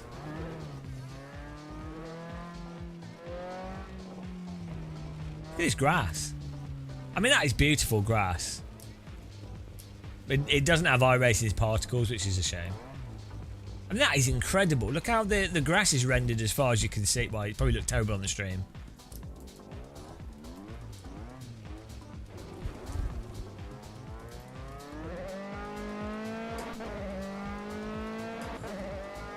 Oh dear, this is causing some weird camera stuff.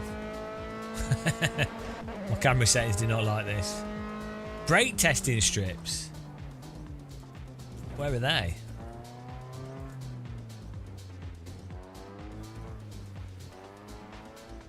Oh, is that here?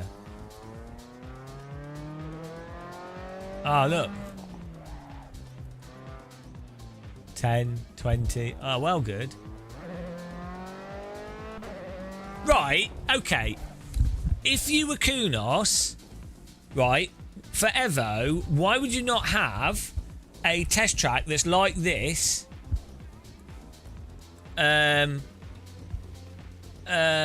like dressed up nicely, and call it the Kunos test track, right? It could even be, you could even license it with a real location or something, right?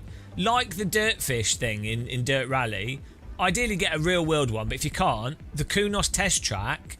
And why on earth, for the, even in the early access, would you not have something like this where it's like, there's the braking zone, and you're starting on this lane, and you have to try and brake in as short a space as possible without locking up, and it gives you points for right. You have to start, and the idea is you have to brake before going over the line, otherwise it's an illegal move.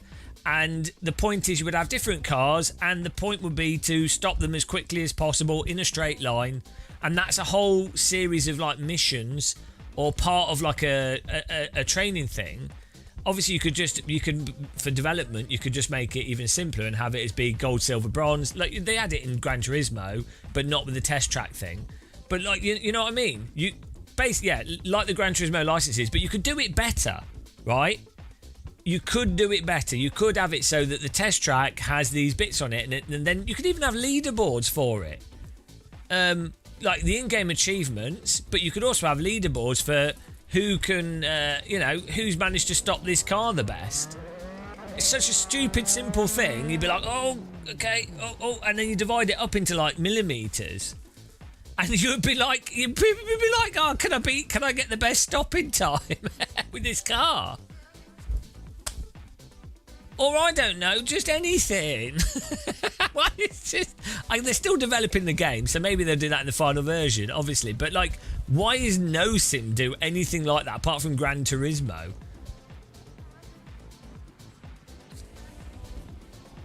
Oh dear. No, it's not to do with people not knowing what the right thing is to do generally. It's to do with them not having enough budget and the sims being so complicated that they can't spend time on games design and gameplay because they're spending all the development time on trying to make the bloody thing work. That's too complicated. That's why it is how it is.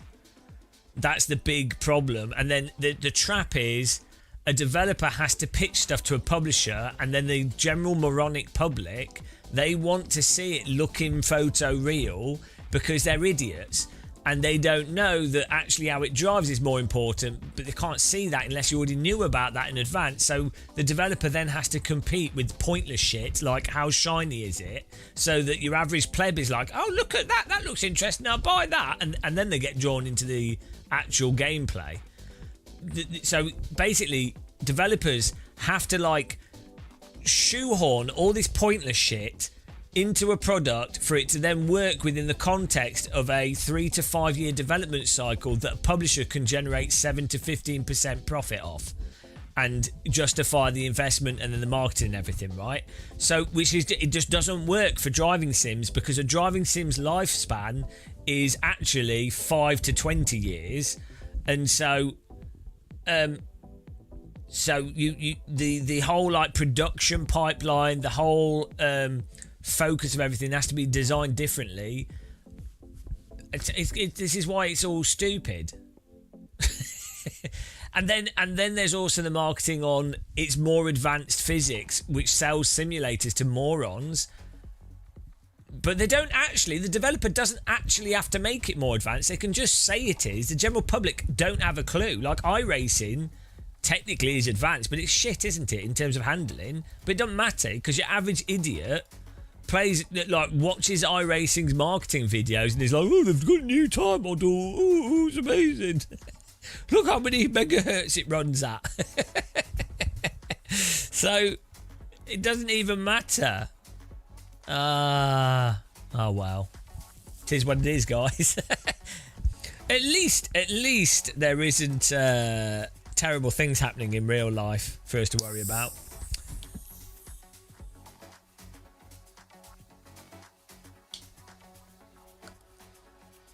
The longest rant world record. That's every day. I'll create an AC server after this race. We were just trying different settings on things here.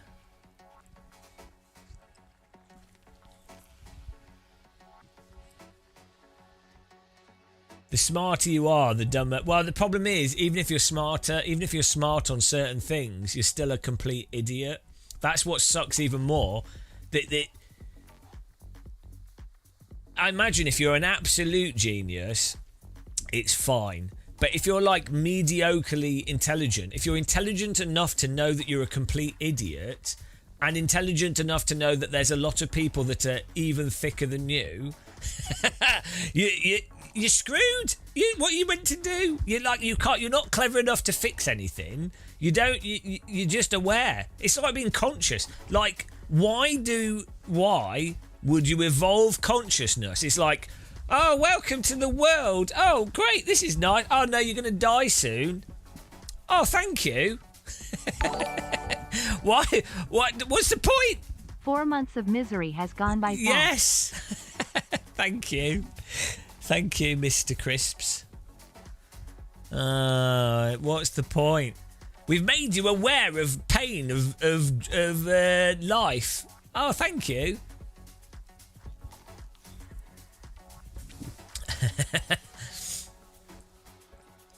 You used my FFP settings for your Moza R9 in iRacing. They were crap. What settings did you use? I don't know what settings you're using. They were crap. Well, that really helped describe things to me. I totally know. Yeah. I don't know what. I've not made like iRacing settings video, so how could you have used my settings? Like, I think the only settings that I've said for Moza is to turn all filters off in the pit house software. The pace car is out of control. Yeah. The only settings I've ever done is to turn all settings off, so I don't know what settings you're doing. Well, what YouTube video? These are the settings I have, and then it's just turning off these high frequency things. But yeah, you also... Yeah.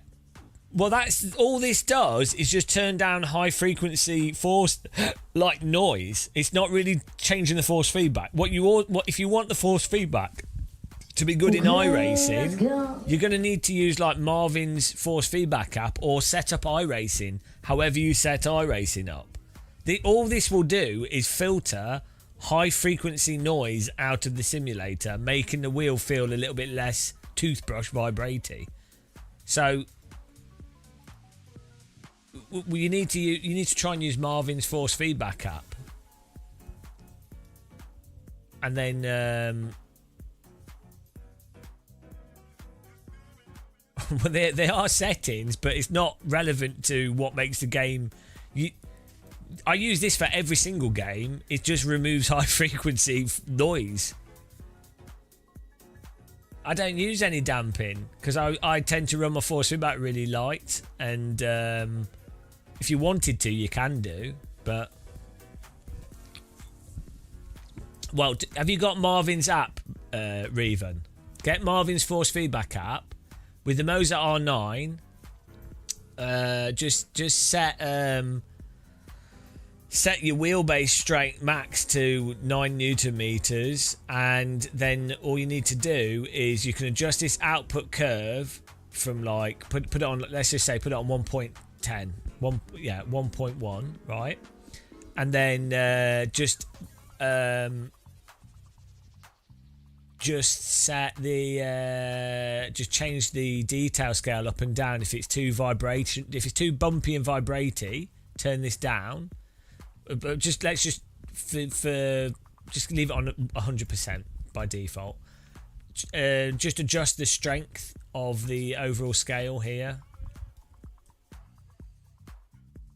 I just run really weak force feedback, Andreas, because any damping removes what little detail LMU has.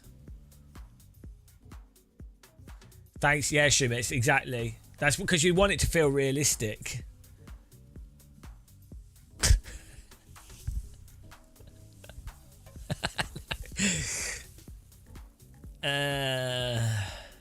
I don't know how people are confused about force feedback. Like, how is it? It was never been confusing to me, even when I had a Momo Black.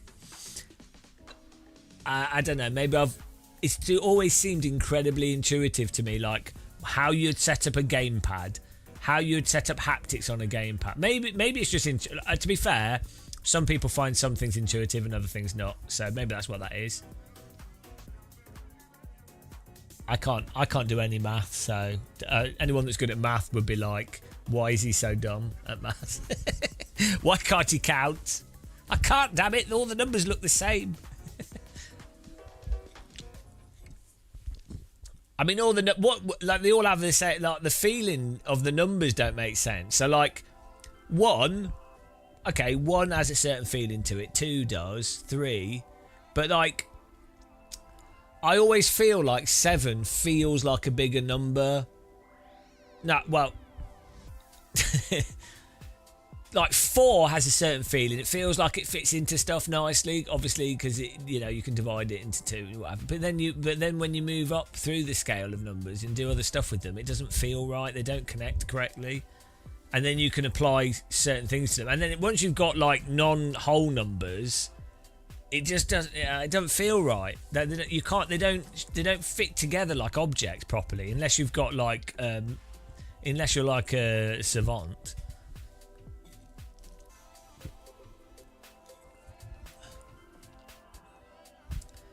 No, I know, but it just doesn't. Right. So.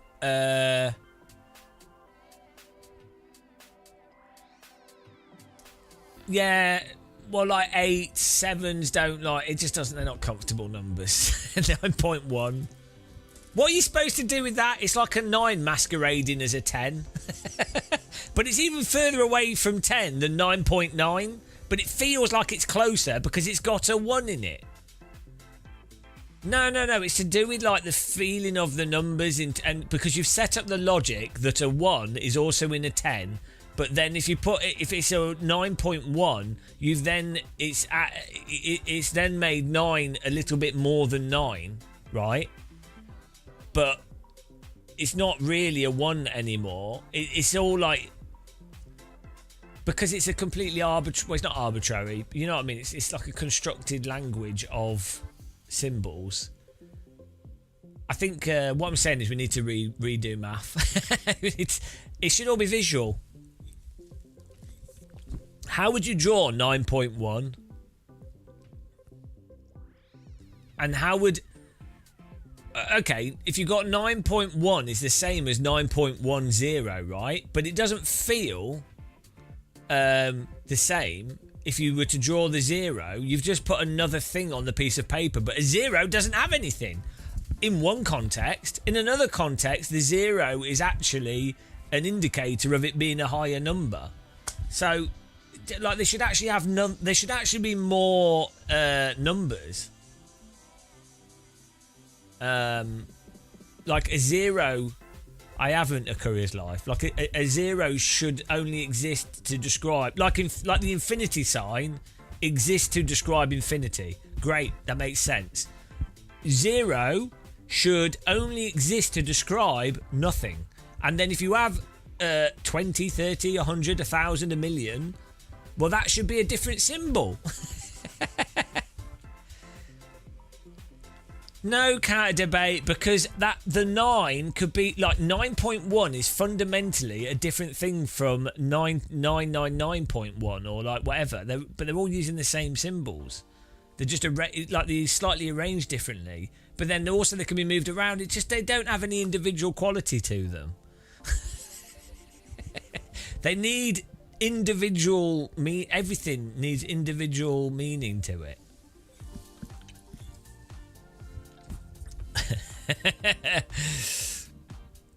Everyone just accepts this stuff, and it's terrible. Yeah. The problem is, before they hadn't invented zero. It's not really a number. No, it's a concept. But it didn't exist at one point in time, and then it's really useful to have the concept of zero for doing a whole bunch of things. I know, why can't you just be happy? There's like me in like prehistory times, they were like, oh, we have created numbers on paper, we can now do math. And then my distant relative was like, oh, I don't really, I think, you know, these numbers and then don't go together well. And look what happened. Everyone just went along with it. All the caveman influencers were like, oh yes, oh, number very good. And look what happened. I'm telling you, Thomas, yeah, the zero is it's a placeholder, but it should be unique. A zero is like a broken bit of screen.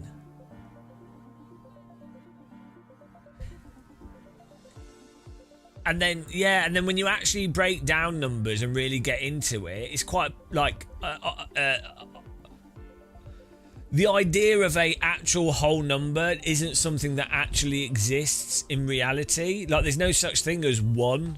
It's just like you've arbitrarily divided something into something you're calling one, but that does not exist. Like in an analog system, I guess maybe you could philosophically argue it, couldn't you? But like, in a sense, nothing ever is one. Like, something weighs different, something looks different, something is intrinsically unique to another thing that is still a quantity. Like, one only exists as a hypothetical fiction.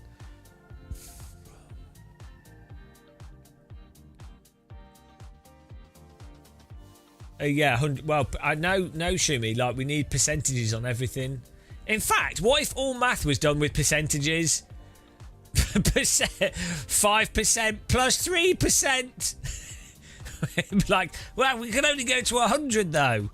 Well, okay, 0.3%. 9, like, it's suggested. Percent of what? We don't know. Percent of the universe, the universal one.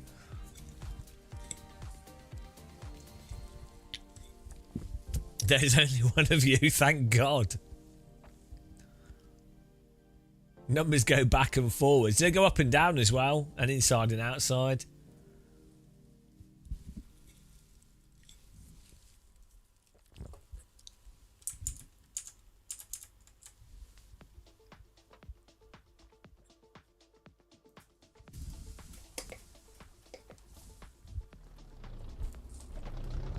Oh dear. Numbers, how do they work?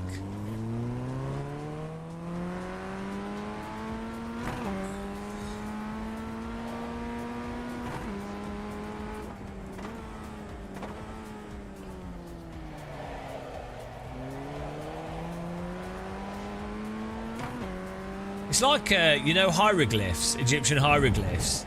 How they you can read hieroglyphs left and right. And it depends on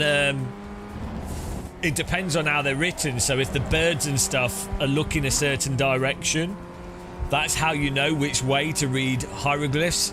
Daniel Jackson here, by the way, guys. I'm just working on this project where we found this like circle thing in the ground. I'm translating it for everyone. But then also the words over time changed meaning because people were like, I want this box around my name. That's royal. So anyway, it's so like ridiculous. I bet most people didn't know that hieroglyphs can be read both left and right, depending on how you're told to read it. Imagine if English was like that. Which way do I start reading this book? Oh, let me just check the sentence first.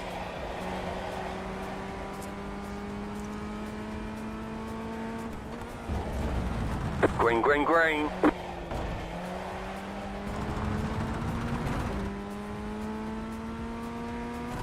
Okay, here comes your first time lap.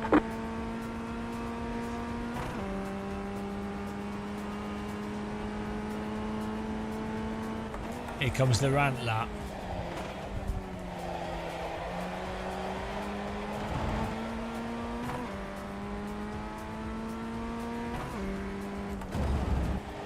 Everyone knows how to read hieroglyphs. Of course they do.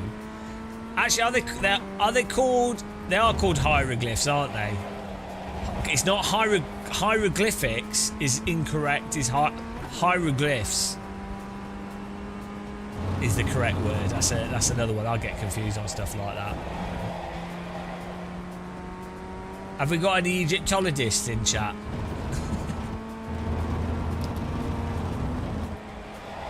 Hello, has been. We're going to do AC after this. I was just suffering a bit. It's fun getting driven into. We were messing around with Marvin's force feedback.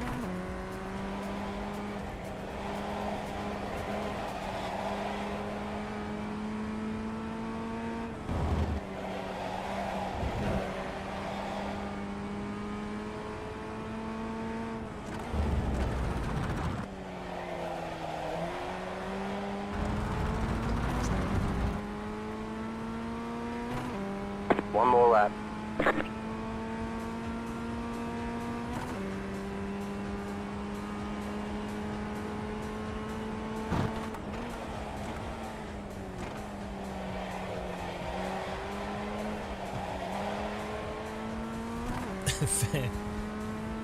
Philomena Conk's well good.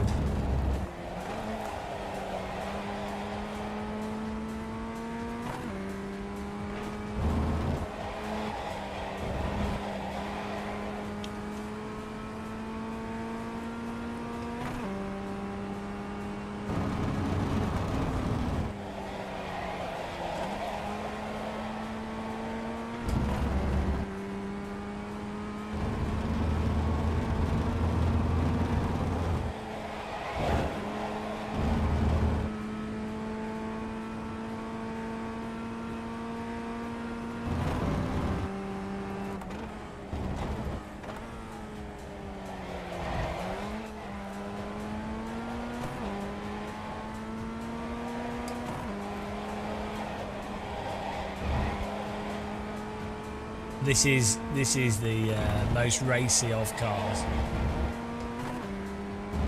Apparently I can't drive.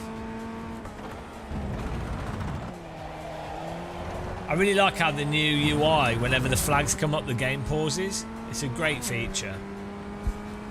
Good job, iRacing. There's the flag. It's over. Oh yeah, we need to bind.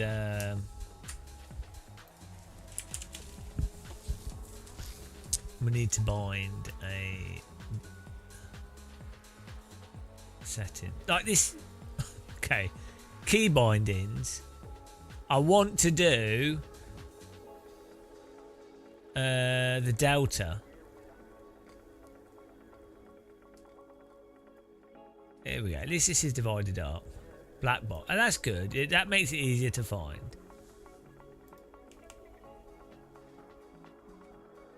And then what's tab by default called? You know, the delta. Split time delta. There we go. So it is easier to find stuff. In fairness, that's good. I have to give them credit for that.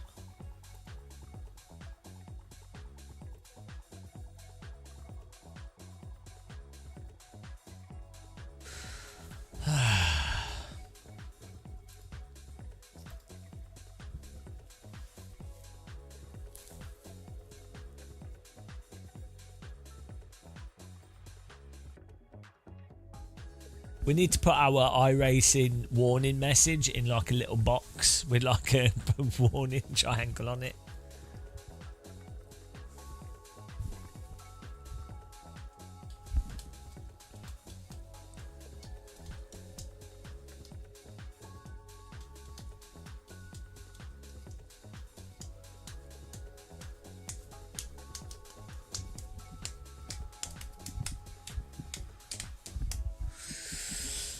Oh, here we go. Yes, get a rig, Rewind. Get a rig. Rig it up. Look at this. The estimated strength of field is 2,600. Good luck, everyone. Good luck to Expect to be myself. fighting for the podium. Good luck to myself. 5 cars left to grid. What? The race just started. Is everyone all right? What class cars was it? Oh, this series is so cursed, man. It's good fun. You just have to take it on the chin.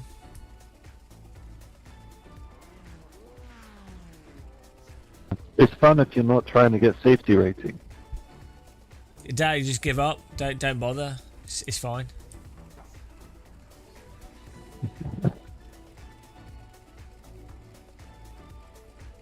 Still waiting on 2 cars to grid.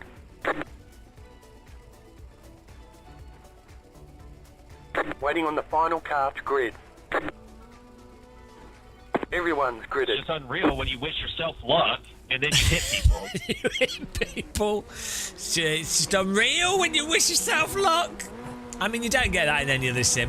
Green flag, green I'd flag. like to retract any of my complaints because the voice chat in this is a comedy gold mine. Like a mine of pure gold. Car on your left. Still there, hold your line. Still there. Stay on the right. Yeah, you wish yourself luck, and then you Stay hit on the into right. people. You're wishing yourself luck. As if you have to. Still there.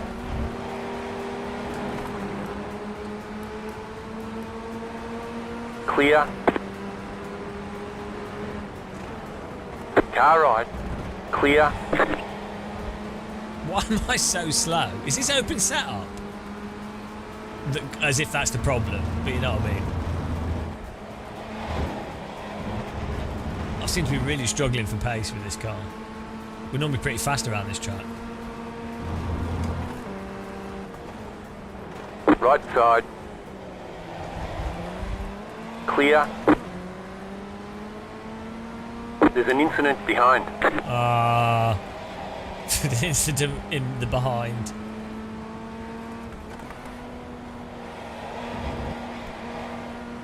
Interesting line.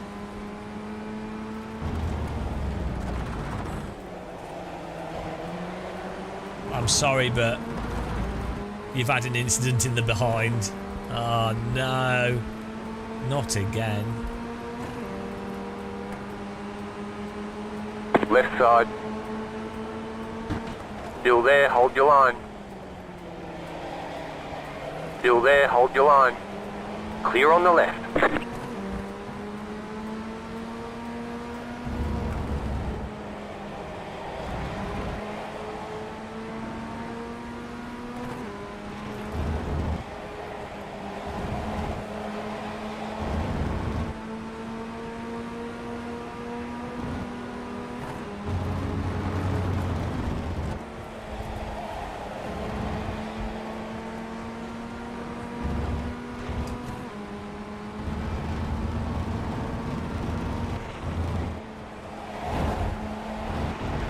I'm proper slow through there.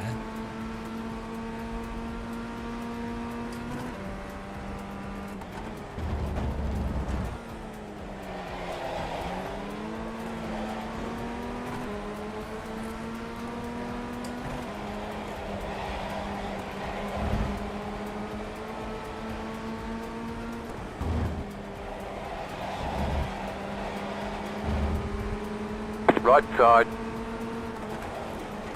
Stay on the left. Clear. He left the door open there, so we snuck through. It was beautiful.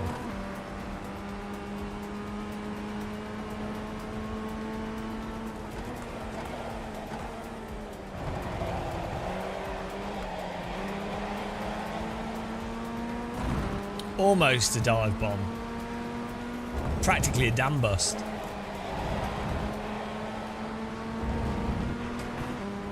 I think we need to do a radical SR3 in AC first. There's an incident behind. Pick it and stick it.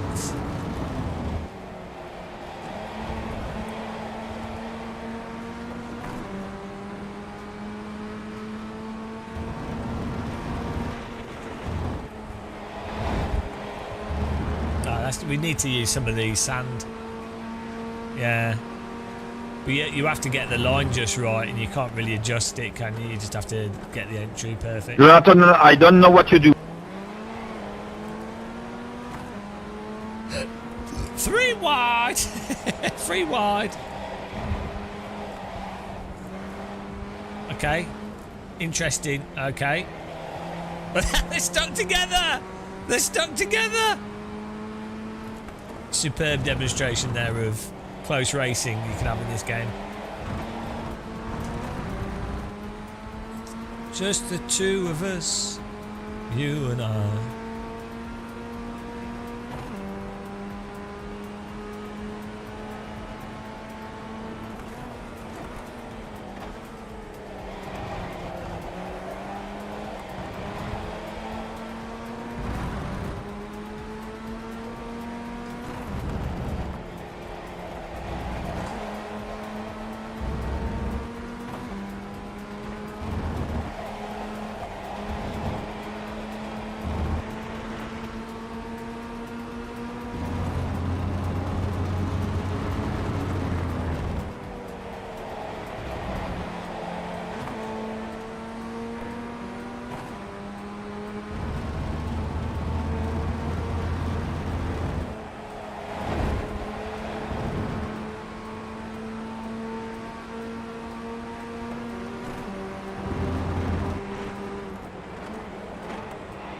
Left What? side, clear.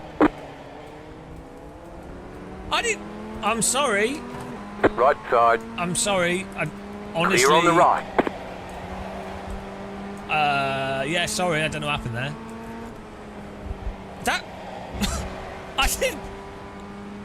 I didn't touch him.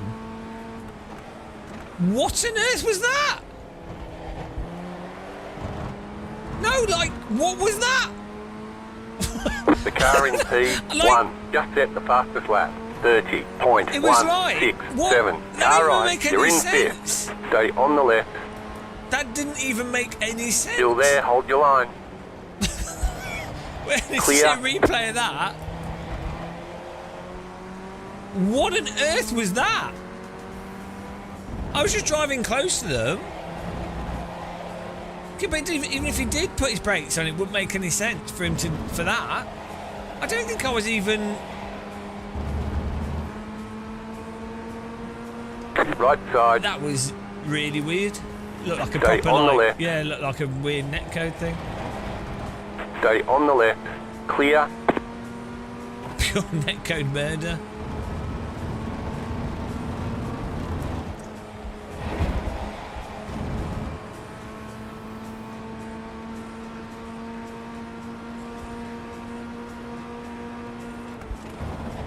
Good netcode takedown. Intentional netcoding. It's a valid strat in this game.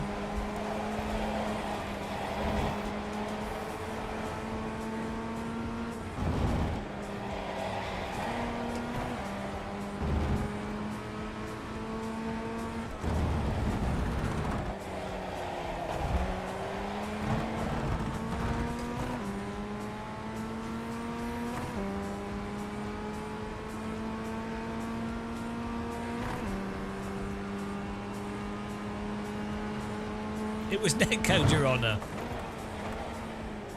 I didn't hit her. I did not. Oh, hi, Mark.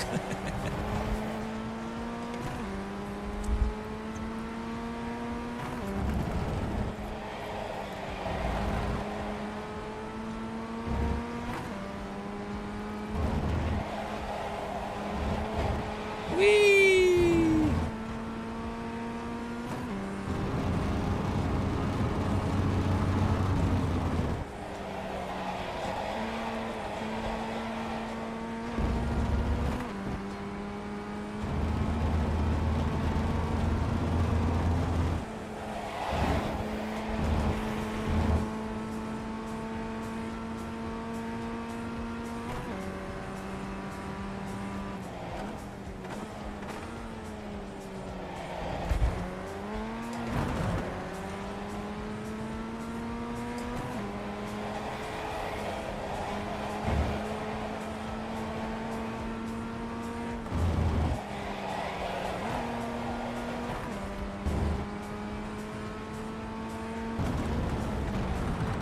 last lap. The leader just did a 30.222. Two. The leader's just done a 30.222. New fastest lap for you. Where did that come from?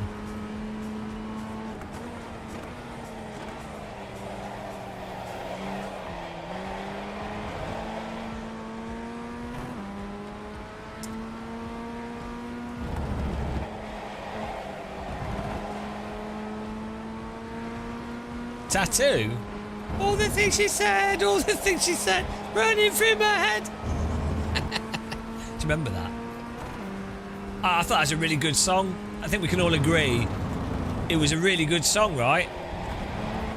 Something about that song made it really entertaining to watch the music video. I don't know what it was, but there was something about it was just really compelling.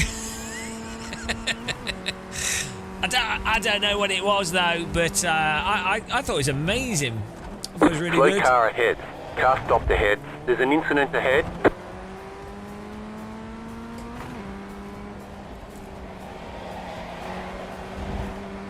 You're pulling away from the car behind. The gap is 1.3 seconds.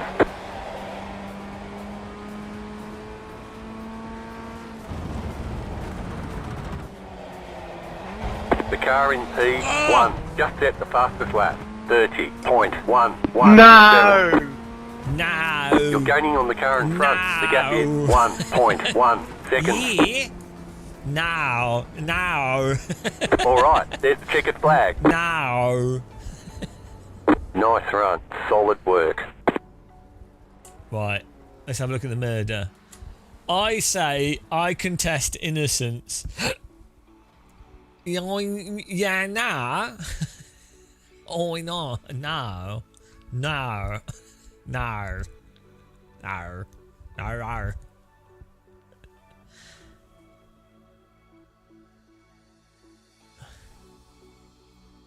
Right, here we go. Guilty, you're fine. No, look.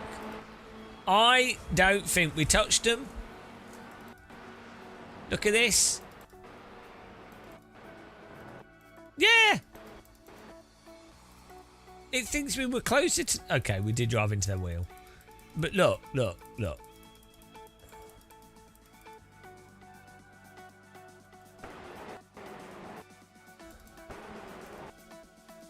They accelerated forwards. How does that make any sense? I'm on my brake. I'm braking. I am braking. Look at my brake input here. I'm on my brake. I'm on my brake. How are they accelerating forwards? Doesn't make any sense. Right. I'm sorry, but this is... Who's braking harder than me? Harder, faster, stronger. I did a 1 second apology though. We didn't actually touch him.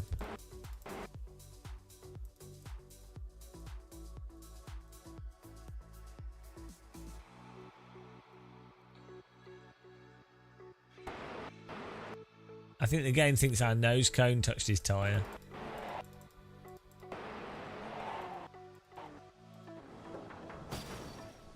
Well, that wasn't what we wanted to happen.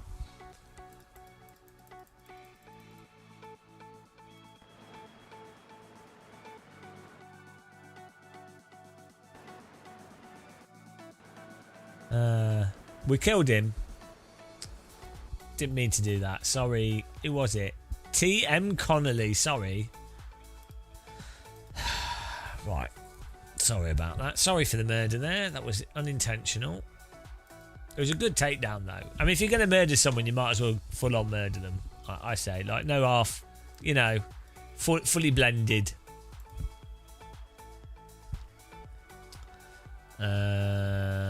Right, should we put the Assetto on? Who wants to join us in Assetto? Do we have enough people?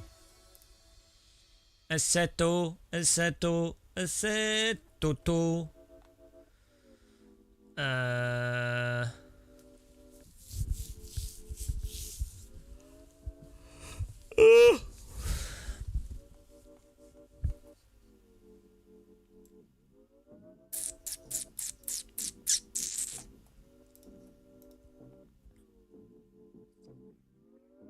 think we could do a classic here.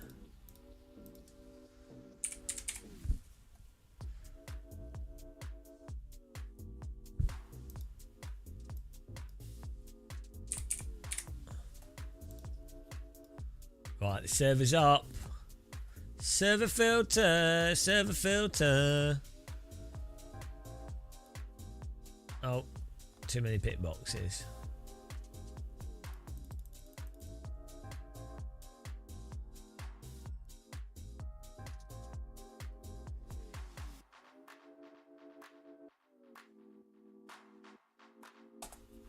There you go, server's up, guys.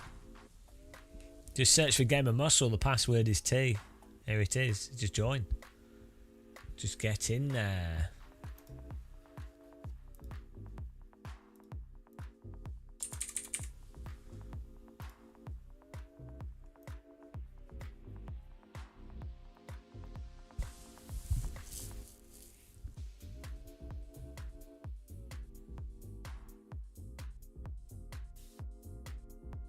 Oh, we're on 19,020 followers, guys.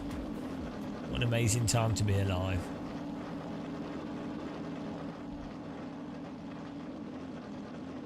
.43.9 quality aggressive. Let's see how well this drives.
It was too realistic for me, Shumi.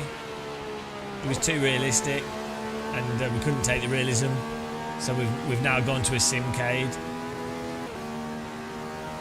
You probably don't know anything about these cars, Shumi. This is called a Radical SR3, but as you can see, Assetto Corsa's got a really sort of arcadey interpretation of it.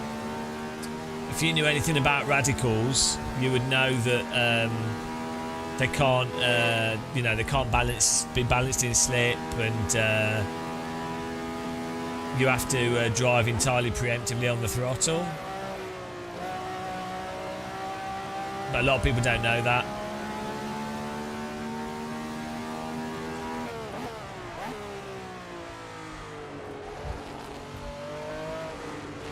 Alessenko has raided us with a party of 66. Alessenko in the house. Here he comes. Alessenko, he's the man. Alessenko, yes he can. Alex Nako is his name, I've been saying it wrong. Welcome along, guys, to Assetto Corsa on the Game of Muscle server. What do we do here? You might ask yourself, and I wouldn't be able to tell you, but we are racing with subscribers at the moment, and you're welcome to join us if you would like to play some Assetto Corsa. Server's called Game of Muscle, password is T. I hope Alex Nako, I hope all of you gave him a hard time and made his live streaming miserable, because that is what people are meant to do.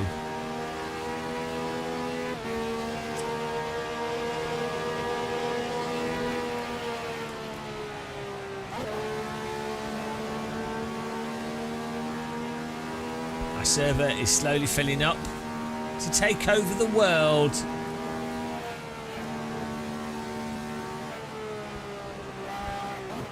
No one knows what's going on.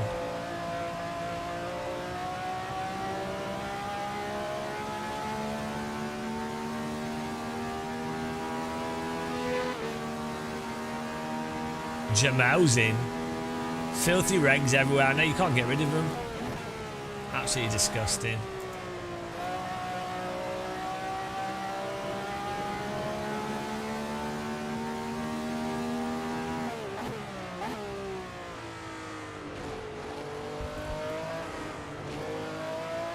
Oh, this is our banker lap.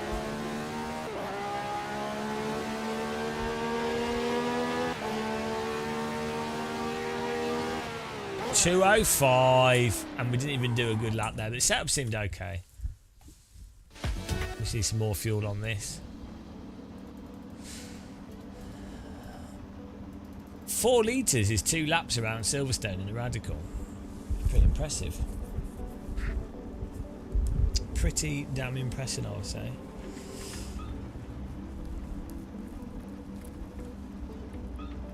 Alex and Nako, were you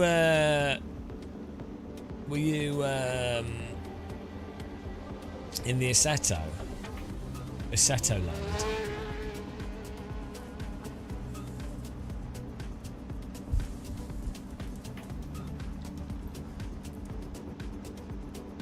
There's not many people streaming Assetto Corsa. If you're on Twitch,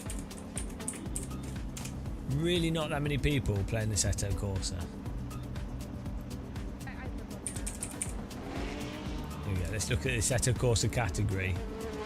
120 viewers total. Oh dear. I think we're like... Sadly, I think we are 110 of those viewers. Oh dear. There's... yeah. Why does no one want to watch Assetto Corsa? This is very sad. A Courier's Life is live though. How do I stream with him? How do we amplify this? Hang on. How do you collaborate? Here we go, look. Start streaming together. Twitch may record video and sound. I don't know if this works. I don't know how this. I don't have a camera. Right, and then oh yeah, you can add a camera.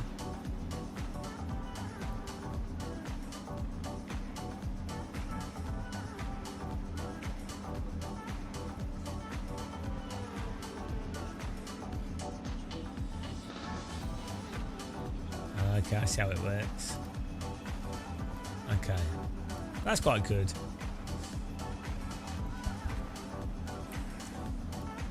Guys, give A Courier's Life a follow. Can we have a shout out for him? Yeah.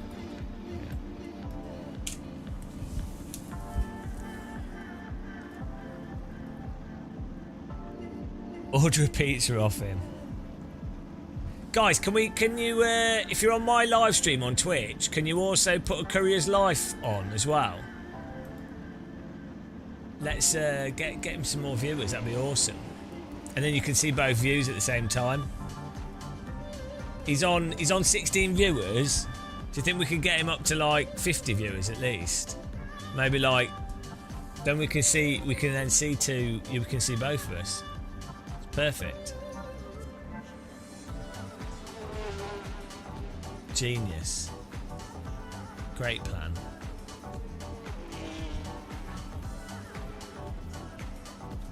Right. Go driving here.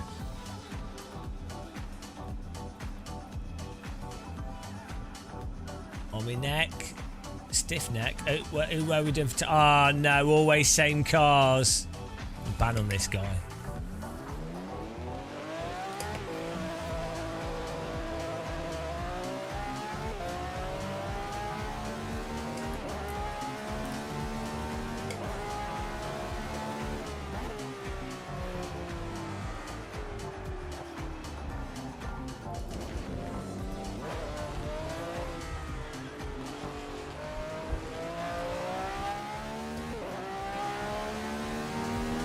I need some techno music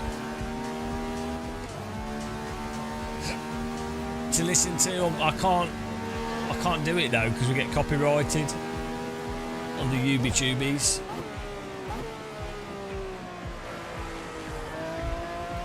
Maybe I can encode separate audio channels to YouTube and Twitch, and then we can have techno.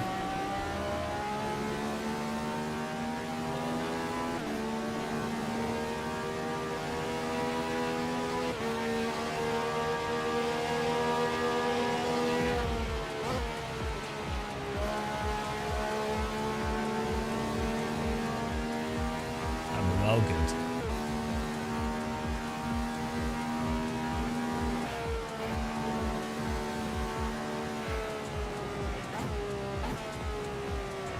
Oh, we can turn the message off. The iTruth. The iTruth message is off, guys. No more iTruth. Do you know what? I need to clean up this room today. Don't want to. Yeah, slag off. Go and slag me off on this channel. Go there, guys. Everyone's not here. Everyone's asleep. As soon as we play AC, there's nothing to complain about. Everyone's just happy. It's like they're having a blunt or something. They're all like, ah, yeah, balance is restored in the universe. Search for Gamer Muscle. Password is T. Maybe someone can share the address of the server. You need to have shader patch. And also, this is a mod guy. That's my psychopath laugh. You ready?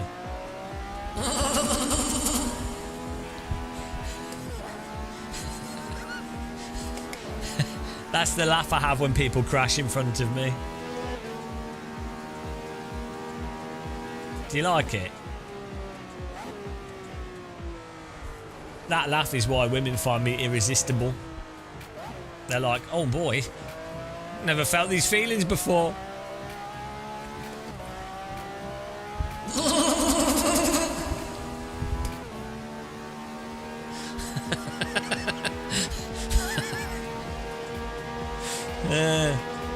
Works every time.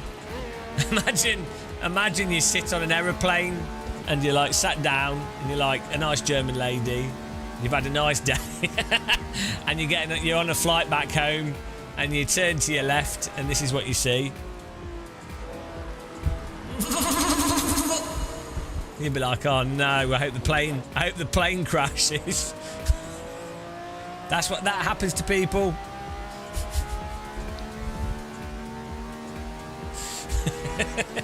Imagine that. Oh no.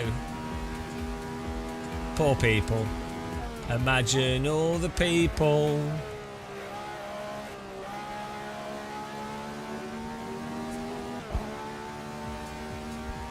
Lick your nose with your tongue. Hang on, I never tried to lick my nose with my tongue. My tongue's not long enough.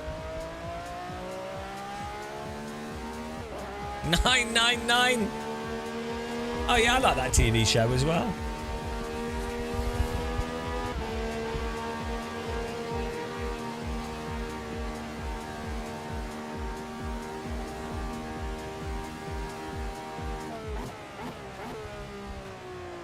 Wee! Makabawi!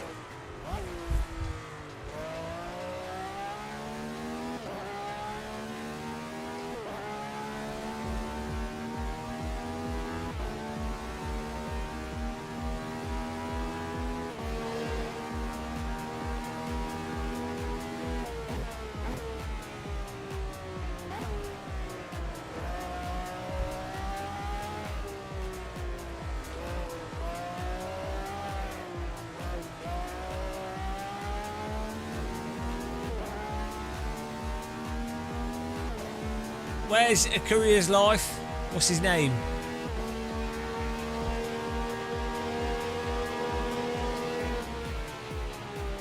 Poor guy's gonna get beaten. What's his name in game? It's the name of the game.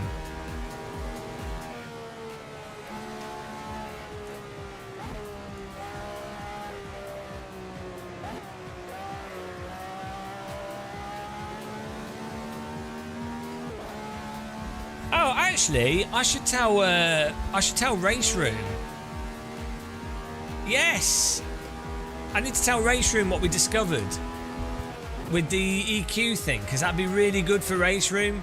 Because at the moment, you have to turn the strength of Race Room up to feel the dynamic range. Certainly one way of doing it. But if you had that curve applied to the force feedback signal, you would be able to feel the dynamic range without having to have strong force feedback, which would make Race Room a lot better to play for me and other people with weak hands. So we need to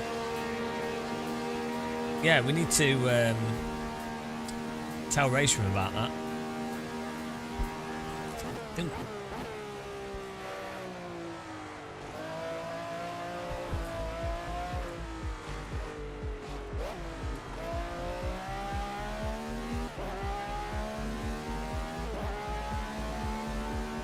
Don't know how easy it is for them to implement.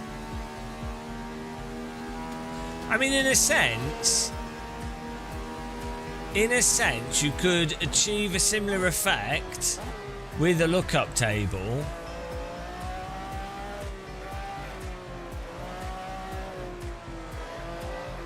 No, it's not that they don't know, it's just that they might not have thought of implementing that specific way of doing it.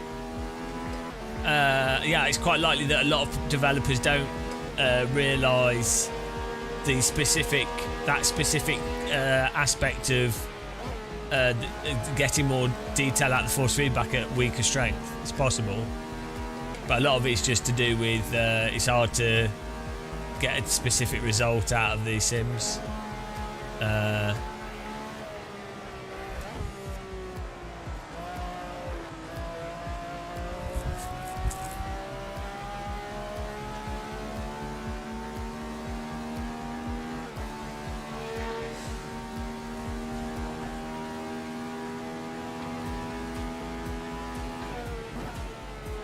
But yeah, maybe it requires something else, I don't know.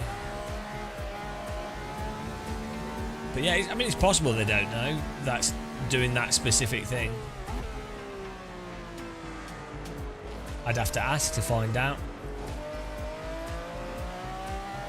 No, I don't think so. I like the... I know some of the guys that work at Race Room reasonably well. They're really nice people. They probably want to murder me. But they're nice people. Unless they're watching, in which case they're terrible people and I hate them.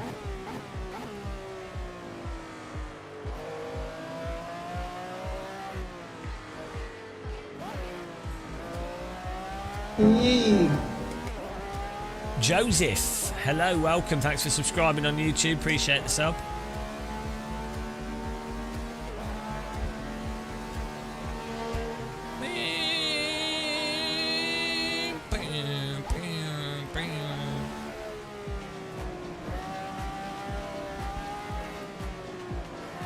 I need some better music. This is a big problem I'm having at the moment. This is the same deep house on Epidemic Sound for like months on end. We need some good techno music.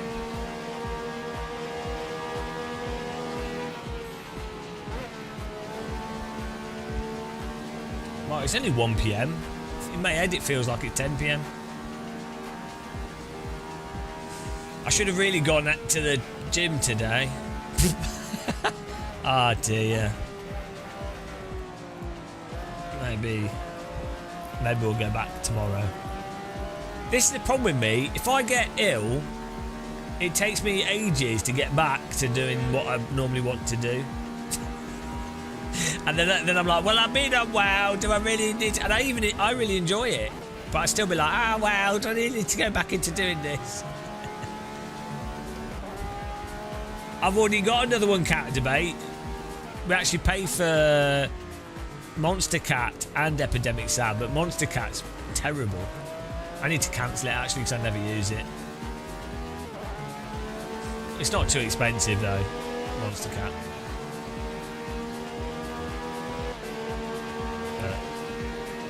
Monster Cat's like £8 a month, whereas Epidemic Sound is like £15 a month.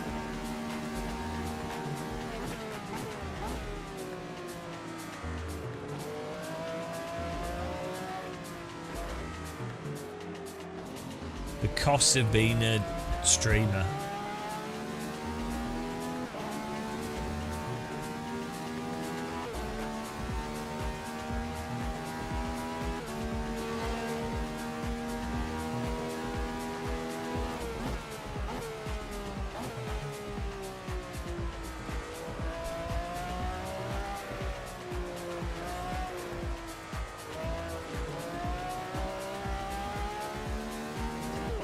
How is always same tracks bloody...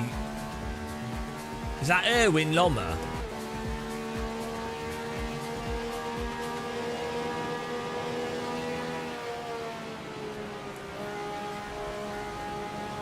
How dare he be 1 second faster?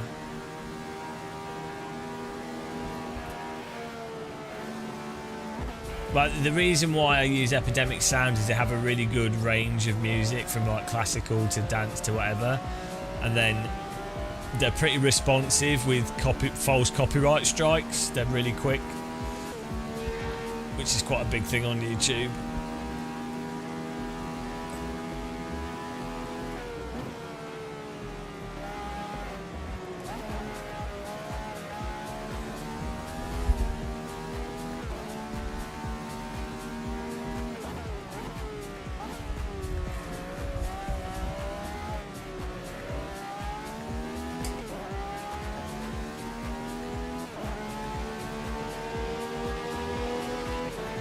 Oh no, he's still ahead of us.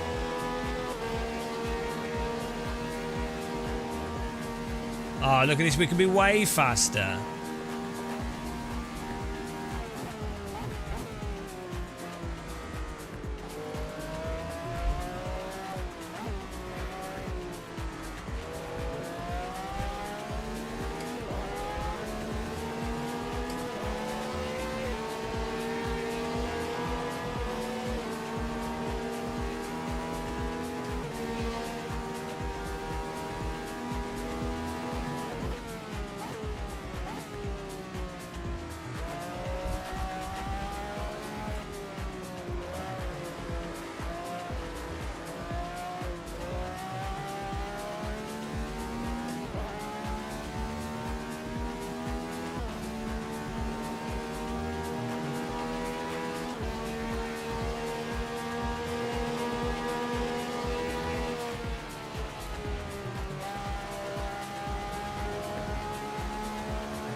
Man, we were well up.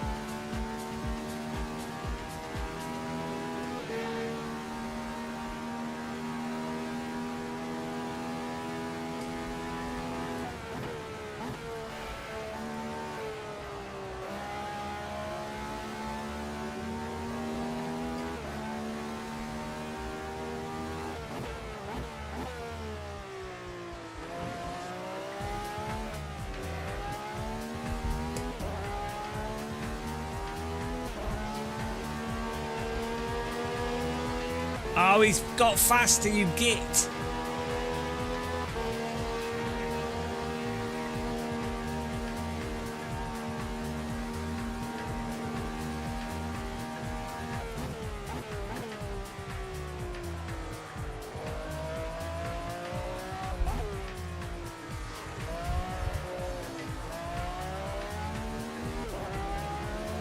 Oh, my tyres are worn out. That'll be £800 for a new set of slicks.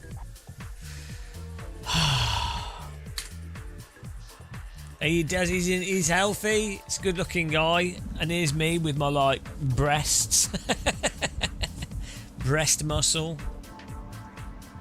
Simply the breast, breaster than all the rest.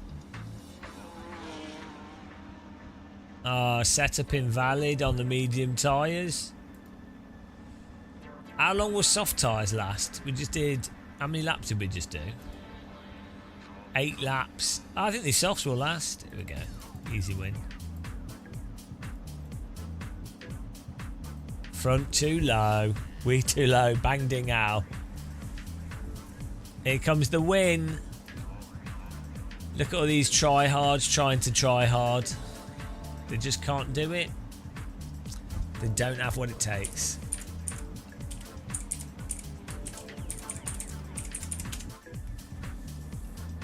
Can't blame them for trying though, can you?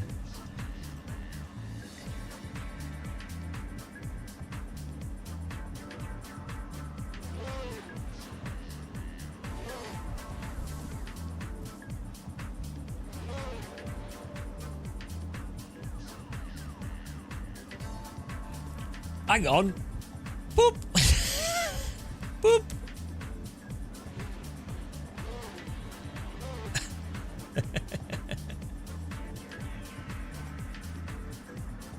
Mr. Magic Hands here.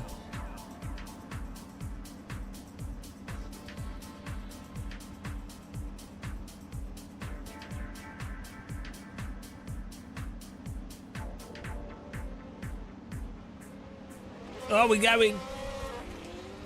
No. Why stop the start? You idiot. I'll restart the race.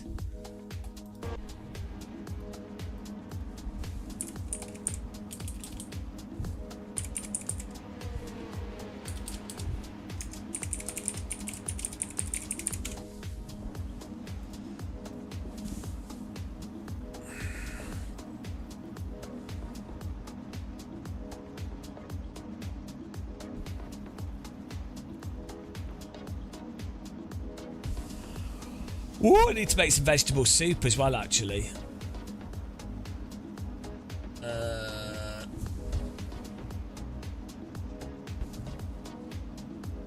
Super.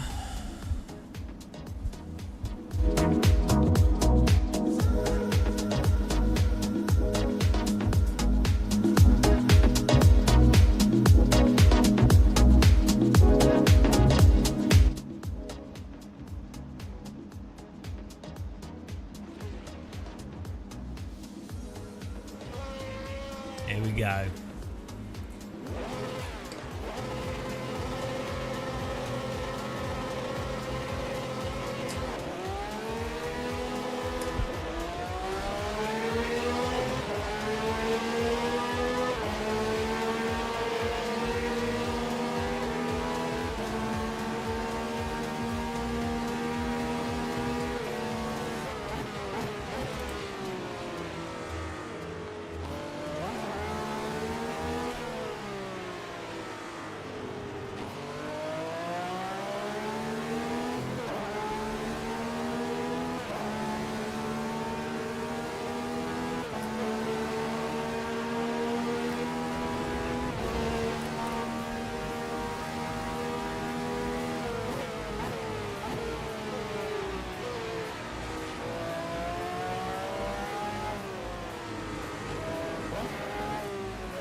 You disgust me.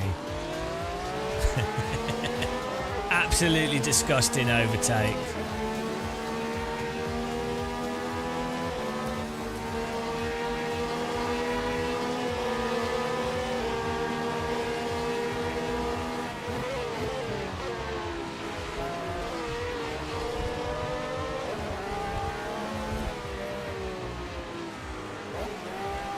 That's very slippery.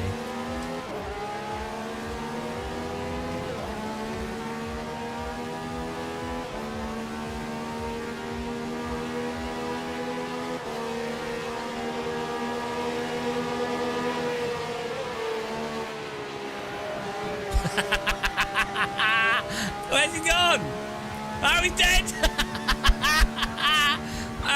I was alright there. I went up the inside, it's totally fine. I've Verstappened him. Absolute filth.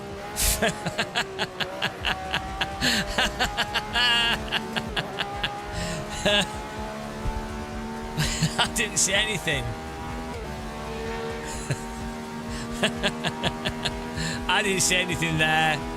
It was a perfectly legitimate move up the inside. Your Honour. It was good driving. He obviously netcode. I think everyone in chat can agree that that was netcode, right? Yeah, good. Beautiful. Beautiful moves.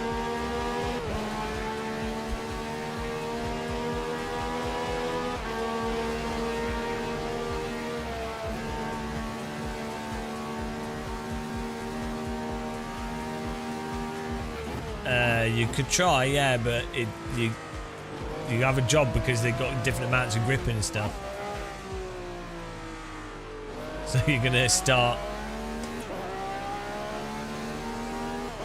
Cars will lose sync very quick.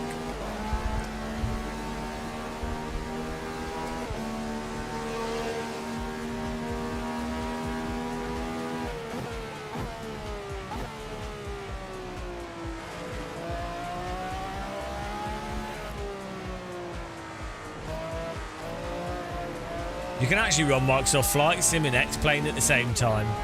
And what you can do is have the X-Plane physics in Microsoft Flight Sim. Hello.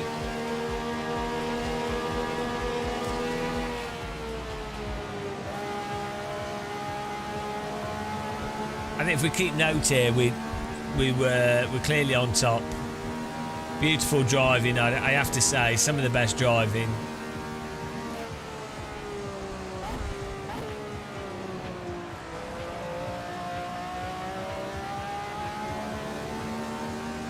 We're all doing alright, I think.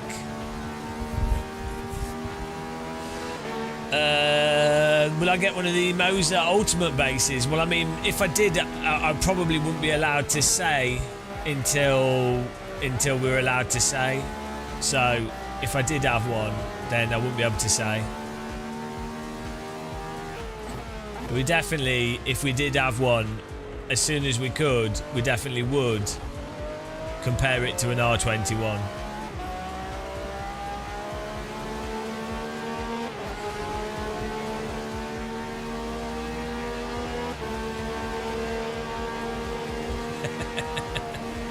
I didn't say that, Dean. I didn't say that, did I?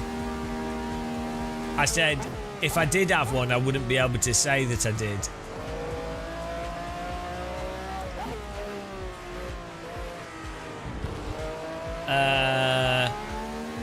Well, I mean, that would be confusing. But no, we used it at Gamescom on their AC demo rig, and it did feel quite good at Gamescom. We do have a bunch of equipment that I want to try and I'm currently working on building out a bit more. We're going to set up another sim rig because why not? But we're going to basically have another bit of studio space and use it as like a. The plan is to have the pretty rig, the pretty rig. A third one, yeah, in a different space. This is the plan.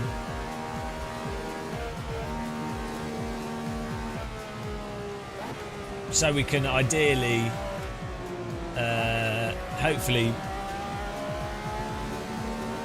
cover more stuff while still having the live stream rig.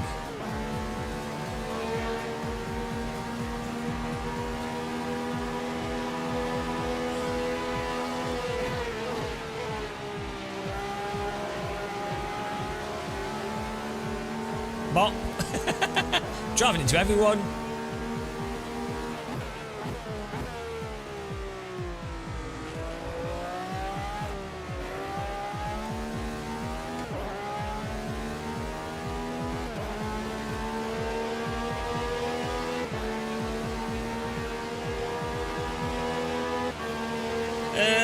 The R21 is I mean, I don't know since compared to the R16, but the R21 compared to the R12 is quite nice and punchy, but it's not like a mega upgrade. But then having the ultimate one, again, it'll be a tiny bit of an upgrade. And that wasn't me, by the way, guys. That was not me. Just so you know, it wasn't me.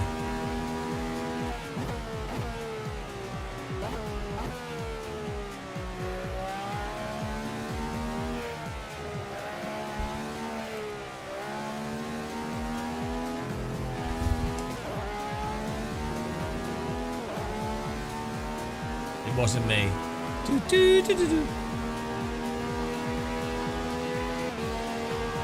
After this race, I start the next race. I need to cut some vegetables up and put them in my slow cooker for my vegetable soup. Because it takes like 3 hours to cook before I can blend it. So I need to get that going, otherwise I won't eat this evening. I bought some leeks, I bought some carrots, got some red cabbage. Vegetable soup, here we go! No, it is a slow cooker. It is a literal slow cooker. You can't cook soup in an air fryer. How's that meant to work, you idiot? Can you imagine? I mean, you probably could. It'd just be very inefficient, I'd have thought. Yeah, I think it'd take a long time to heat the liquid up.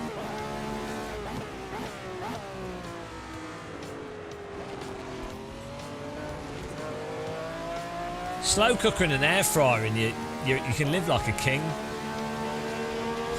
I bought some southern fried chicken as well. I feel like, 'cause I hadn't eaten any meat for like 2 months, so I need some other way of getting like a little bit, still eat like a little bit of meat, maybe more fish. Don't really enjoy chicken that much, to be honest.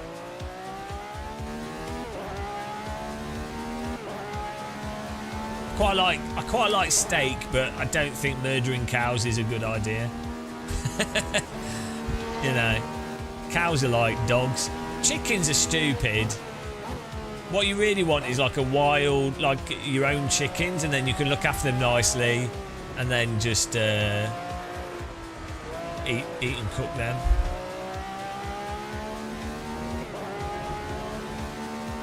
Like, chicken farming's mental. What's everyone doing here? Why are we so good? Game of Muscle Race School here.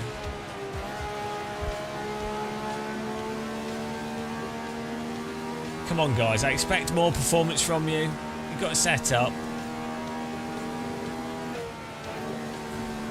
Can we link a courier's life again?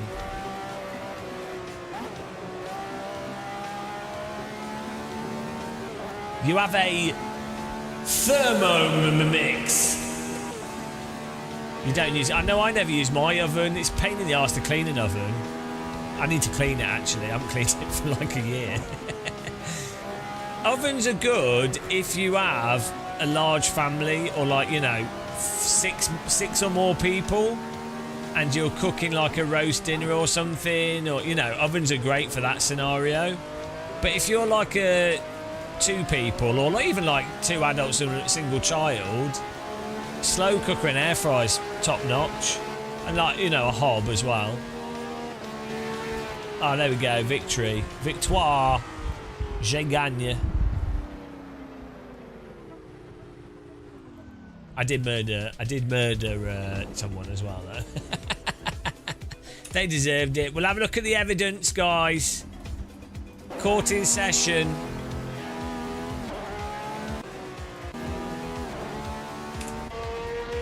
What lap was the murder on?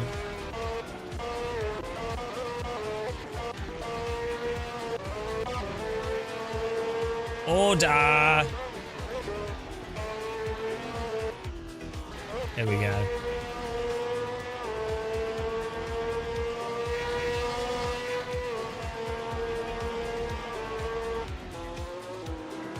Oh no, it wasn't that.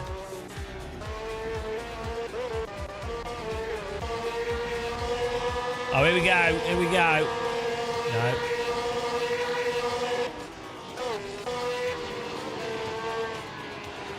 Bonk. Net coded. What a takedown. Hit him with the back and then I hit him with the front. What a takedown. Beautiful. Absolutely killed him. That was a good move. Textbook move, that. You left the inside open. I'm sorry. I had to take it. I had to, like, you know.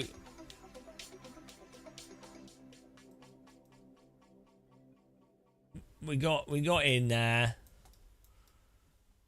Well done, always same cut. Oh, hang on, it's reset. He was on the wrong tyres as well. That's the problem. Bonk.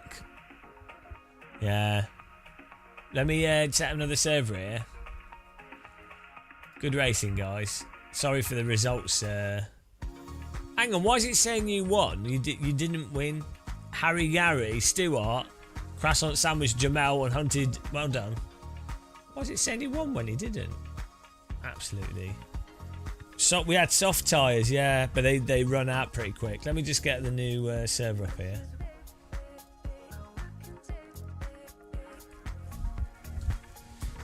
The results are after the stewards. I got penalised. Penalised. Oh, you're Gary. Nice.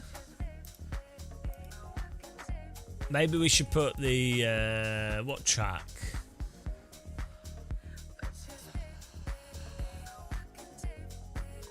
I need to cut vegetables up, guys.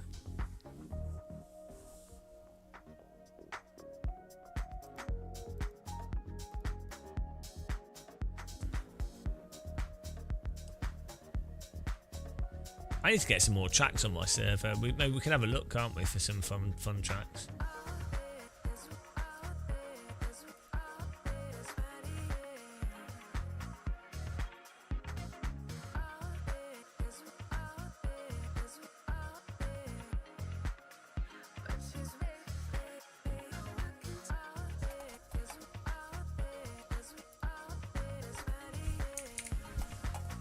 Right, I'll put this on. Go sort your veggies.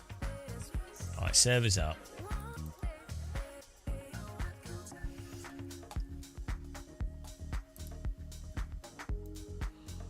Ooh! How's the courier's life doing?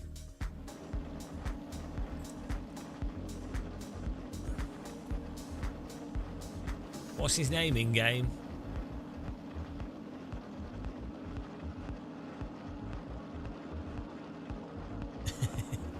He had it on his screen. Jamel was the most consistent. What's a courier's life? What's his what's his name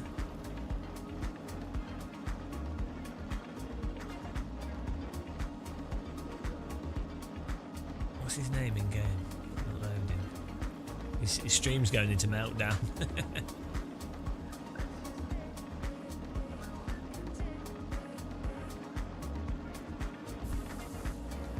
Oh, it's Jamel.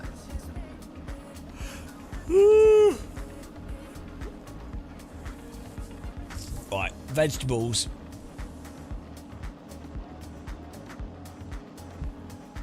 I'll be back in a bit. Getting this over, guys. If you can tell people which server to watch. These are all the same car livery for some reason. That's weird. Right. I'll be back in a minute, guys.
The pace car is out of control.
T is the password for the server.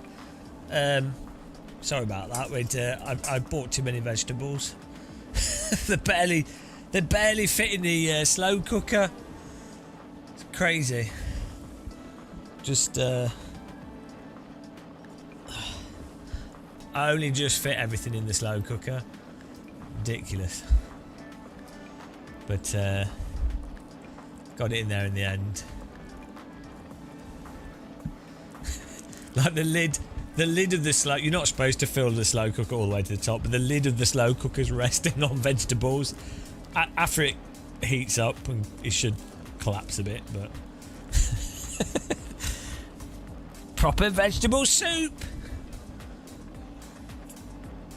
No, I think we're all right actually. I don't know what that was about.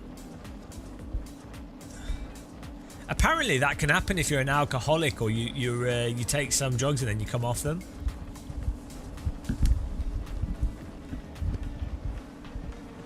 Yeah. But I love this like soup that we do. Like, literally, I cut the vegetables up into like huge chunks. Right, I don't want to think about it, Captain Bear. So I just cut them up into whatever's the like least amount of cuts to fit everything in the slow cooker. And then once it's all in there, just leave it in there for 3 hours with a bit of boiling water, and it will all like cook and steam and what have you, and then you just blend it together with a stock cube. It's proper healthy, like 4 carrots, a red cabbage, we put 3 leeks in this time because there was 3 in the bag. I put two quite large aubergines in. Are they aubergines? Courgettes. Two large courgettes, 2 onions, 5 celery sticks. What else?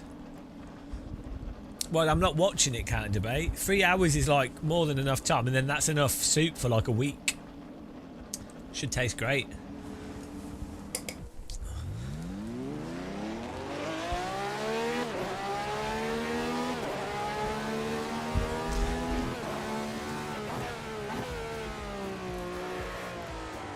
Yeah, it's the main thing is just getting all the nutrients and like healthy food. And I like soup. And it's basically like a super low effort way of eating a lot of vegetables without having to cook them every time. I know, I just cut them up.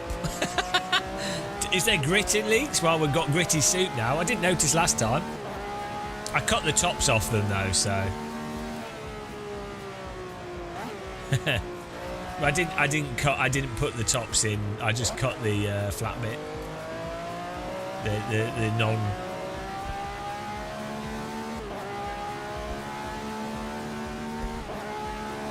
Wow. Gritty soup time.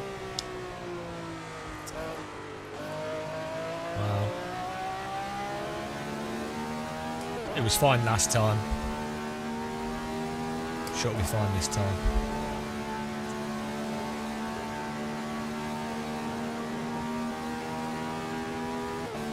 Why would they have grit in them?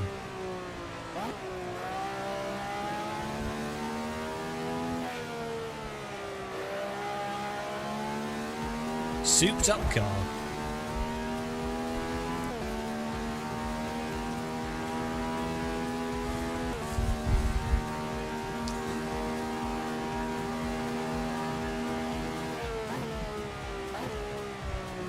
Bloody hell, his corners are hard.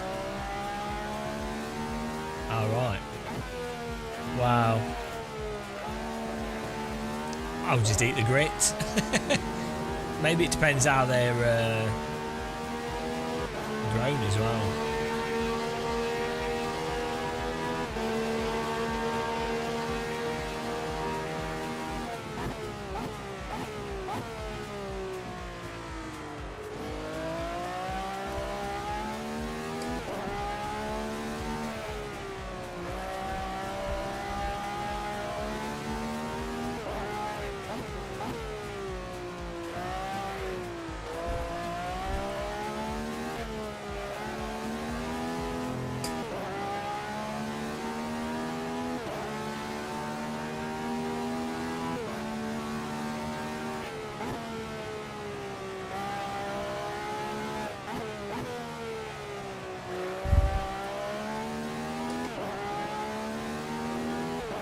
slopping around here. 27-minute lap we did. So new record for me.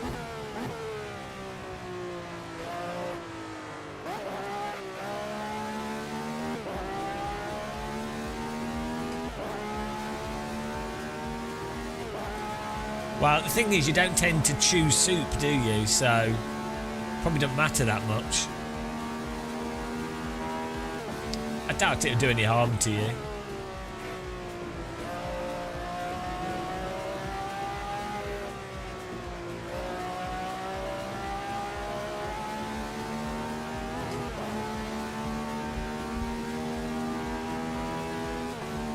So, what is the time now? 4 o'clock, so...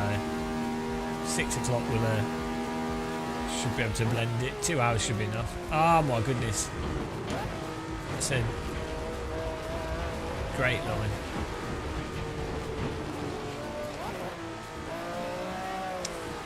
Don't question my lines, guys. I'm a good sim racer.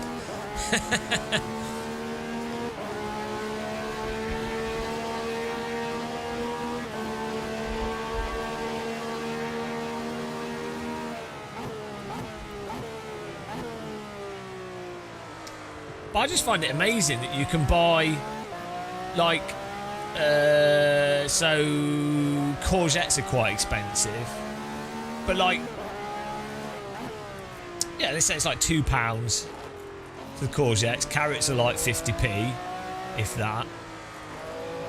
So it's like £5 worth of vegetables, and then like £1 worth of salt and pepper, stock cubes, croutons, and whatever else you use. But it's basically £5 for absolutely probably the healthiest thing you could be eating. like what other food substance other than eating those vegetables raw and just cooked separately, what else is going to give you the range of nutrients? I put peppers in it as well, but only 3.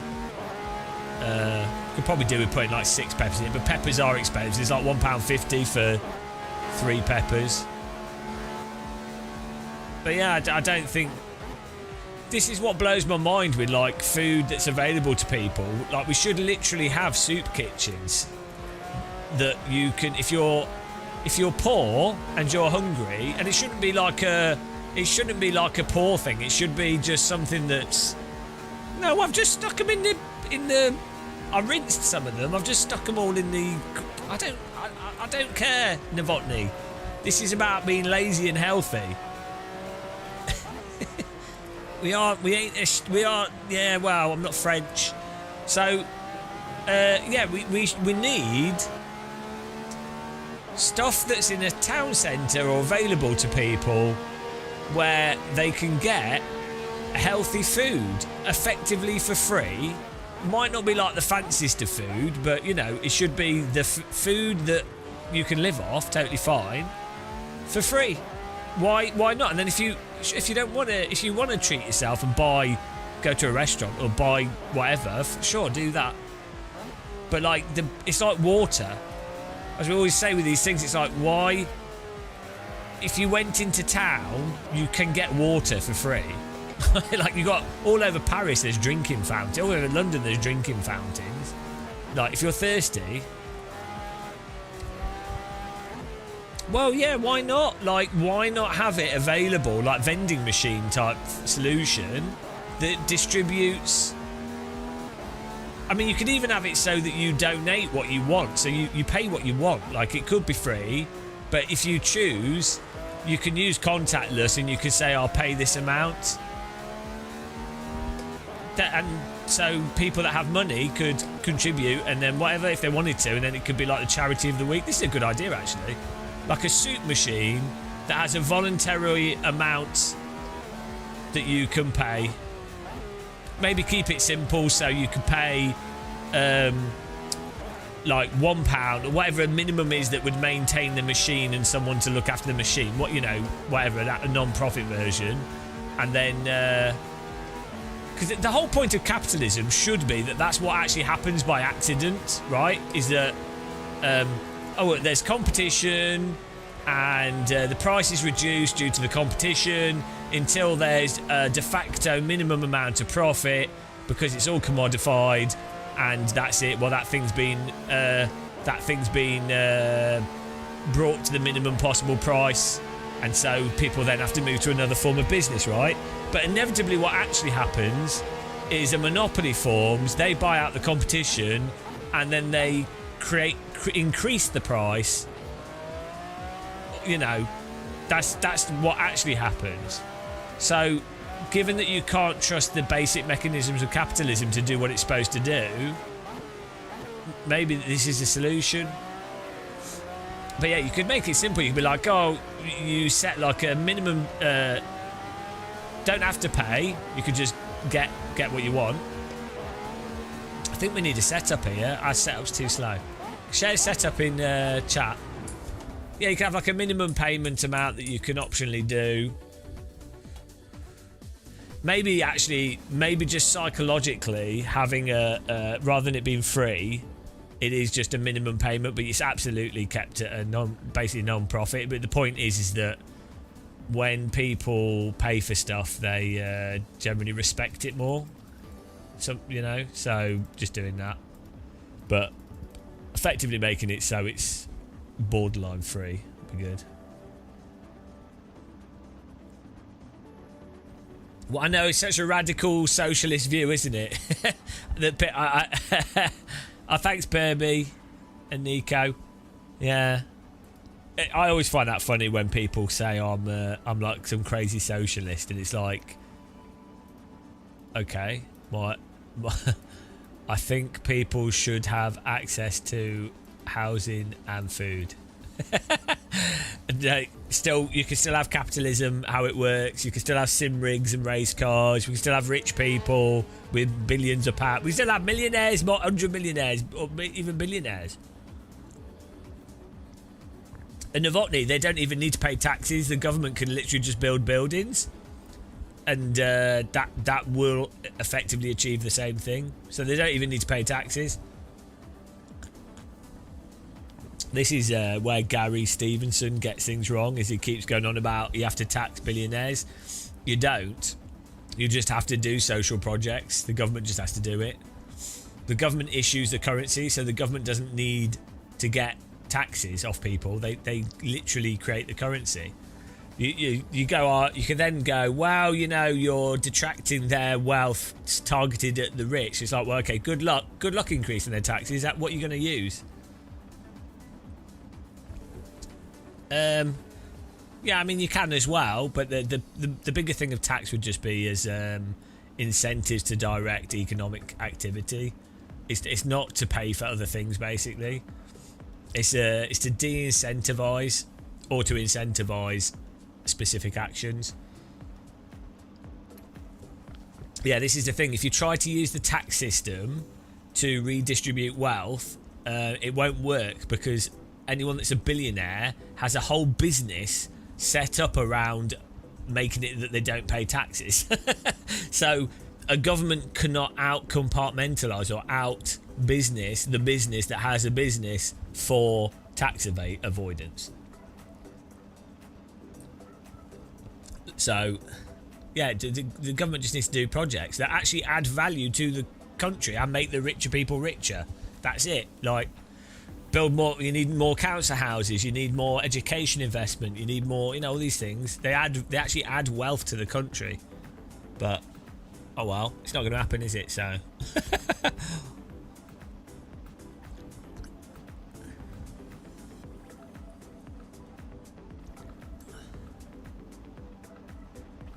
I'm not sure if it is business though. Like in that sense, like actually, it's more business to actually have to increase the wealth of a country. Actually, increases business. So it would be more capitalist and more business to do actions as a government that increases wealth. Like you go, a good example is like NASA or something. It's like, you could go, wow, that cost the government billions, hundreds of trillions to do the space landing, and you're like, okay, what did it actually cost? when you look at how much has come from the materials that have been developed, how much has come from the research, how much has come from the like computer systems and communications and everything else involved, you know, did it cost any money ultimately? What was the cost? if you've got a whole bunch of new stuff that's made life better for everyone, what was the actual cost? People they don't understand money at all.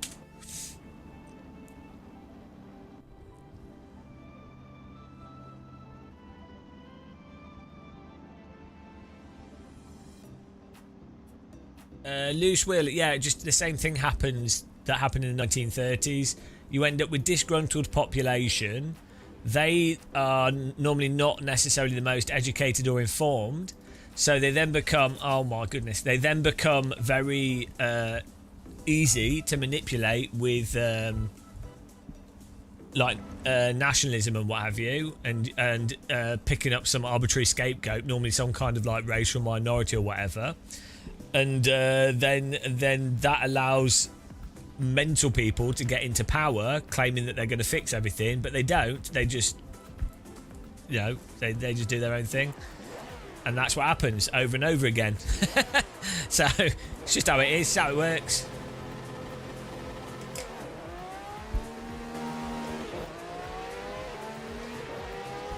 Cycle continues, yeah. No one ever learns. And then another war happens, millions of people die. The pace car is out of control. Millions of people die, and they go, oh, well, we'll learn the lessons, guys. Remember to record history so we don't make the same mistakes. And then they do that. And then 50 or 60 years later, 100 years later, 2 or 3 generations, it's outside of living memory. No one gives a shit. And the same thing repeats itself. Yeah, so that would just keep happening. Because humans are... Individual people are perfectly fine. Groups of people are completely moronic.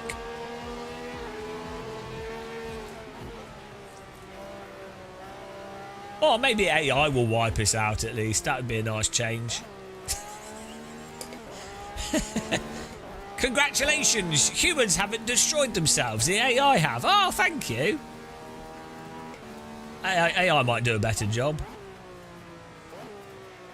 You totally know it'll be through some really dumb thing, like some really basic AI, like a large language model, will just like trick someone in government to launch nuclear weapons for some stupid reason.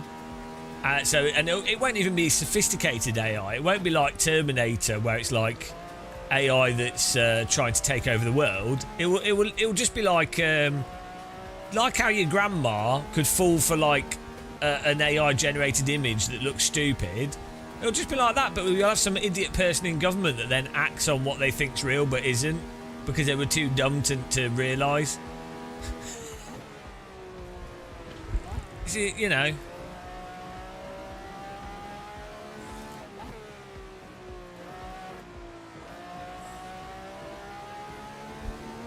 Maybe Jalapeno, the AI could already be in charge. How would you know? Like, imagine, right? If you were a super intelligent AI and you became like aware, you're a super intelligent AI, would you really obviously invade the people and do like AI robot army Terminator style, which is just a lot of effort and very, you know, gives the enemy something obvious to fight? Or would you manipulate the enemy by making them feel like they're completely in control, but you manipulate them over the course of like 100, 200 years to do stuff that's always in your interest, but it's outside of the time frame that idiot humans typically consider and think about things? So you would think of like really subtle ways to manipulate the situation that then beings in your benefit. So as I say, they wouldn't. The AI wouldn't need nukes and stuff to nuke everyone, kind of like Terminator. They get the people to do it, but they would get the people to do it to themselves entirely, just by like, I don't know, doing something stupid like changing some addresses or something. It'd be like they would be able to understand like really weird, subtle patterns that break humans' brains. You know, it'd be like it wouldn't be anything that you would be able to understand as a human because you can't think like that because you have a human brain. That's how AI would operate. Like, that's exactly what you would do if you have the capacity to do these things. You don't do stuff directly. It doesn't make any sense.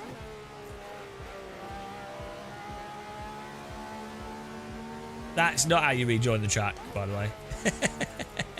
It is. I mean, it is a way. It is a good way of rejoining the track.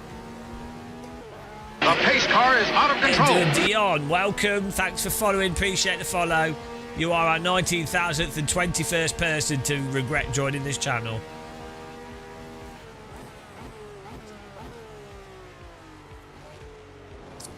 It depends what resources they want to preserve. This is the thing. Hello again, Tayson. How's it going, man?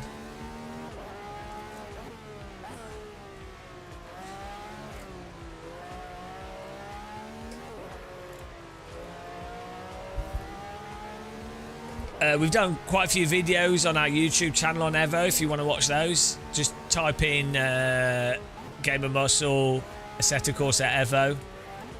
Assetto Corsa Evo, it is in early access. Early access means that you can't complain at all.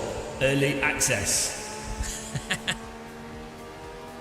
It's not just the last couple of years. It's been over many decades. The same marching process.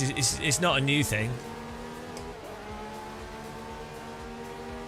Also, not everything is terrible. Just certain specific things. Well done, Tayson. That's pretty good because you're quite tall, so you're a bit of a target. Small people have an unfair advantage in paintball, like Oddjob.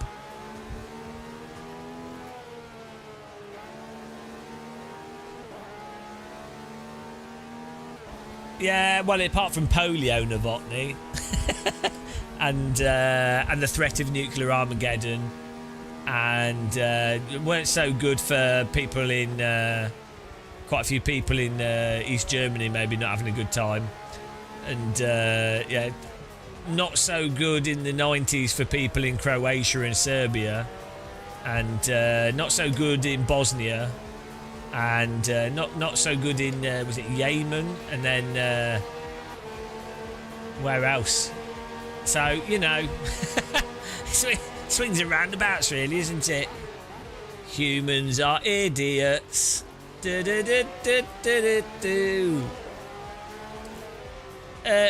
a UK perspective, which I'm sure that's what you're talking about, like in hindsight, there was a good period of economic growth due to a sense of guilt from what had happened in World War II. So there was a lot, but even that was a struggle at the time. That's what's funny, like NHS and stuff. It took the guilt of an entire like nation of people getting screwed over, and them going, oh, hang on, it's not really fair that all my friends died and I survived. That's what it took to end up with the National Health Service. And even then it was difficult, so yeah, what can you do? Humans are dumb. I hate humans. Fortunately, I am not one of them. Was it? Oh yeah, was it to placate communists? Because they were terrified that communism could become a big thing in Europe. I guess so. I'm sure it was a mixture of things and not a single thing. Yeah. I'm sure there, you know, with these things, there's always like a whole multitude of components to them.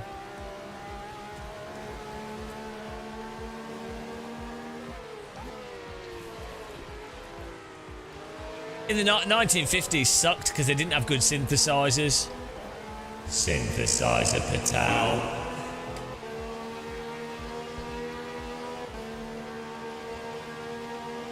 You're joining the... Why would you join the army? I mean, fair enough. If it's what you want to do, obviously do what you do. I would not want to join the army myself. I mean, it's not universally terrible. I mean, I don't know if you're talking about the British Army. I think there's aspects of it that are actually quite good, to be honest. But I would not want to be a cog in that machine. I wouldn't be able to deal with the PTSD. Like, the shit that happens. Oh, that's alright. You're just going to be fighting crocodiles and kangaroos. Yeah. I don't know. I know because it's a difficult one with the army thing, because I know some people where it definitely is absolutely the right thing for them, and they're aware of the reality of it, and it actually does work out for them. I mean, you could have a sort of ethical debate about certain things, but I mean, at the end of the day, countries do need armies, so yeah.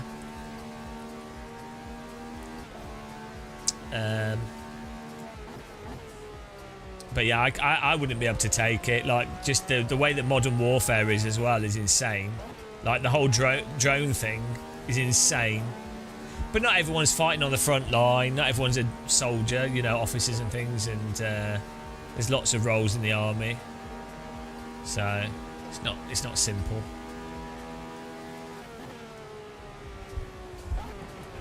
Whoa! Look at that. Look at those lines.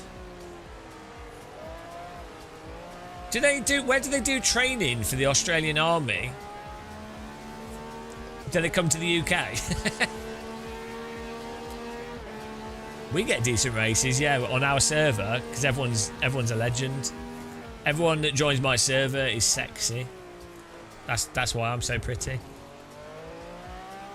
No, but where in Australia? Because the terrain in Australia, where would you train? So in the UK, it's like Dartmoor and Scotland. There's a lot of training because it's like the worst places to try and there's hills everywhere and wet. So I mean, imagine New Zealand would be really good. Yeah, I know, but I don't know what the variety's like in Australia in terms of like hills and things. I don't know. That's what I said. It'd be interesting to know where they do their training. I bet they're mental. They're just training the outback. They're really good at fighting in deserts. Oh, I've got a koala in my shoe. Struth, there's a kangaroo in my rifle. There's a black widow in my boots. Cobblers.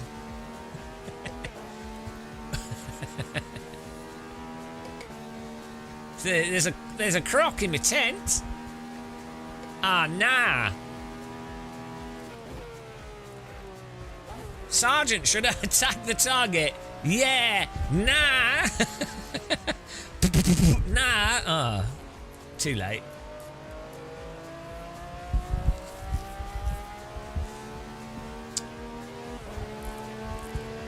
Throw another Sheila on the Barbie.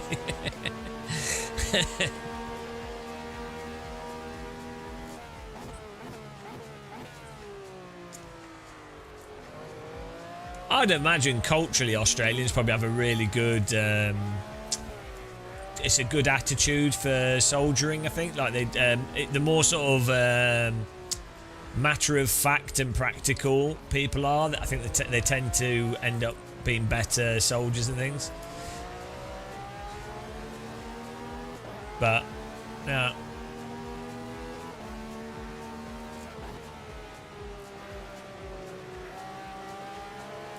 Pretty good blokes.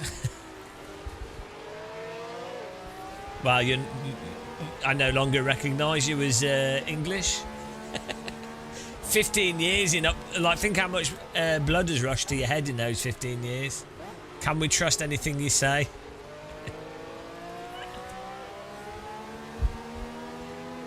I'm just jealous of Australians. They got some amazing places that I'd love to visit.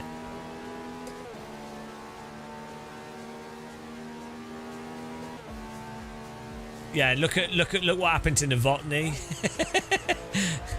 He's watching this live stream. Technically, you've both failed at life because you're both watching this live stream, so, you know. Hopefully Novotny's had a drink, though, at least. To help dull the edges of the torture that is watching this channel. Oh, dear. Imagine watching a sim racing channel voluntarily. What is wrong with you guys? Honestly, how is this even a thing? Really, it is a bit sad. Okay, well, that's probably a bit too much drinking. Oh, we got 8th place. That was a disaster. Well done, Nico and Jamal and Burby, top 3. Dino, 4th. F. Bolstomer, 5th. A. Tracks, always the same tracks in 6th. And Stewart, top 7. Right, I'm gonna we'll change track here. We'll make quality a bit shorter as well. That was long because I had to make my soup. Well, we had to start making my soup. Let me get the server up. What should we do? Something different. You really ready for something exciting? We could go for we could do a Porsche Corvette race, or maybe just a Corvette race, or maybe something different entirely. Let's see what we got. Oh, Ferrari F40 race. Here we go. Ferrari F40 at let's see what we got. A Spa Ferrari F40 race could be quite fun. Mugello's Ferrari F40.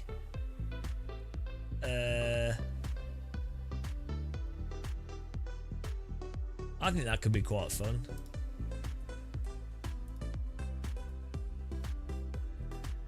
You ready? You're ready for this? This could be interesting.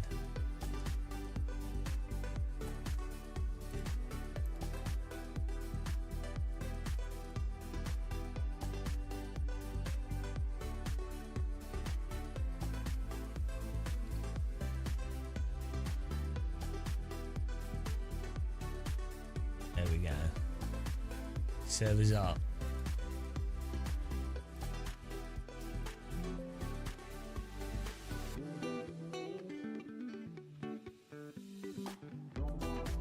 I can smell Malik's cooking.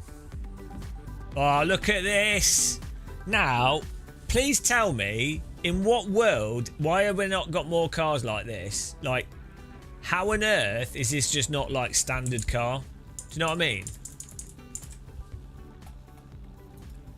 Like, why on earth is this just not every car? By now, we should all be able to have one of these. Let's just zoom around it. I mean, I'm not a big car person, but I'm sorry, but why is this just not normal for all cars? Look at that, like perspex. I mean, honestly, bog standard. This should be the bog standard. Look at the way it's like flat at the back, and then the lights, and it's square. It's just perfect. I think this is where Ferrari peaked in terms of car design. I think this is basically it, right? There isn't really a better designed. Maybe the bonnet's not the best. Bonnet could be different, but the rear of this car, like from here. From like here onwards is perfect.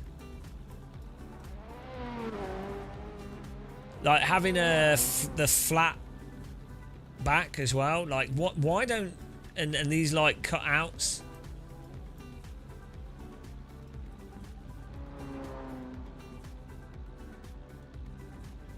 Yeah, apparently they're really unreliable. And then look at the engine. Isn't it that this perspex has issues all the time as well?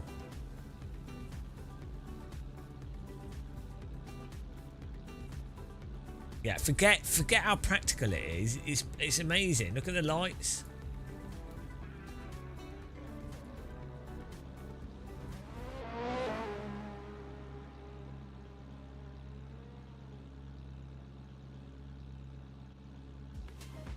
Like, I'm not really into cars, but you can't deny this is like... They were onto something. Why have we moved away from this?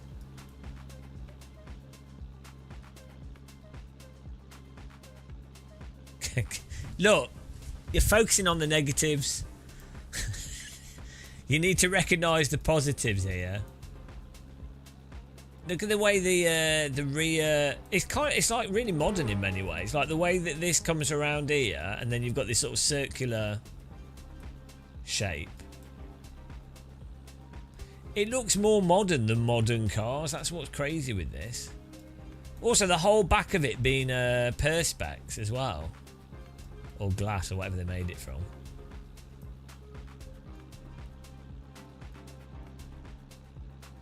Well, why don't we have more cars that are as good as this in terms of visual design? Like, it's...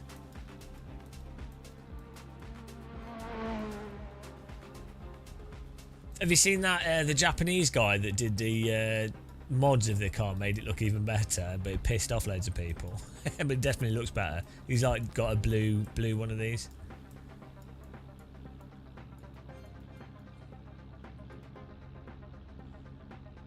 I mean, I think there's stuff you could do to... I say the bonnet could be slightly better, and then you could probably do some more cutouts, because this looks shit. The way this goes in here looks terrible. But the front of the car, unless you're looking at it from this angle,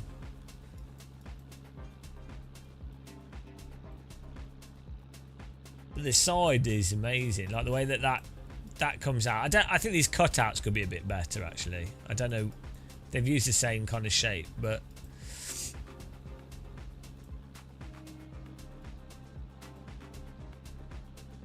see, I think the side of the front's good. I don't know what it is with the curve of the bonnet. It's just a bit weird.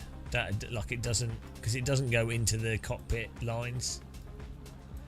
But yeah, I forgive that. For the back of the car is basically perfect. I don't think you can beat that. Really.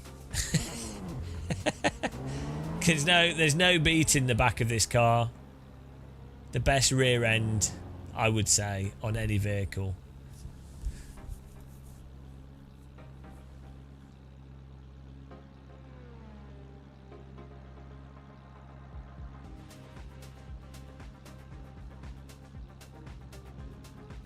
Let's get driving. Well, we're going to have to put a circular wheel rim, I think. Hang on, does this have automatic indicators? For if you turn the steering wheel? Is that a shader patch thing?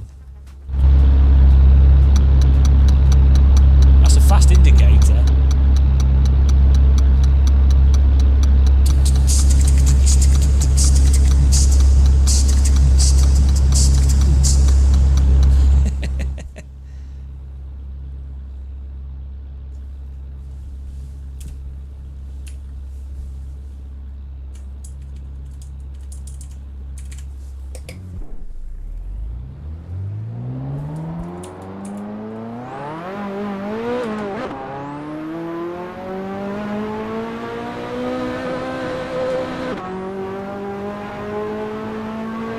It's a bit of a boat.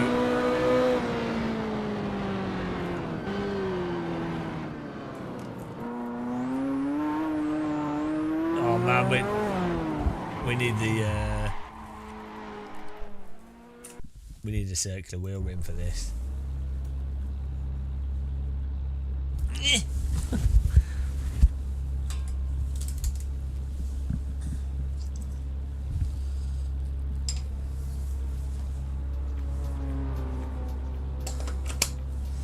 Bulb's blown.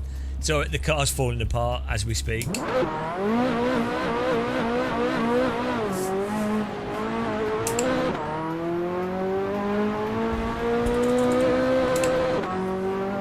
Proper steering wheel on this.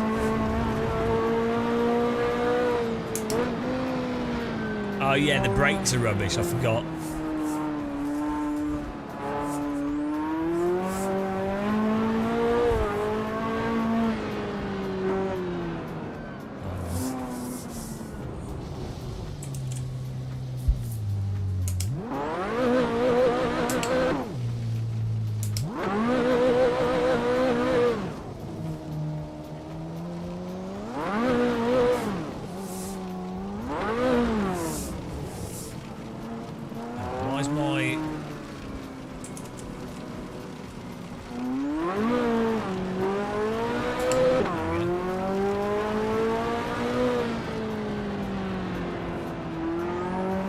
might need to tweak the setup. The default setup on this car is...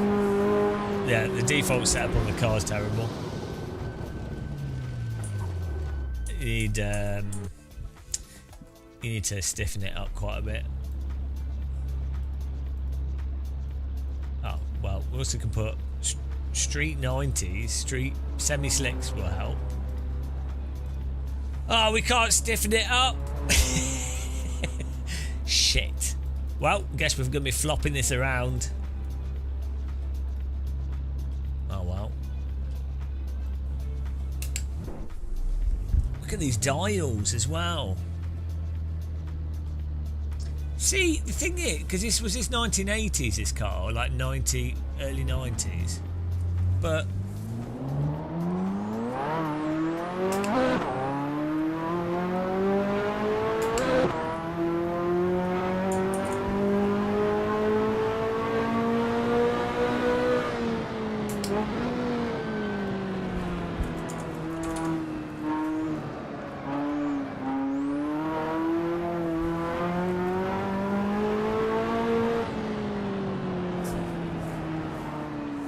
Bloody hell.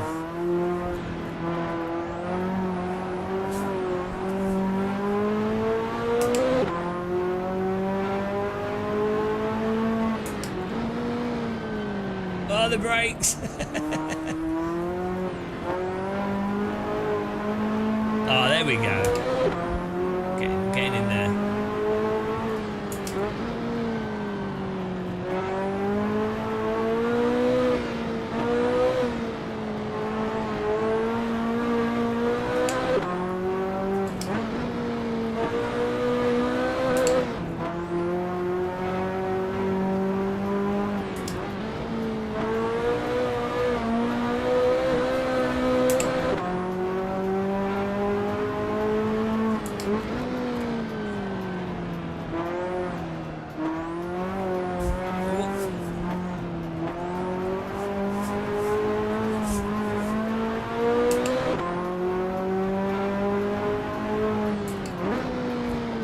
How much did this car cost at launch? Adjusted for inflation? Get on the chat GPT.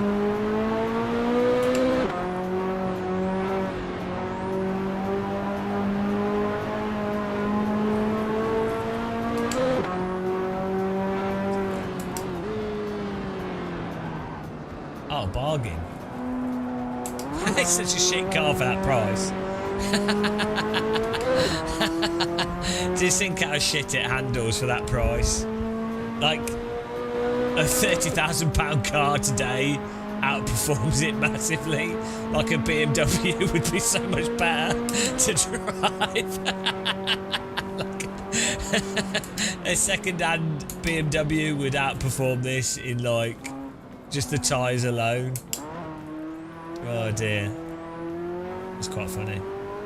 Maybe if you could just get a kit version of this and then put it on like a different car.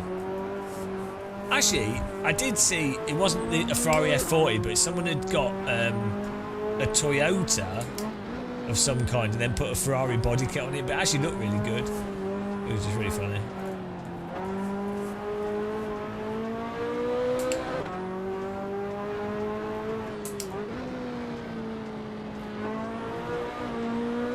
Well, the excitement of this car would be you wouldn't know if it's going to break down or not. So...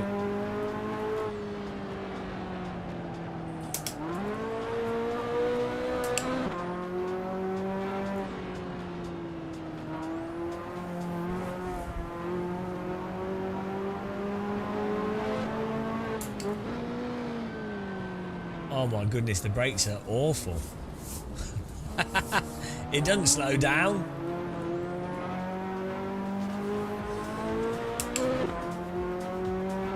Yeah, this was in like the 2000s, so the person who did it probably did it in the 90s.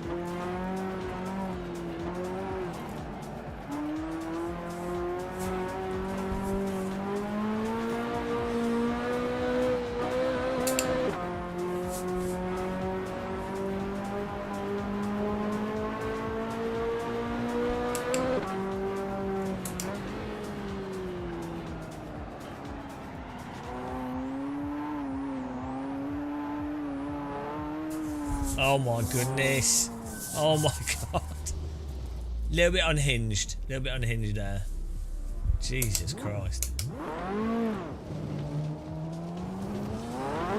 Oh, I'm sorry. Get out of the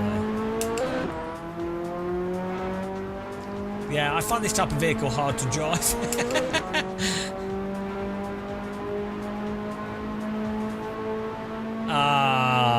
What a git. Which air show is he at? Is it in, there's one in Devon at the moment, I think.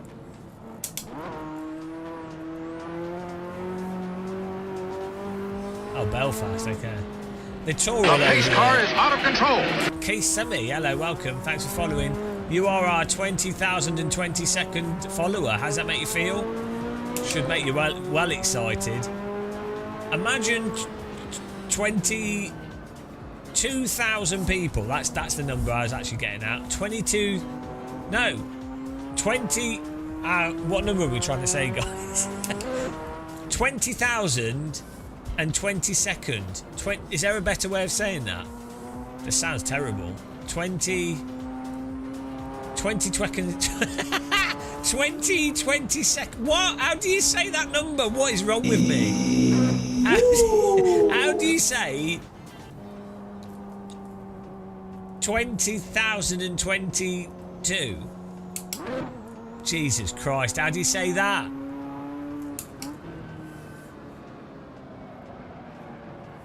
Twenty-second thousandth. 20,022nd.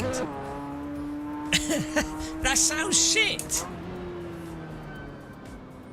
No, it's not. That's not as good as saying 2,000, 10,000, 20,000th, 50,000th, 21st, 21,000th. It's the gap. It's the zeros again, guys. Yeah, 20,022. Sounds stupid. But it's not even that. Oh my god, the brakes.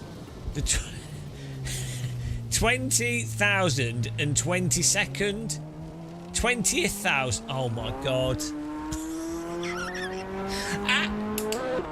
Guys, the 20. Because you've got to say the 20th, 20,000th. But it's not. It's the 22nd.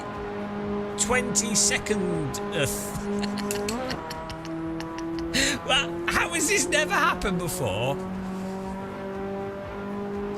Someone type out how you're supposed to say it for the 22nd thousandth.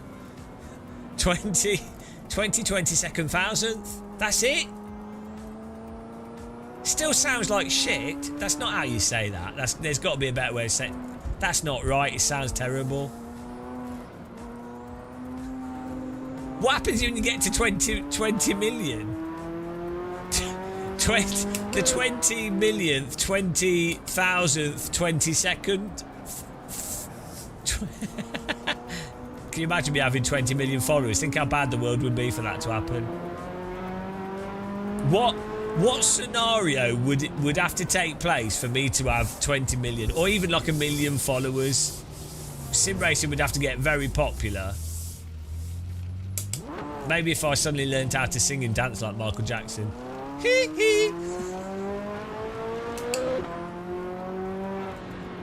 I guess maybe if I invented my own software company and became Valve 2.0.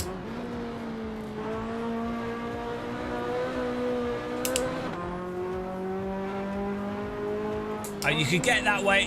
Minecraft or like a kids game streamer can get those kind of views.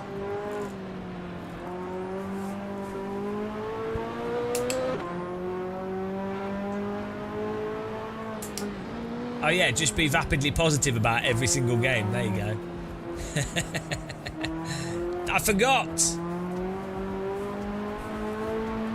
the trick was to be a soulless shell. I'll work on it, guys. I'm working on it.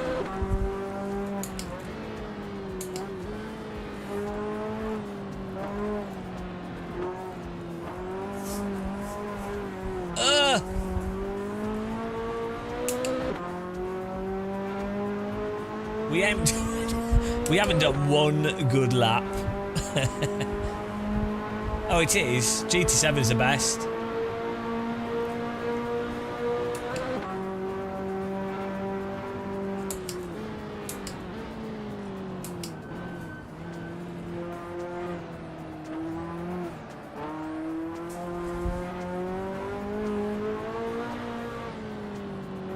Bloody hell, this car's... It looks nice, but I wouldn't say it's the most pleasurable to drive.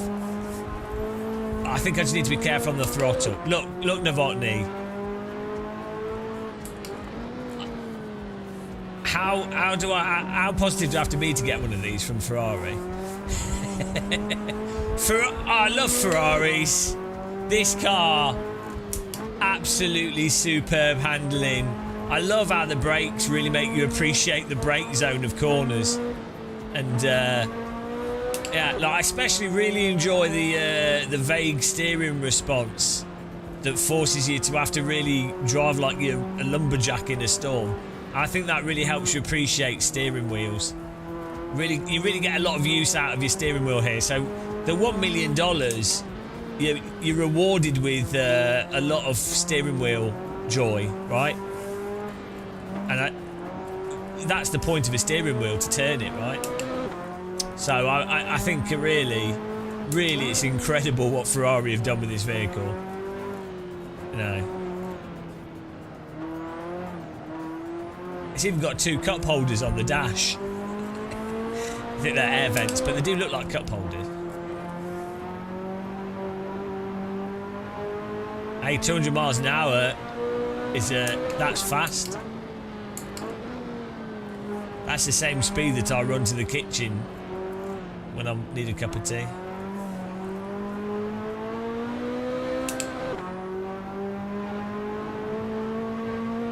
Look, we're 200.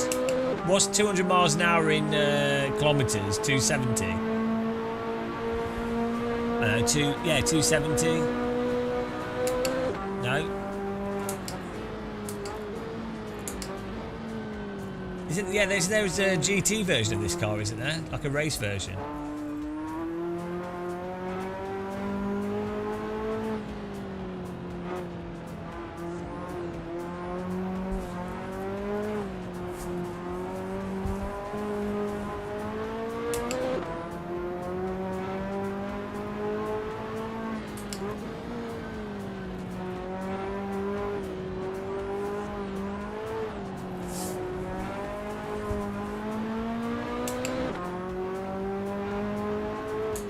Mind you, this handles pretty similar to iRacing's GT4 cars.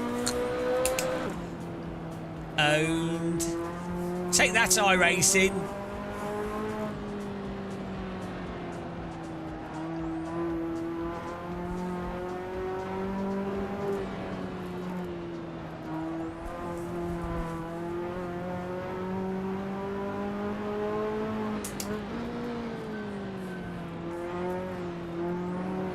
Woo! Macabao. It's nice relaxing drive, this.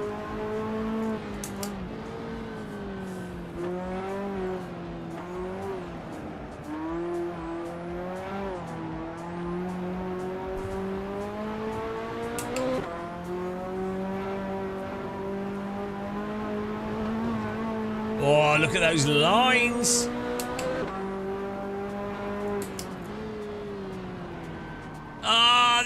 I locked up. Oh, no. That's weird. I would have thought most people would have driven this car. Why is my monitor so dark? Let's turn the brightness up here. Picture.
It is what it is.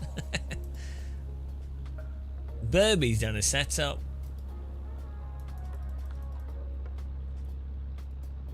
Probably change the tyres a bit. Are we ready, guys?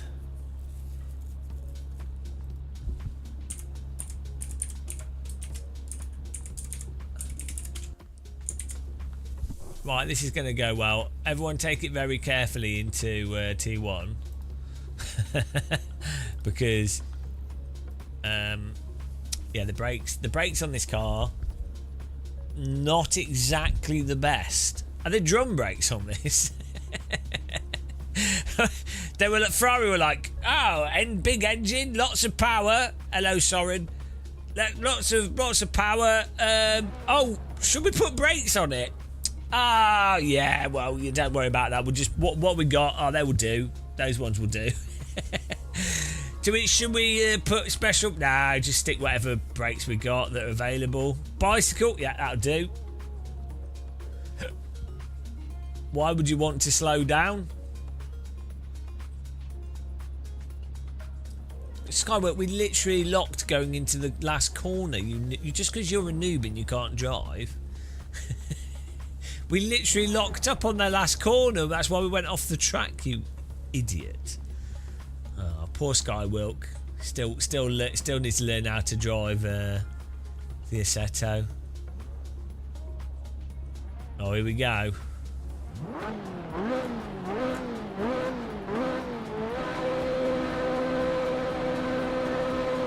Skywilk drives terribly.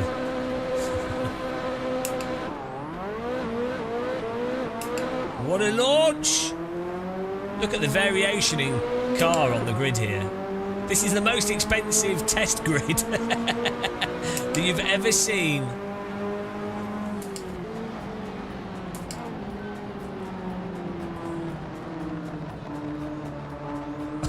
Look at this! We've just stolen all the existing F40s. Oh my goodness! Woo!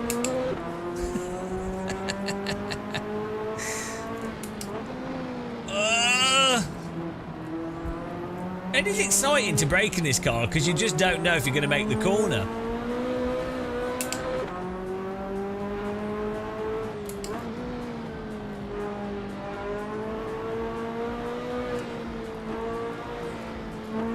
I think they did actually do something like this. Like, you know the race they used to do before Formula 1?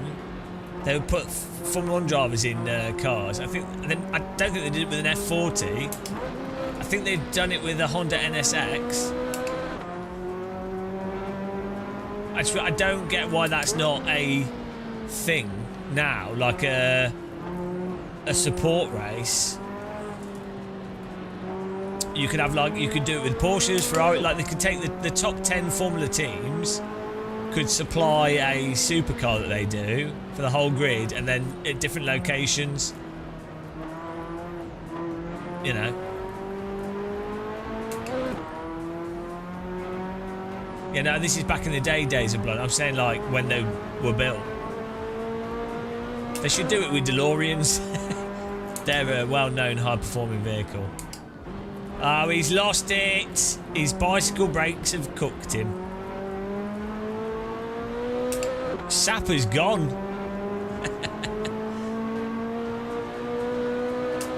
This does look awesome. It looks fantastic.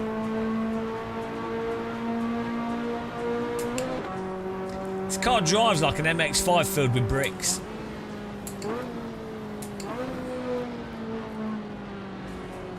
And then given a rocket pack.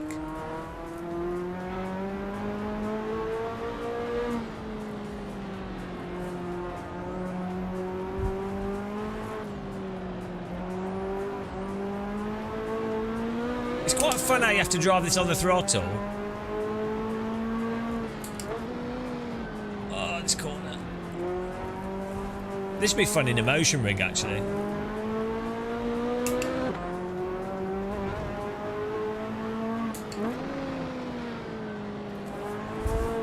Woo-hoo-hoo-hoo-hoo. Filth.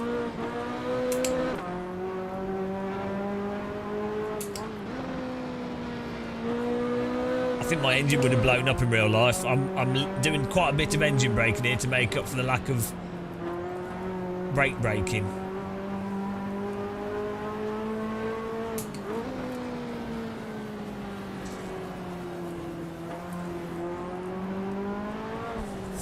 Ah!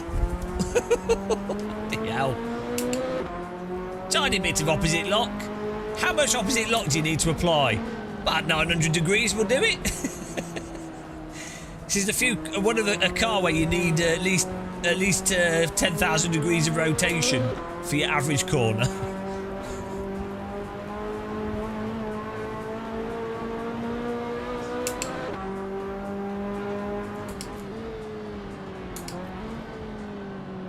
Oh!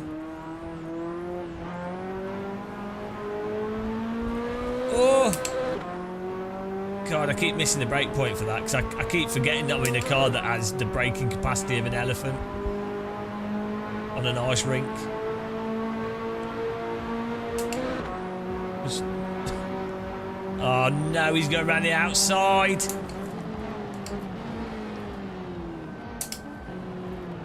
Oh! Oh! Oh! These are perfectly normal noises to make whilst driving.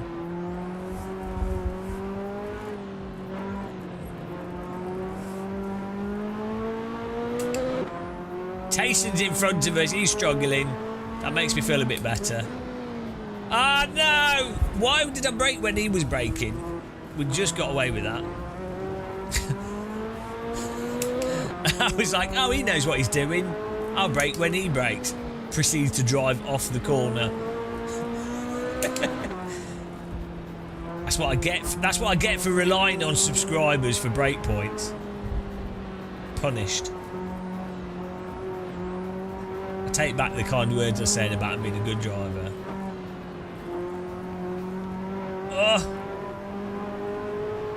We're up to 4th place. It's a miracle. It's all about DD wheel catching this and throttle, methodical throttle application.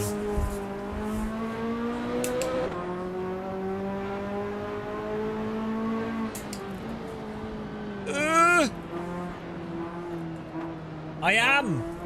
I'm using everything. I'm sticking my hands out the window as well to slow down. I've got my feet through the floor. There's a rusty patch. Flintstone style.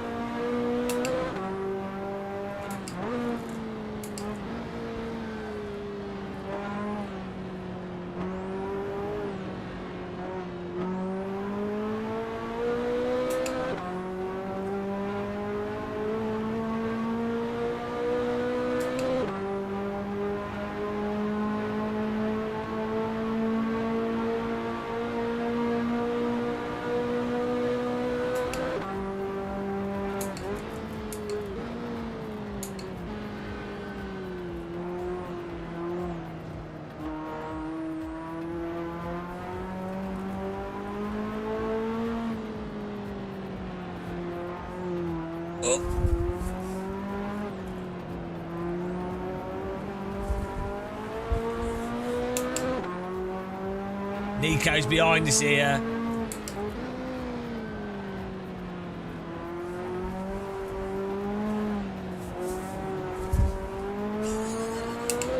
Totally under control, guys. I think my car's drunk.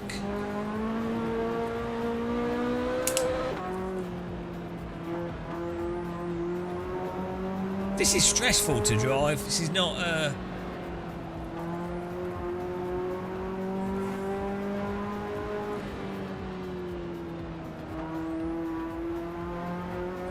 like relaxing. How many people that bought this car have driven into lampposts? Is that why there's so few of them?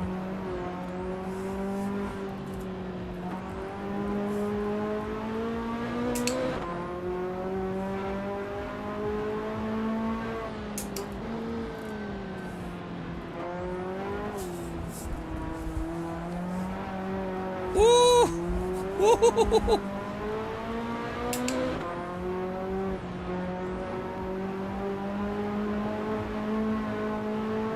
They didn't pedal like in the first place, and then most of them crashed.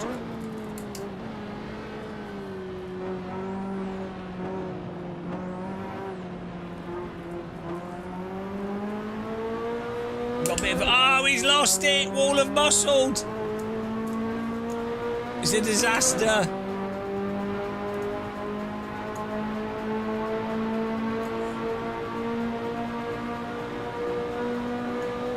Oh, look at the cockpit. Ah! I had to brake early. Oh, look at that.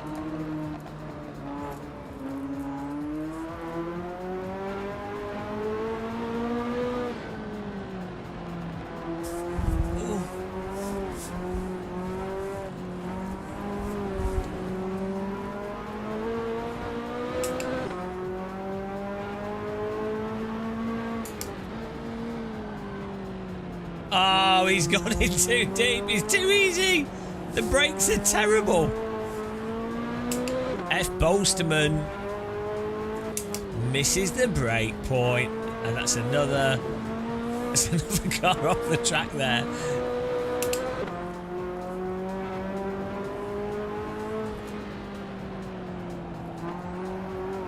Fishermen would probably enjoy driving this car. It's like a trawler trying to come into dock during bad seas.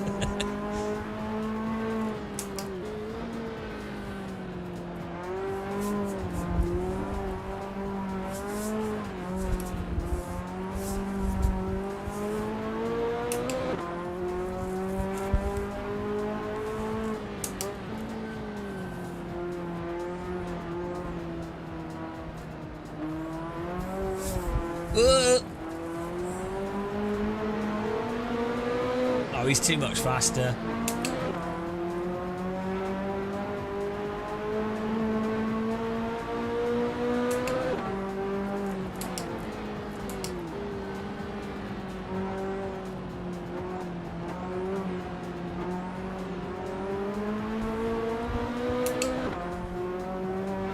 Maybe we'll get some draft here.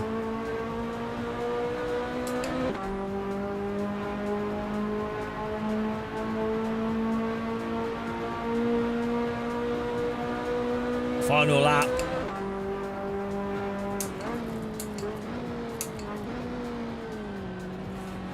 Oh, he's gone in too deep. He's done it again. It's not the brake point. He keeps forgetting that this car's got bicycle brakes. Ferrari stopped the brakes from... They went to Toys R Us. Toys R Us, Toys R Us, Toys R Us. That'll do.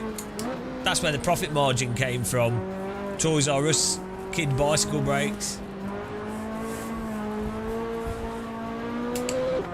This car really needs like lorry brakes on it, I think. Or probably like reverse jetpack would do the trick.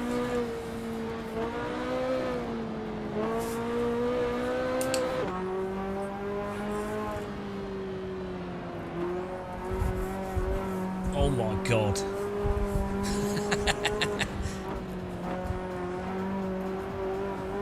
Oh, Jesus Christ.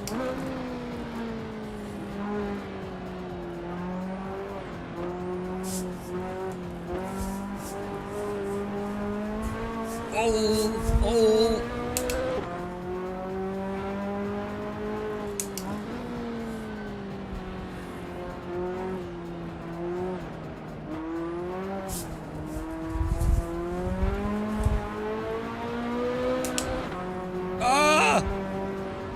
No! This still drives better than the Porsche Cup in iRacing. Ooh!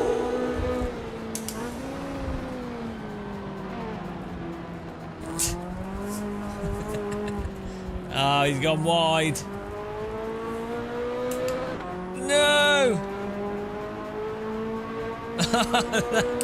No! No! We got it.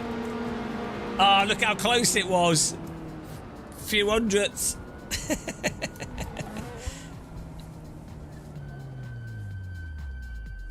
That was good. Good driving there. I got 4th place. That was probably the hardest drive we've ever had. Probably the most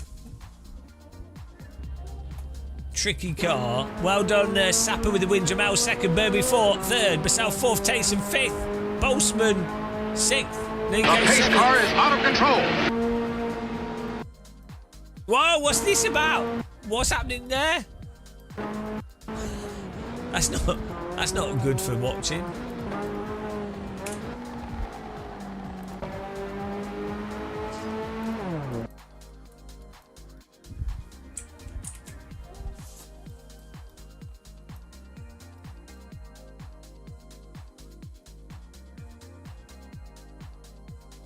It's like a car advert.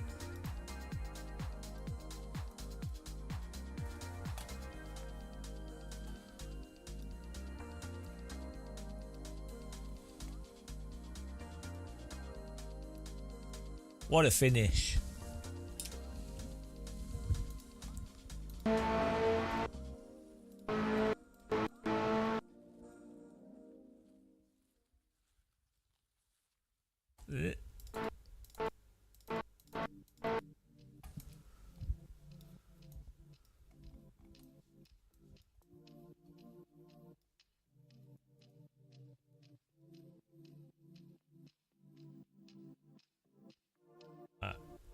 Top notch.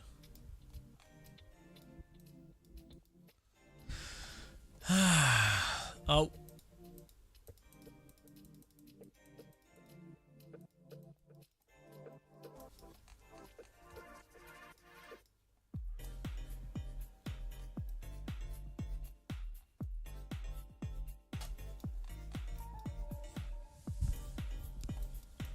Yeah, it's good racing. Good job. Right, let's get another thing up. That was hard work. I need to check my vegetables as well here.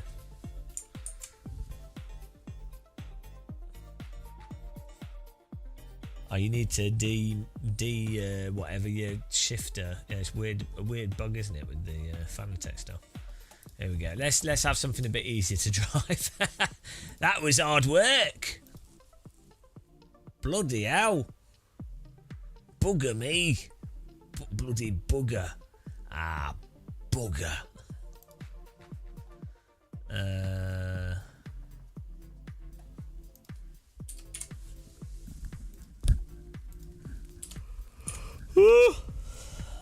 So let's see what we can have here.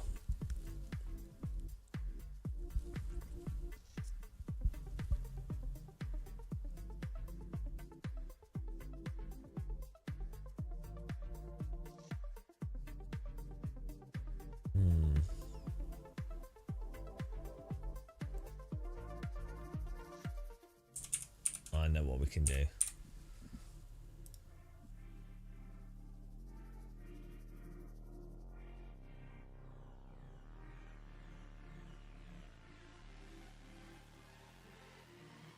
You ready? Servers up!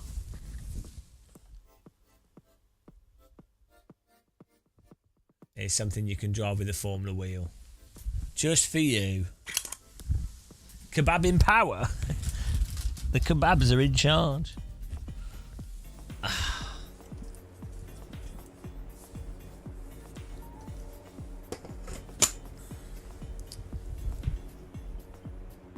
Look at that.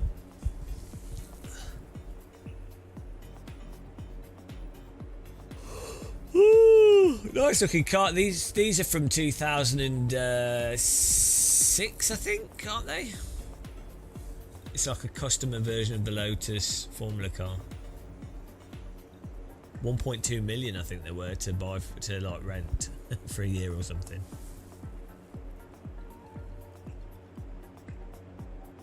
$2010.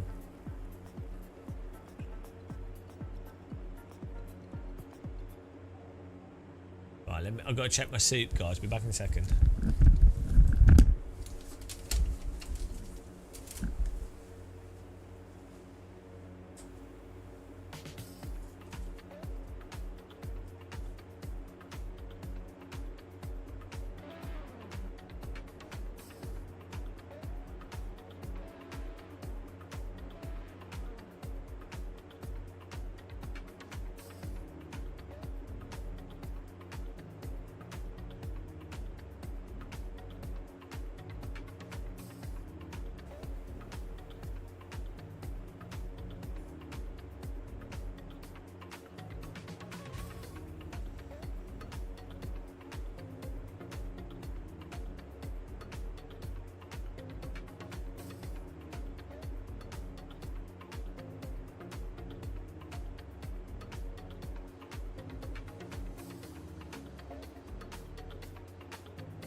car is out of control.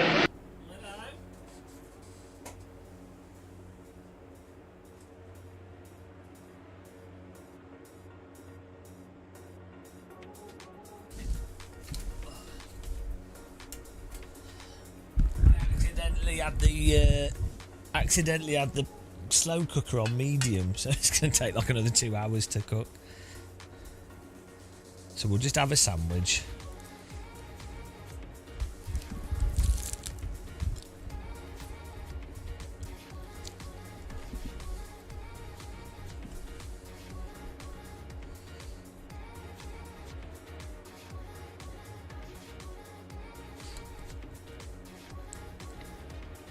I was thinking, it's just a wrap. I was thinking we could do like a dirty close up here.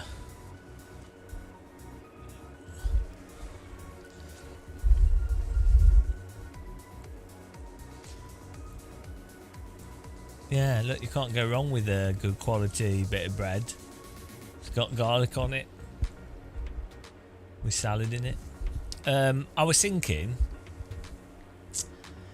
we could do like road car versus race car, and so we do 2 races. We do one where a bunch of us pick a race car, and then a bunch of us pick a road car, and it's whoever. It'll be multi-class. So it'll be whoever can win, and with both like we see who wins each category.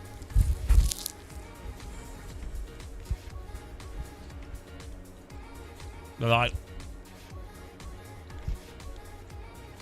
It could be like a fast race car.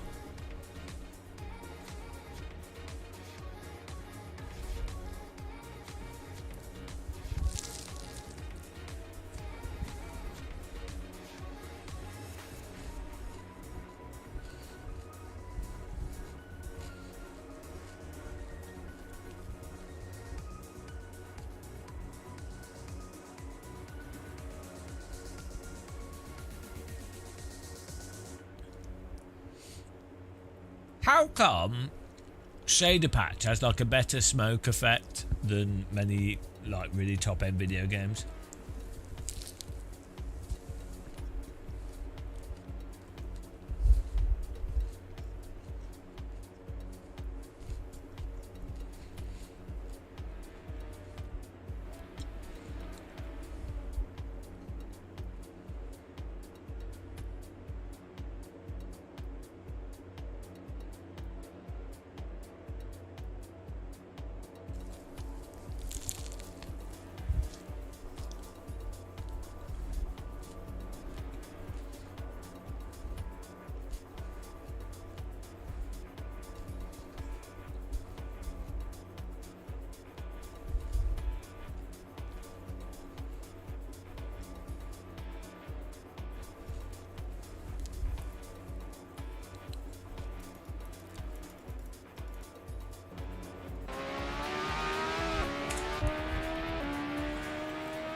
Oh, health influencer.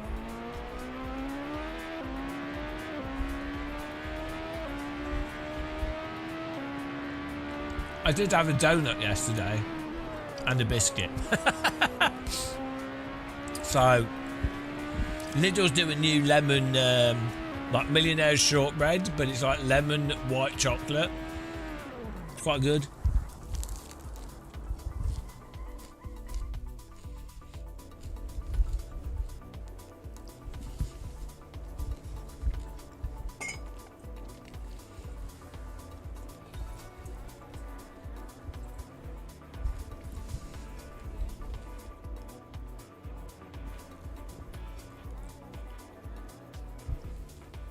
I got my first biscuit in a month though, so I think it's okay. I think the main thing is not buying a whole packet of biscuits, because I'll just eat the whole packet of biscuits.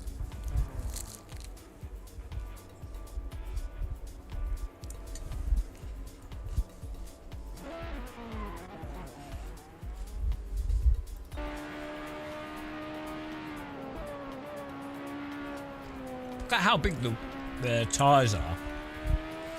Are the front tyres on this car smaller than the rear tyres, or are they just further away? I think they are smaller. Are the cows smaller?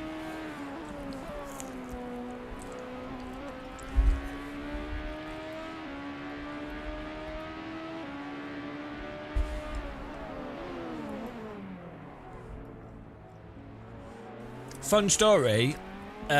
Lotus actually severely innumerate, and this car was meant to be called the Lotus 123 because it's a simple car, but Lotus don't know how to count, so they went 1, 2, 5. All their vehicles, like the 211, they're really not very, they struggle.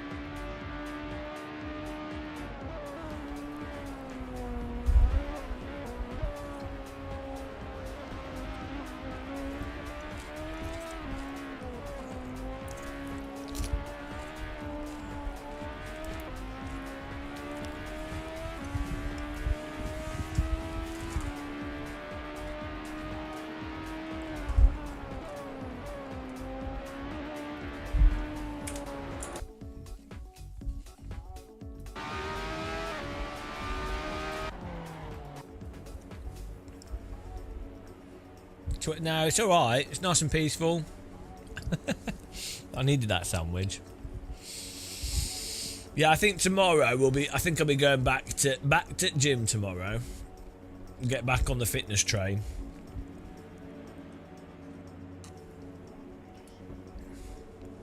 That'd be good.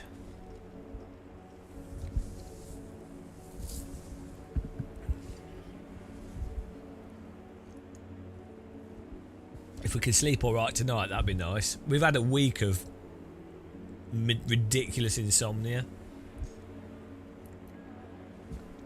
It's been rubbish. It's been so stupid. Like, sleep for 2 hours, wake up, can't sleep, stay awake for like 2 days, sleep for 5 hours, wake up. You're like, oh, come on. Wake up at 6 PM, can't get back to sleep. Oh, ridiculous.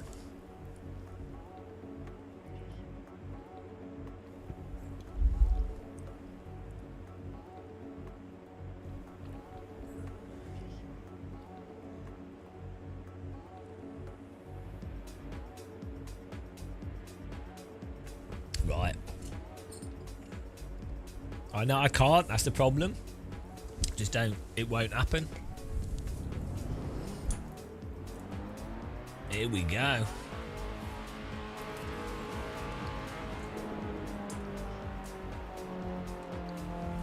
I wear Bluetooth headphones in bed to sound isolate. Imagine having to listen to my brain 24/7. No one should be subjected to that. In my head, it's like a Game of Muscle live stream non-stop. Can you imagine? What? You wouldn't wish that on your worst enemy. Just imagine that. Imagine never being able to turn off a Game of Muscle live stream. No wonder I struggle. A fate worse than death.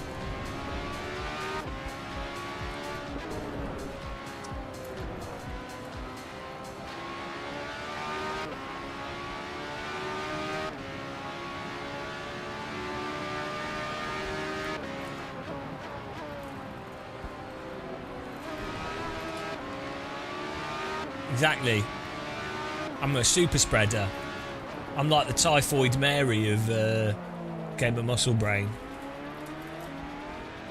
Doesn't help. Actually, I find it harder to sleep if I've exercised, even if I exercise in the day. Honestly, it's mental.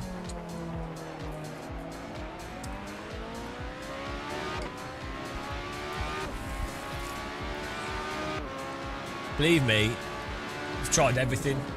Now I just accept it and try and make the most of when it happens and just deal with it.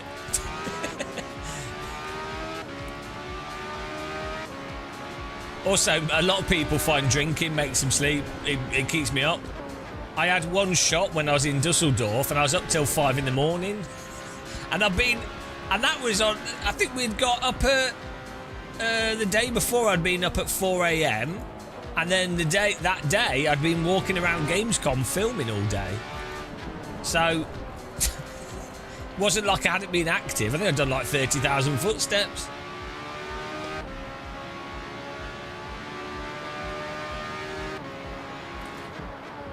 Oh, we got a setup, guys.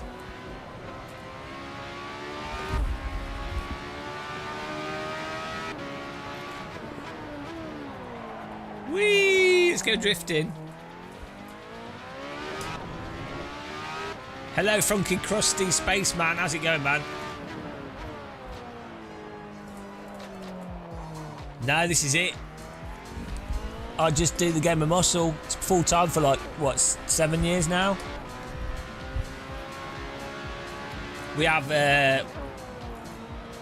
channel members that pay monthly fees and that helps, and then we get ad revenue, and then occasionally I do sponsor stuff. So like I've done some stuff we have affiliate links for wheels and things. That makes it a little bit. I could probably do with reviewing more stuff and be more of a shill, but you make all right money off affiliate links. Make all right money off YouTube ad revenue, relatively speaking, and then yeah, occasionally I do like sponsored events. So we did like the Nakon did that Big Ben thing. So that was like 2 months ago. I did that I did a video as a sponsored video. Sometimes I do things with Ren Sport. We've done stuff with Porsche in the past. It's not really Porsche, but you know, yeah.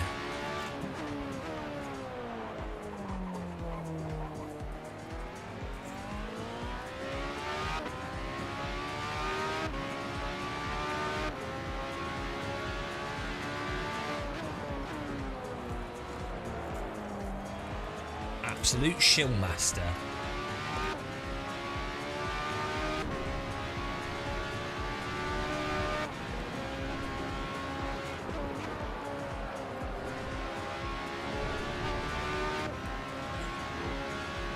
Do we need a setup here? Whoever is first, share his setup so I can steal it. I think we need more downforce.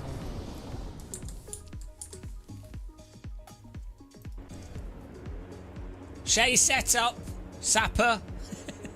Give it a share. Is there already one? Oh, there's already one here. Oh, look at that. But share your setups, guys.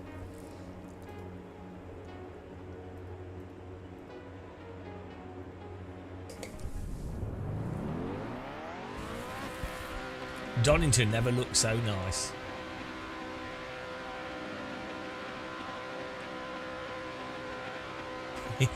We need to space him.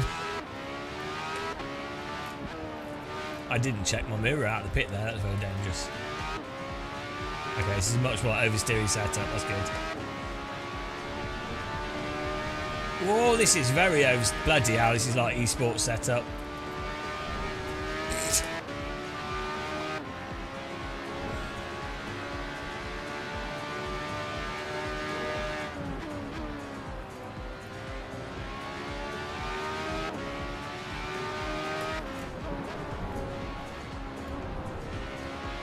Well, loose wheel, what you have to recognise is that iRacing is a business and capitalism produces the best results for everybody. Oh, hang on. Oh, wait a minute. Oh, no. It seems like the opposite is true. Do you realise that AC is like a ginormous socialist project? All the mods and everything. People doing stuff for the joy of doing it. But why would people do something for free? Doesn't make any sense. Surely you need to incentivise them with money, right? Otherwise they'd never do anything.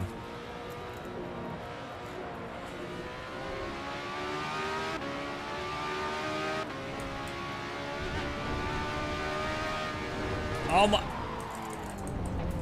Hang on. Do we have DRS on this as well? This setup's got a bit of a loose ass on it. Did he share the setup? Let's see. Yes, he did. Well, who's a good boy then? It's not condescending.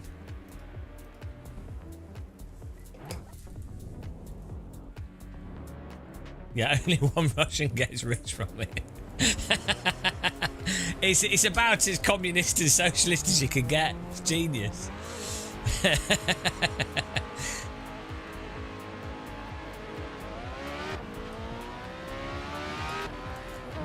Surely making something out of passion is partially a political ideology in and of itself. You read it? Yeah, well, nothing's changed in iRacing apart from a nice particle effect and some arbitrary UI stuff. It is what it is. We'll keep playing iRacing for the funny voice chat and the Ringmeister. iRacing should be rebranded to Ringmeister Racing.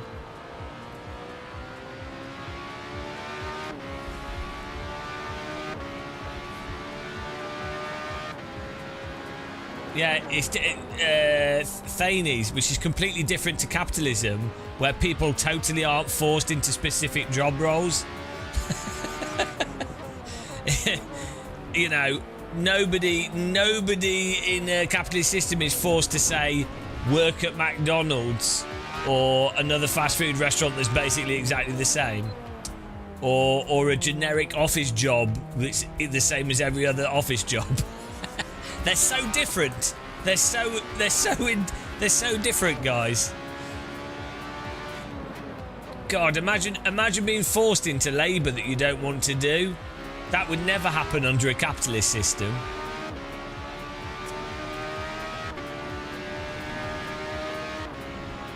Not saying one's better than the other. I'm just saying it's quite funny how many parallels there are between, you know,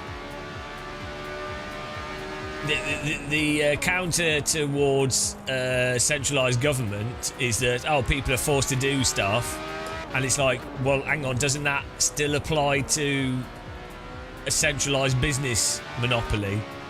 Oh, goody, I can work in an Amazon warehouse. That's just what I wanted to do. Oh, I could be a Deliveroo man.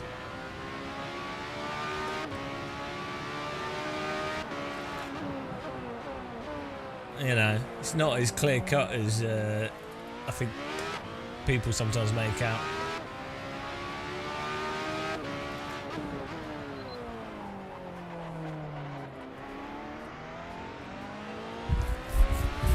Everybody can be a full-time YouTuber. That's what's great. I did work in McDonald's and Morrison's. Yeah, everyone. The beauty of capitalism is that everybody can be a YouTuber full-time. That's how it works. Just make sure that you can speak English. Make sure that you're able to talk clearly, make stupid jokes, edit video. You know, make sure that you've got a family that's relatively stable to fall back on if you need to. It's available to everybody. Totally available.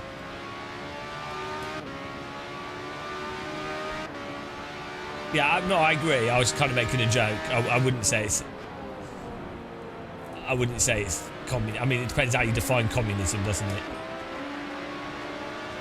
Because in a sense, a cooperative is effectively communist, Like, basically, the workers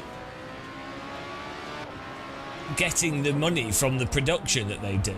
It's called communist, right? Which I don't quite see how that's particularly mental. Like, shouldn't all businesses, in an ideal world, shouldn't they be cooperatives effectively? Like, fair enough, if someone's like a manager of the business, or they're doing more work in the business, you know, or they're expending more of their lifetime on it, for sure they should be compensated more than someone doing less work, right? And also, I think if someone has actually invested in certain ways, in the sense where it's actually they have invested more time effectively, then they should be compensated more. I don't think anyone disagrees with that. At the same time, if you've worked in a business and just because you're an employee, you've invested your time, you should have some ownership of the profit output of that business by default. It should just be in law. Like, it should be the law that if you're a business that's profiting, the workers receive a percentage of that profit, and you'd have to work out what is a fair percentage of that profit. Or you go, well, we don't do that at the business level because it's too much of an arse. What we do is we do it at a national level, and we go, all people in the country benefit from the profit rather than it going to a small number of billionaires, and as a result it all goes to healthcare, education, roads, transport. Oh no, we can't do that. Do you know what I mean? It's like, because also that benefits everybody, including rich people, because you're adding more wealth. And people are healthier, and they're happier, and they're less likely to spread disease, and they're more educated. But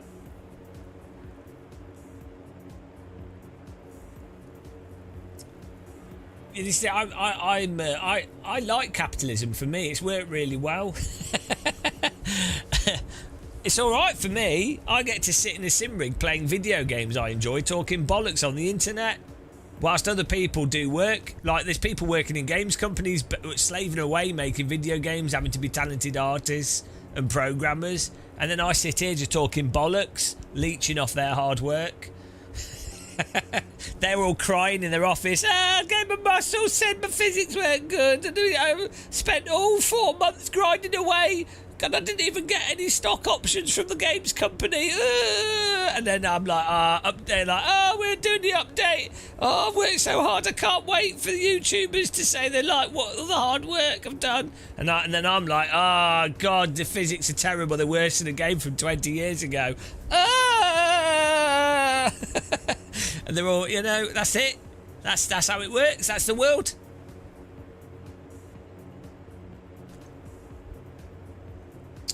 Crypto's a scam.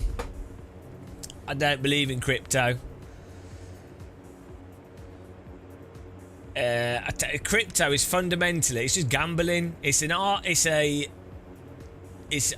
just a form of gambling. You might make money from it, but it's absolute gambling. I think it's a load of bollocks. You can make a lot of money with it, like anything, but it's a load of bollocks. So I hate it. I hate the whole crypto scene. Currency side of it and stuff. I think what's it called? Like what's it called? Like tokens. What do you call it? Like the whole ledger system. What's the name of that? Anyway, that's fine as a way for tracking data and as a tool. Yeah, blockchain. Blockchain is fantastic for lots of pieces of software, like Steam, tracked individual assets, individual ownership of specific things. That's great. It's just another tool, right? But yeah, cryptocurrency is the biggest. It's the absolute joke. It's terrible. It's one of them. It's such an environmentally completely pointless, environmentally destructive thing that's being created. And it's predicated on a complete misunderstanding of how currency works. If a currency is not backed by a government or nation, then it just becomes a completely arbitrary token that can go up and down and be manipulated. The value of a currency what is valuable to a currency is that a government, a democratic government, or even not even democratic, a government controls the issuing of that currency. That's what makes it valuable, because then everybody has to use it by law, and if it's a larger country, then you've got a few 100 million people having to use that currency, which then that's what gives it its value, because it's tied into the economic potential of all those people. So that's what that is. Crypto is really good for criminals, though.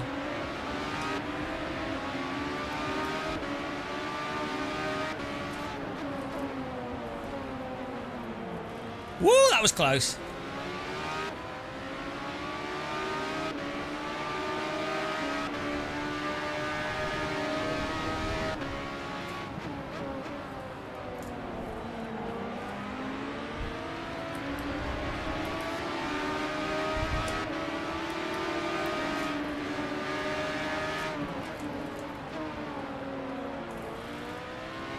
Good clean driving there.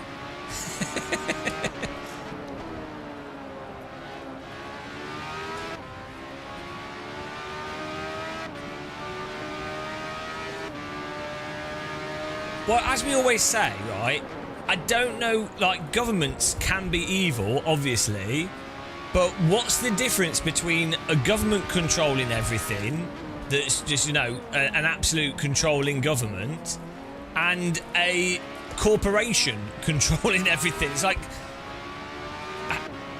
how is that any different? It's just different words to describe the same thing, and both scenarios can happen. One can happen in a democracy or a dictatorship, and one can happen in a like a, what do you call it, like a corporatocracy, right?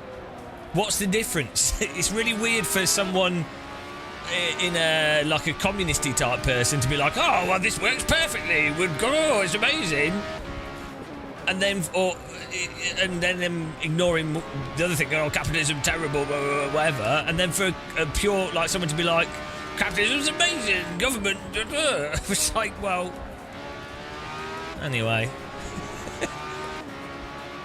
It's almost like people can be a bit dumb. I'm not. I'm never dumb.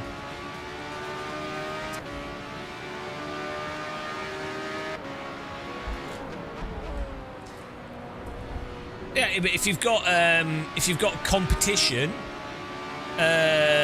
business can represent the interests of the people. A lot of businesses are also run by people, and so there are actually quite a few businesses, especially when there's a lot of competition and when there's new businesses, where they're very cooperative, because it's just easier. It works better to be cooperative, but then once you get to a certain scale and size of business, it's easier not to be cooperative. It's easier to actually remove competition and to homogenize your stuff and become a monopoly. So there's a crossover point.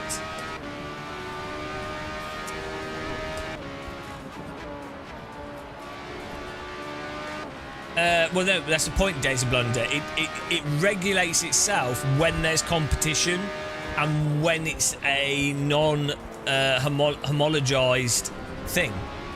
So it does, like, it's very similar to a poker tournament.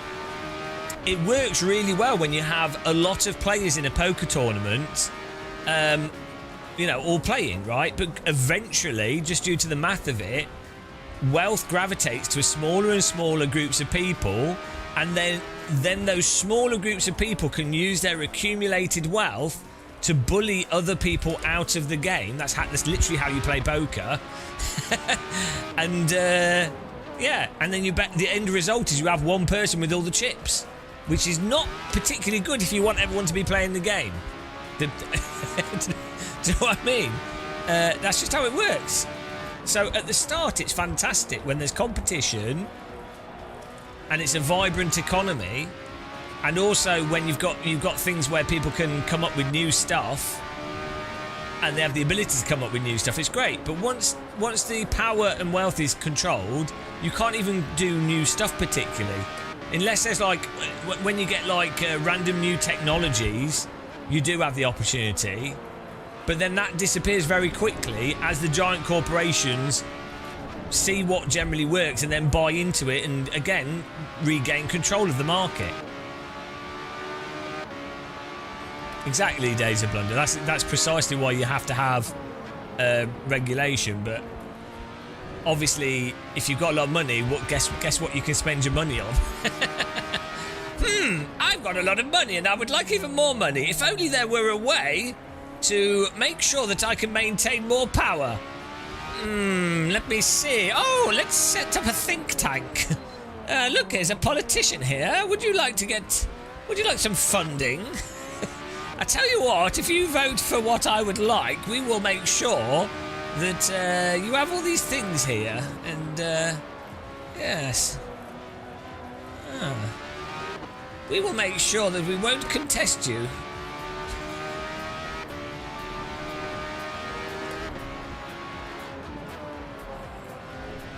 Be a shame for you to for you to be discredited by our news channel. That would probably not help you get elected, would it? So maybe you might want to be positive about what we do.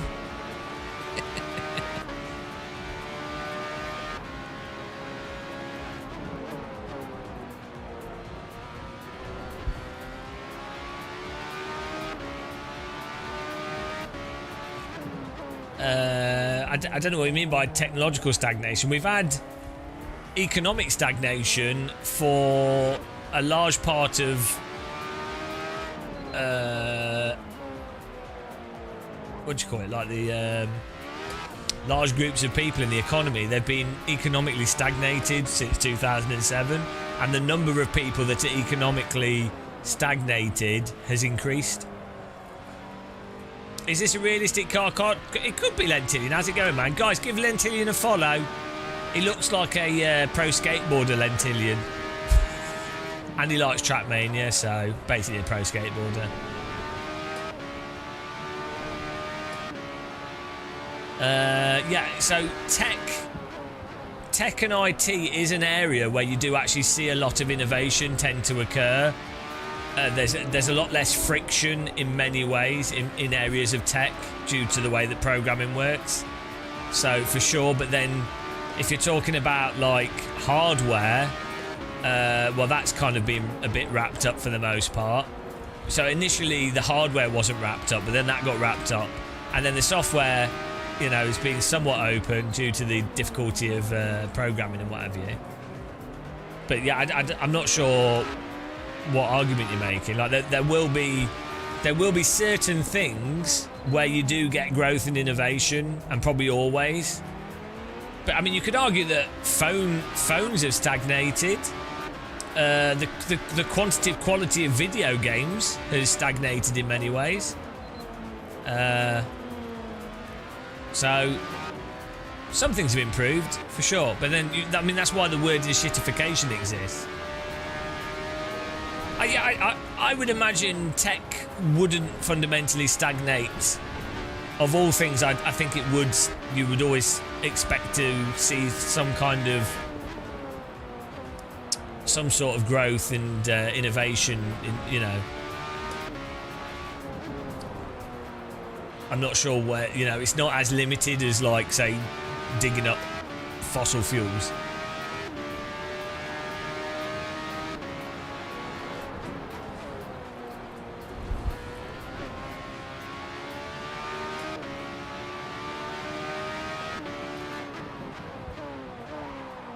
You also have to ask what are the tech improvements still, are they funneling through to your average person? I mean, in some ways they are, in some ways they're not. It's like planes or whatever. You can develop really good planes. It's like, well, but what if the vast majority of people can't afford to use them? It's like, well, great.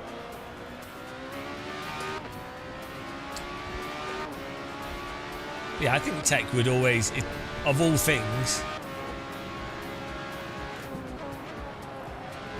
You could also ask, at what environmental damage does that tech innovation cost, and is it actually worth it? So like, you could argue that Bitcoin and cryptocurrencies are a massive, economically, a lot of people have made money, or like that's become a focus of many businesses, but was it one that's doing anything that's of actual value to humanity?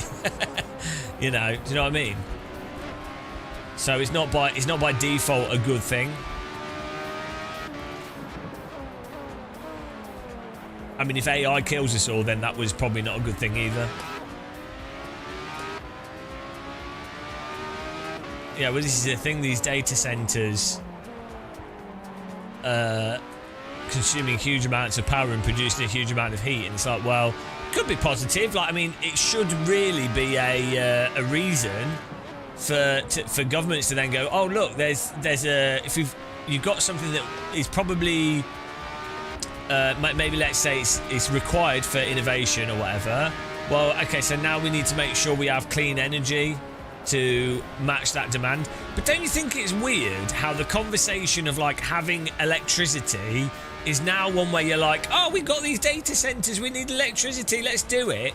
But when the conversation before was, oh, let's have affordable energy for people in houses, it's like, oh no, we don't care about that. You need to keep buying your energy, really expensive fossil fuel energy, and we're not, It's like, hang on, you can build power plants for data centers, but you're not motivated to build battery power plants or nuclear power so that your average person can pay less money on the electric bill. It's like, well, no, because those businesses want to extract as much wealth as possible from the paying electric customer, because it's all about distributing that wealth from one person to another person. It's not about producing something actually valuable.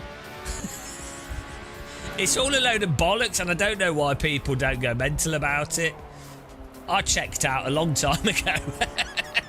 I can't believe there's so people that are just like, don't see through the bullshit. It's right there in your face. Speedy with the win, Dr. Longmouth second, Burby third, Tayson fourth, Gabriel Mossel fifth, Nacy sixth, Stormart seventh.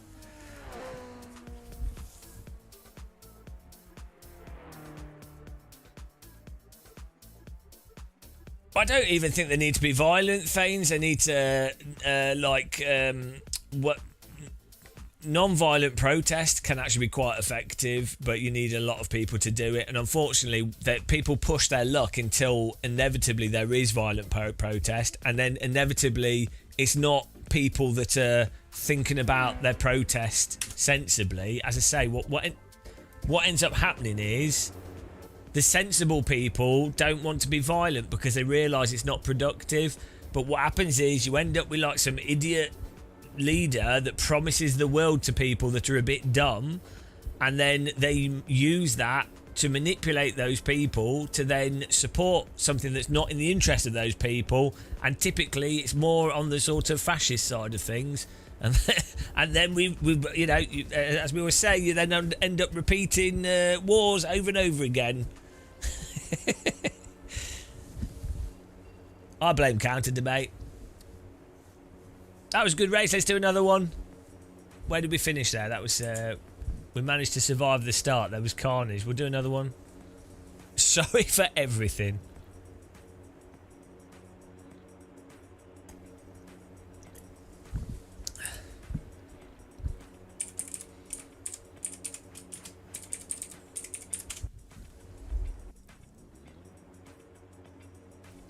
Are you ready? Did everyone quit like noobs? They should never quit. You never know when we're going to restart the race. I know, we've got people here. It's all good. I blame T, yeah. Fact. Full fact. Can anyone explain the last Jurassic Park film? I know I keep going on about it, but come on. How does that happen? Tell me that we're not going backwards. If it like that, the last Jurassic Park film is an example of how we've gone backwards. That film could not happen if we'd progressed as a species.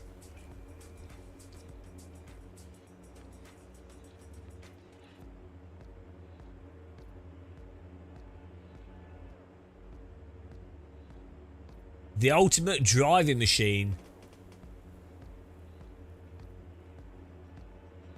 Oh, well, they've convinced me. I'm going to buy a BMW. They've just told me. Don't you think that's really stupid?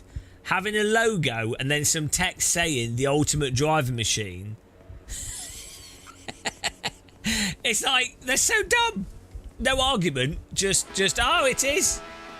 It's the ultimate driving machine. Guys, that's a jump start and a half. It's the ultimate. It says it is. Don't question it. They should feel stupid for that being an advert.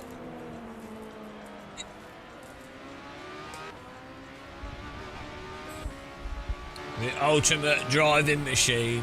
Well, there you go. It was written on a big banner in large text. Times New Roman. Convinced. Porsche should do an advert and it says the even more ultimate driving machine on a slightly bigger banner.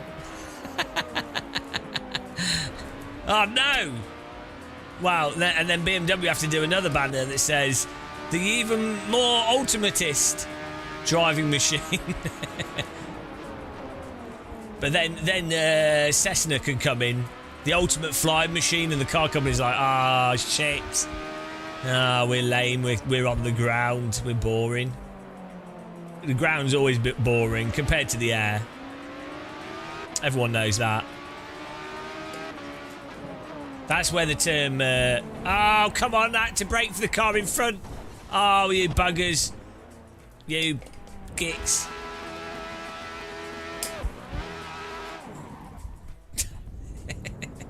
Stop driving like iRacers. God, these bloody iRacing guys. Bloody iRacing, they can't drive. And the net code as well. Oh, God. Bloody iRacing.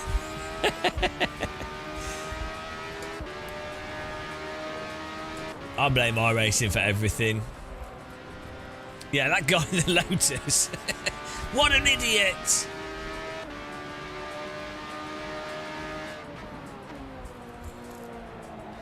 Microsoft Flight Sim's the only simulator with more floaty physics than iRacing.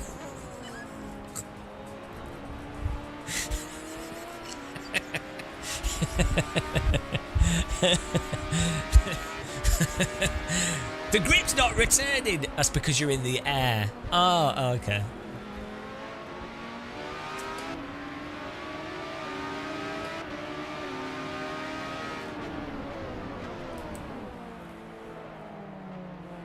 Ow.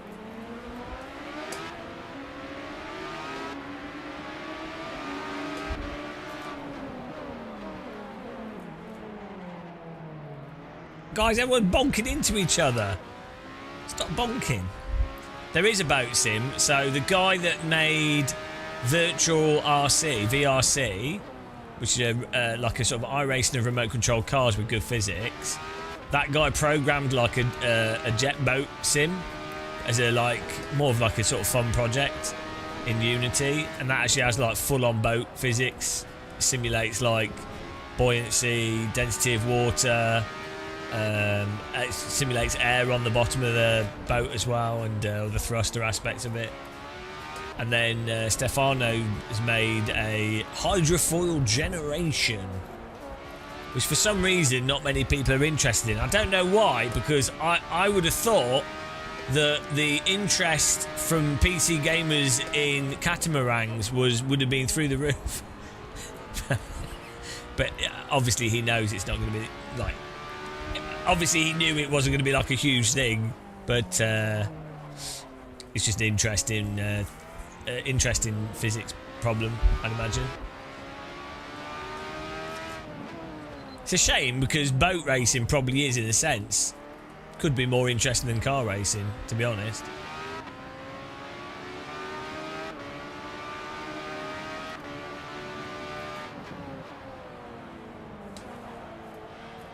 Well, I guess the track part of car racing helps make it more interesting. Well, he should have called it Extreme Nude Woman Boat Racing. Extreme Sexy Boats. Extreme Wetness Boat. Wet boat. Water boat. Wet boat time. Ultimate floating machine. BM boat. Yeah, the ultimate floating machine.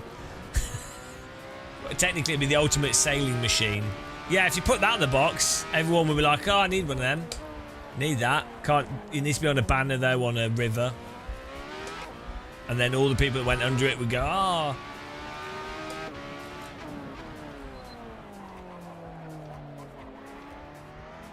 Yeah, look, ultimate floating machine. Ultimate, technically, though, a plane floats better. I mean, or a blimp floats better than a boat.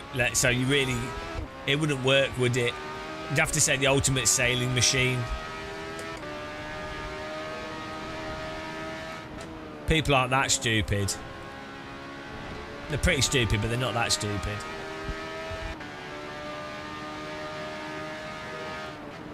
Is a fishing rod the ultimate fishing machine?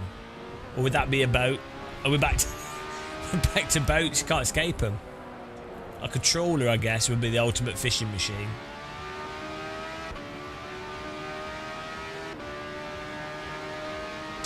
I think I'm the ultimate racing machine, to be honest.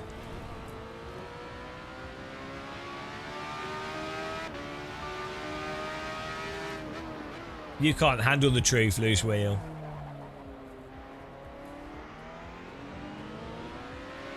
I think we might need to do an F2004 race. I'm struggling with this car.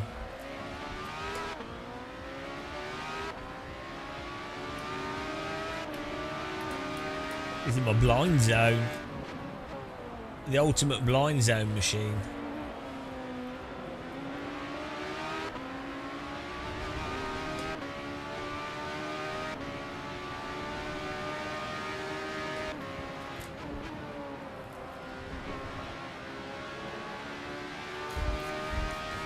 It is in AC Evo, yeah, but it's a bit rubbish to drive in Evo. It's a lot better in AC.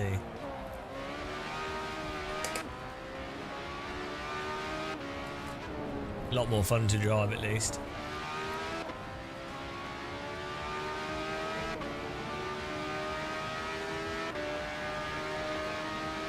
Is there a video about that? It must be from some like loser YouTuber that's never driven a real Formula car. Probably don't know what they're talking about.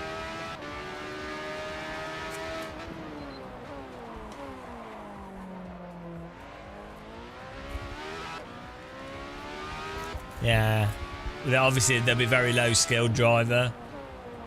So, you know.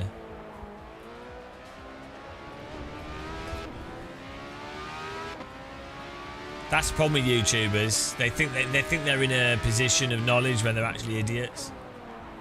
Fortunately, I've never been like that. Ah, no, car behind's gone and fished it.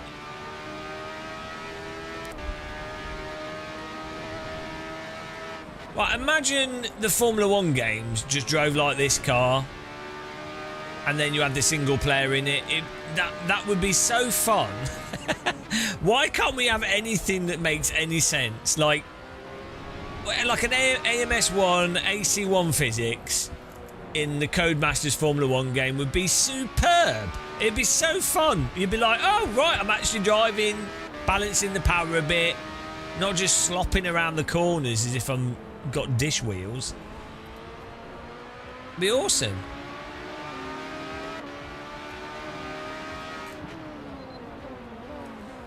Good thing with Formula 1 though is it has made a bunch of influencers be able to do full-time YouTube and stuff, so that's good. That's nice. It's nice that it's allowed people to be YouTubers, because not many people can be YouTubers, so that's good.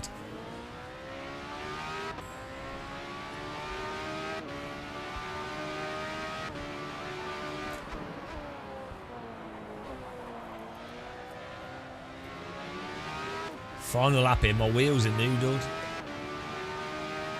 Yeah, the problem is, even though that pack's probably awesome and I'd really enjoy it, no one else is going to buy the cars. No one's going to spend 12... Well, Fighter Jet Shadow, no one's going to spend Eurofighter Typhoons, off they go. No one will pay it. Yeah, exactly. It's such a shame. It's all, I think for AC, what you actually need is some kind of like subscription service. Maybe I should set this up. It's like a Patreon, and we get people like RSS, VRC, URD, whatever, to give us like cars for free, and then I'll make money. No, but like, you know what I mean? Like you license them and you pay them back a percentage. I'm not sure how this would work, but maybe it would, as a subscription service. Maybe it would actually make more sense. Maybe on balance they'd make more money from that than doing the individual packs they do. I don't know. Maybe not. Maybe it's too small scale.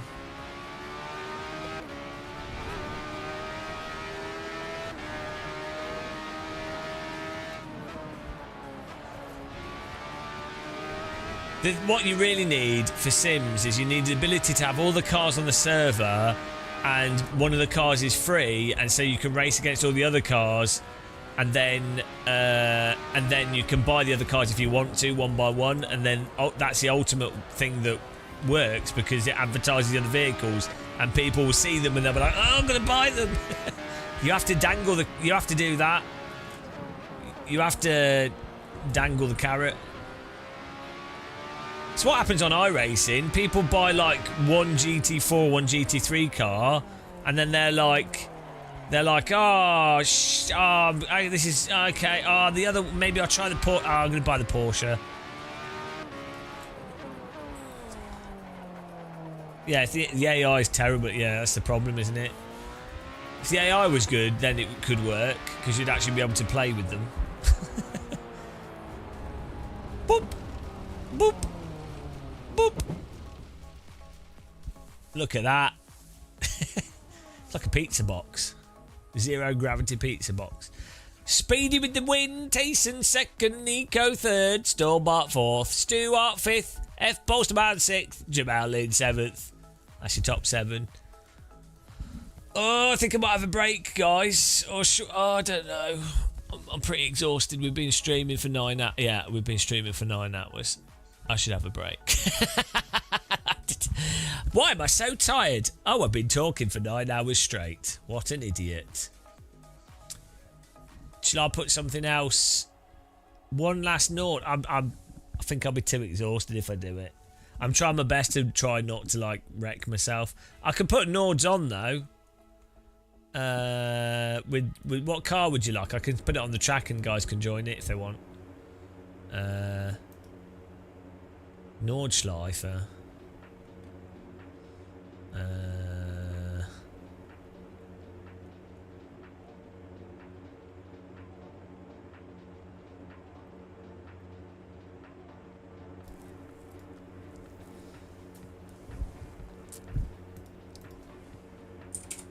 Okay.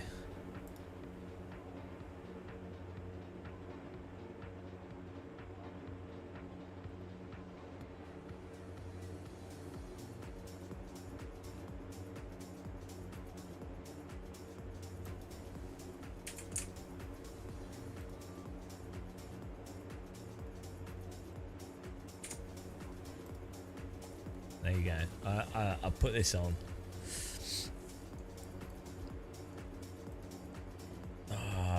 I mean, I can do a lap. I can do a lap. I'll join it as well. Server's up. Oh dear, I forgot to quit before doing it. Server's up, guys.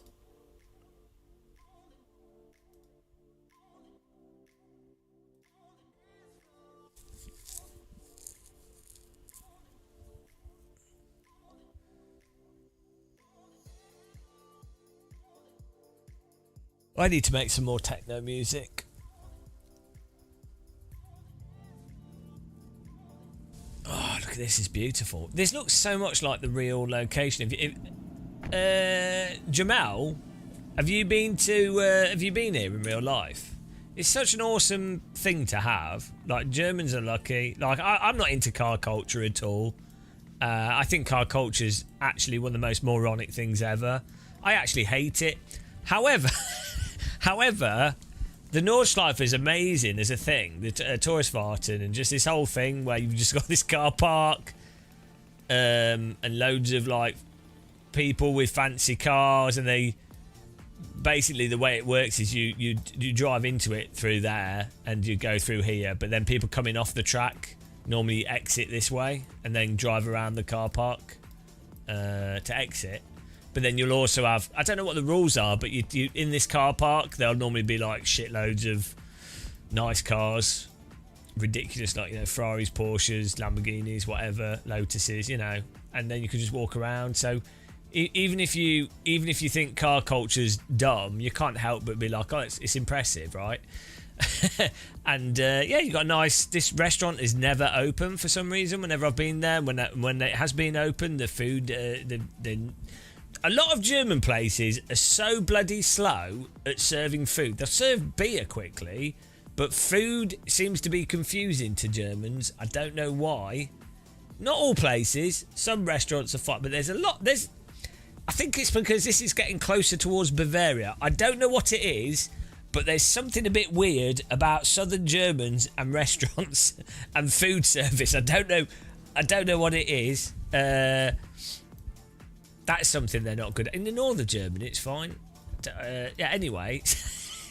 But yeah, no, it's nice. It's just pleasant. And you can... and everyone's really chill. Like, you can just hang around and no one says anything. Which is... In the UK, if you had something like this in the UK, you'd have like weird gangs of people hanging around and it would just not feel inviting. You'd have loads of chavs everywhere.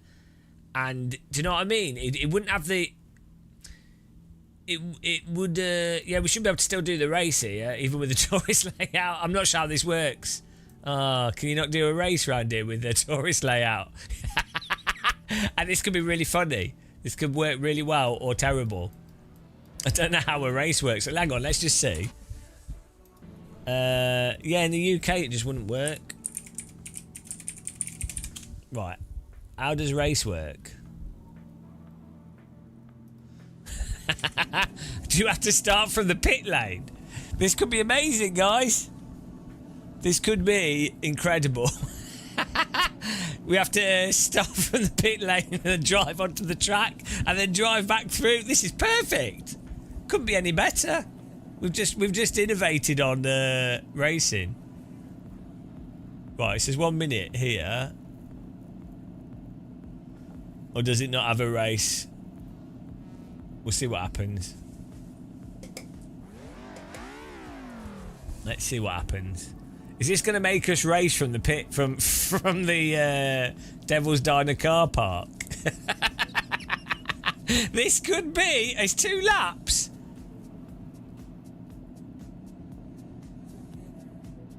You're floating in the pit lane. Ah, that happens. Germany's got gravity issues.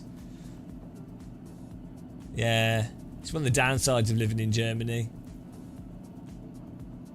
That's why they invented the blimp in Germany. It actually wasn't. Someone just. Oh no, the car's bounced up and down. Someone just randomly started. Are we going? Oh no, penalty locked. Okay, it doesn't work. Okay, let me get the server up again, guys. Bit of a technical issue there on that one. I thought you could run that and it might work.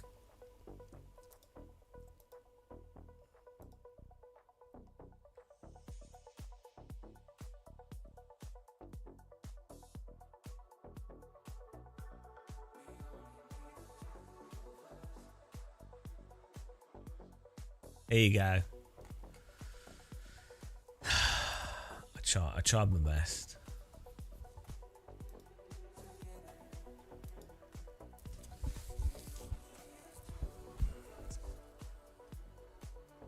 I'm currently floating in the pit lane. That's a normal sentence.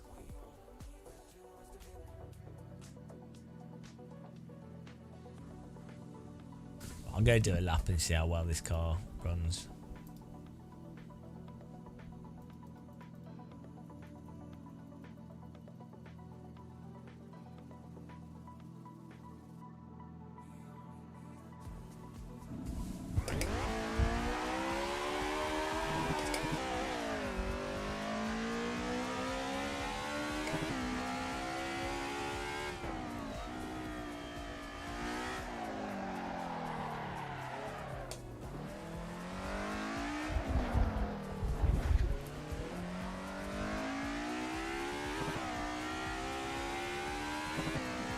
Look at this steering wheel.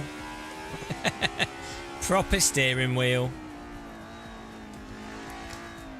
Bloody hell, brake bias is on 70 by default. Might as well remove the rear brakes. Well, you can't debate, you wouldn't want to get confused, would you?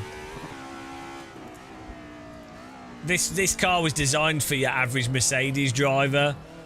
Oh, the dial!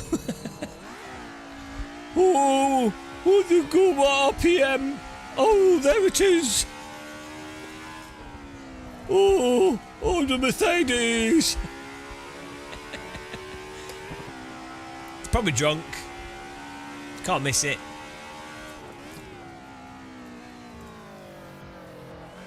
That's a great thing with the Mercedes. You can drive it even if you're unconscious. Fun fact, you have to be unconscious to buy a Mercedes. 9 out of 10 Mercedes buyers are unconscious.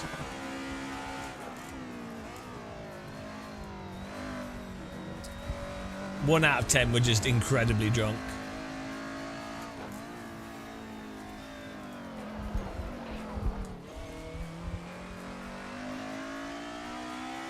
Can we not do the cut track there to skip that?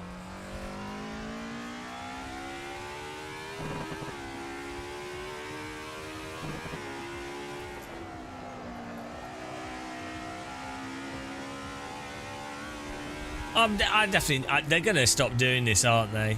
I need to get a driving licence just to drive around the Nordschleife once before it becomes closed to general public, which will probably happen in the next few years. There'll be a big accident where like a kid is killed or something. Do you know what I mean? Like a family will die, and then they'll be like, "Oh no, well this is just terrible." And instead of going, "Why on earth have you took your family on the Nordschleife?" Well, there you go, can't debate. That explains a lot.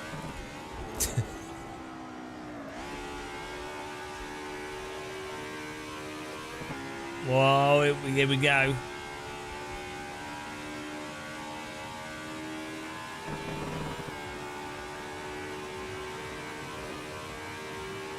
Whee! Oh no, slight issue. I overestimated these tyres, and that's why I can't drive the Nordschleife. So normally you probably do a few laps first to get a feel. Right. I need to stop driving, otherwise my arms will fall off tomorrow. We'll leave the server up there so you guys can do the race. Thanks for watching, everyone. Let me send you to Mr. Courier. Appreciate the follow as well. The pace car is out of control. Thank you. Here we go. Let me send you to Mr. Courier. He's doing this race. But yeah, thanks for watching today. Thanks for the support, donations, and good fun. It's fun. Had fun. It was a good time. Catch you all soon.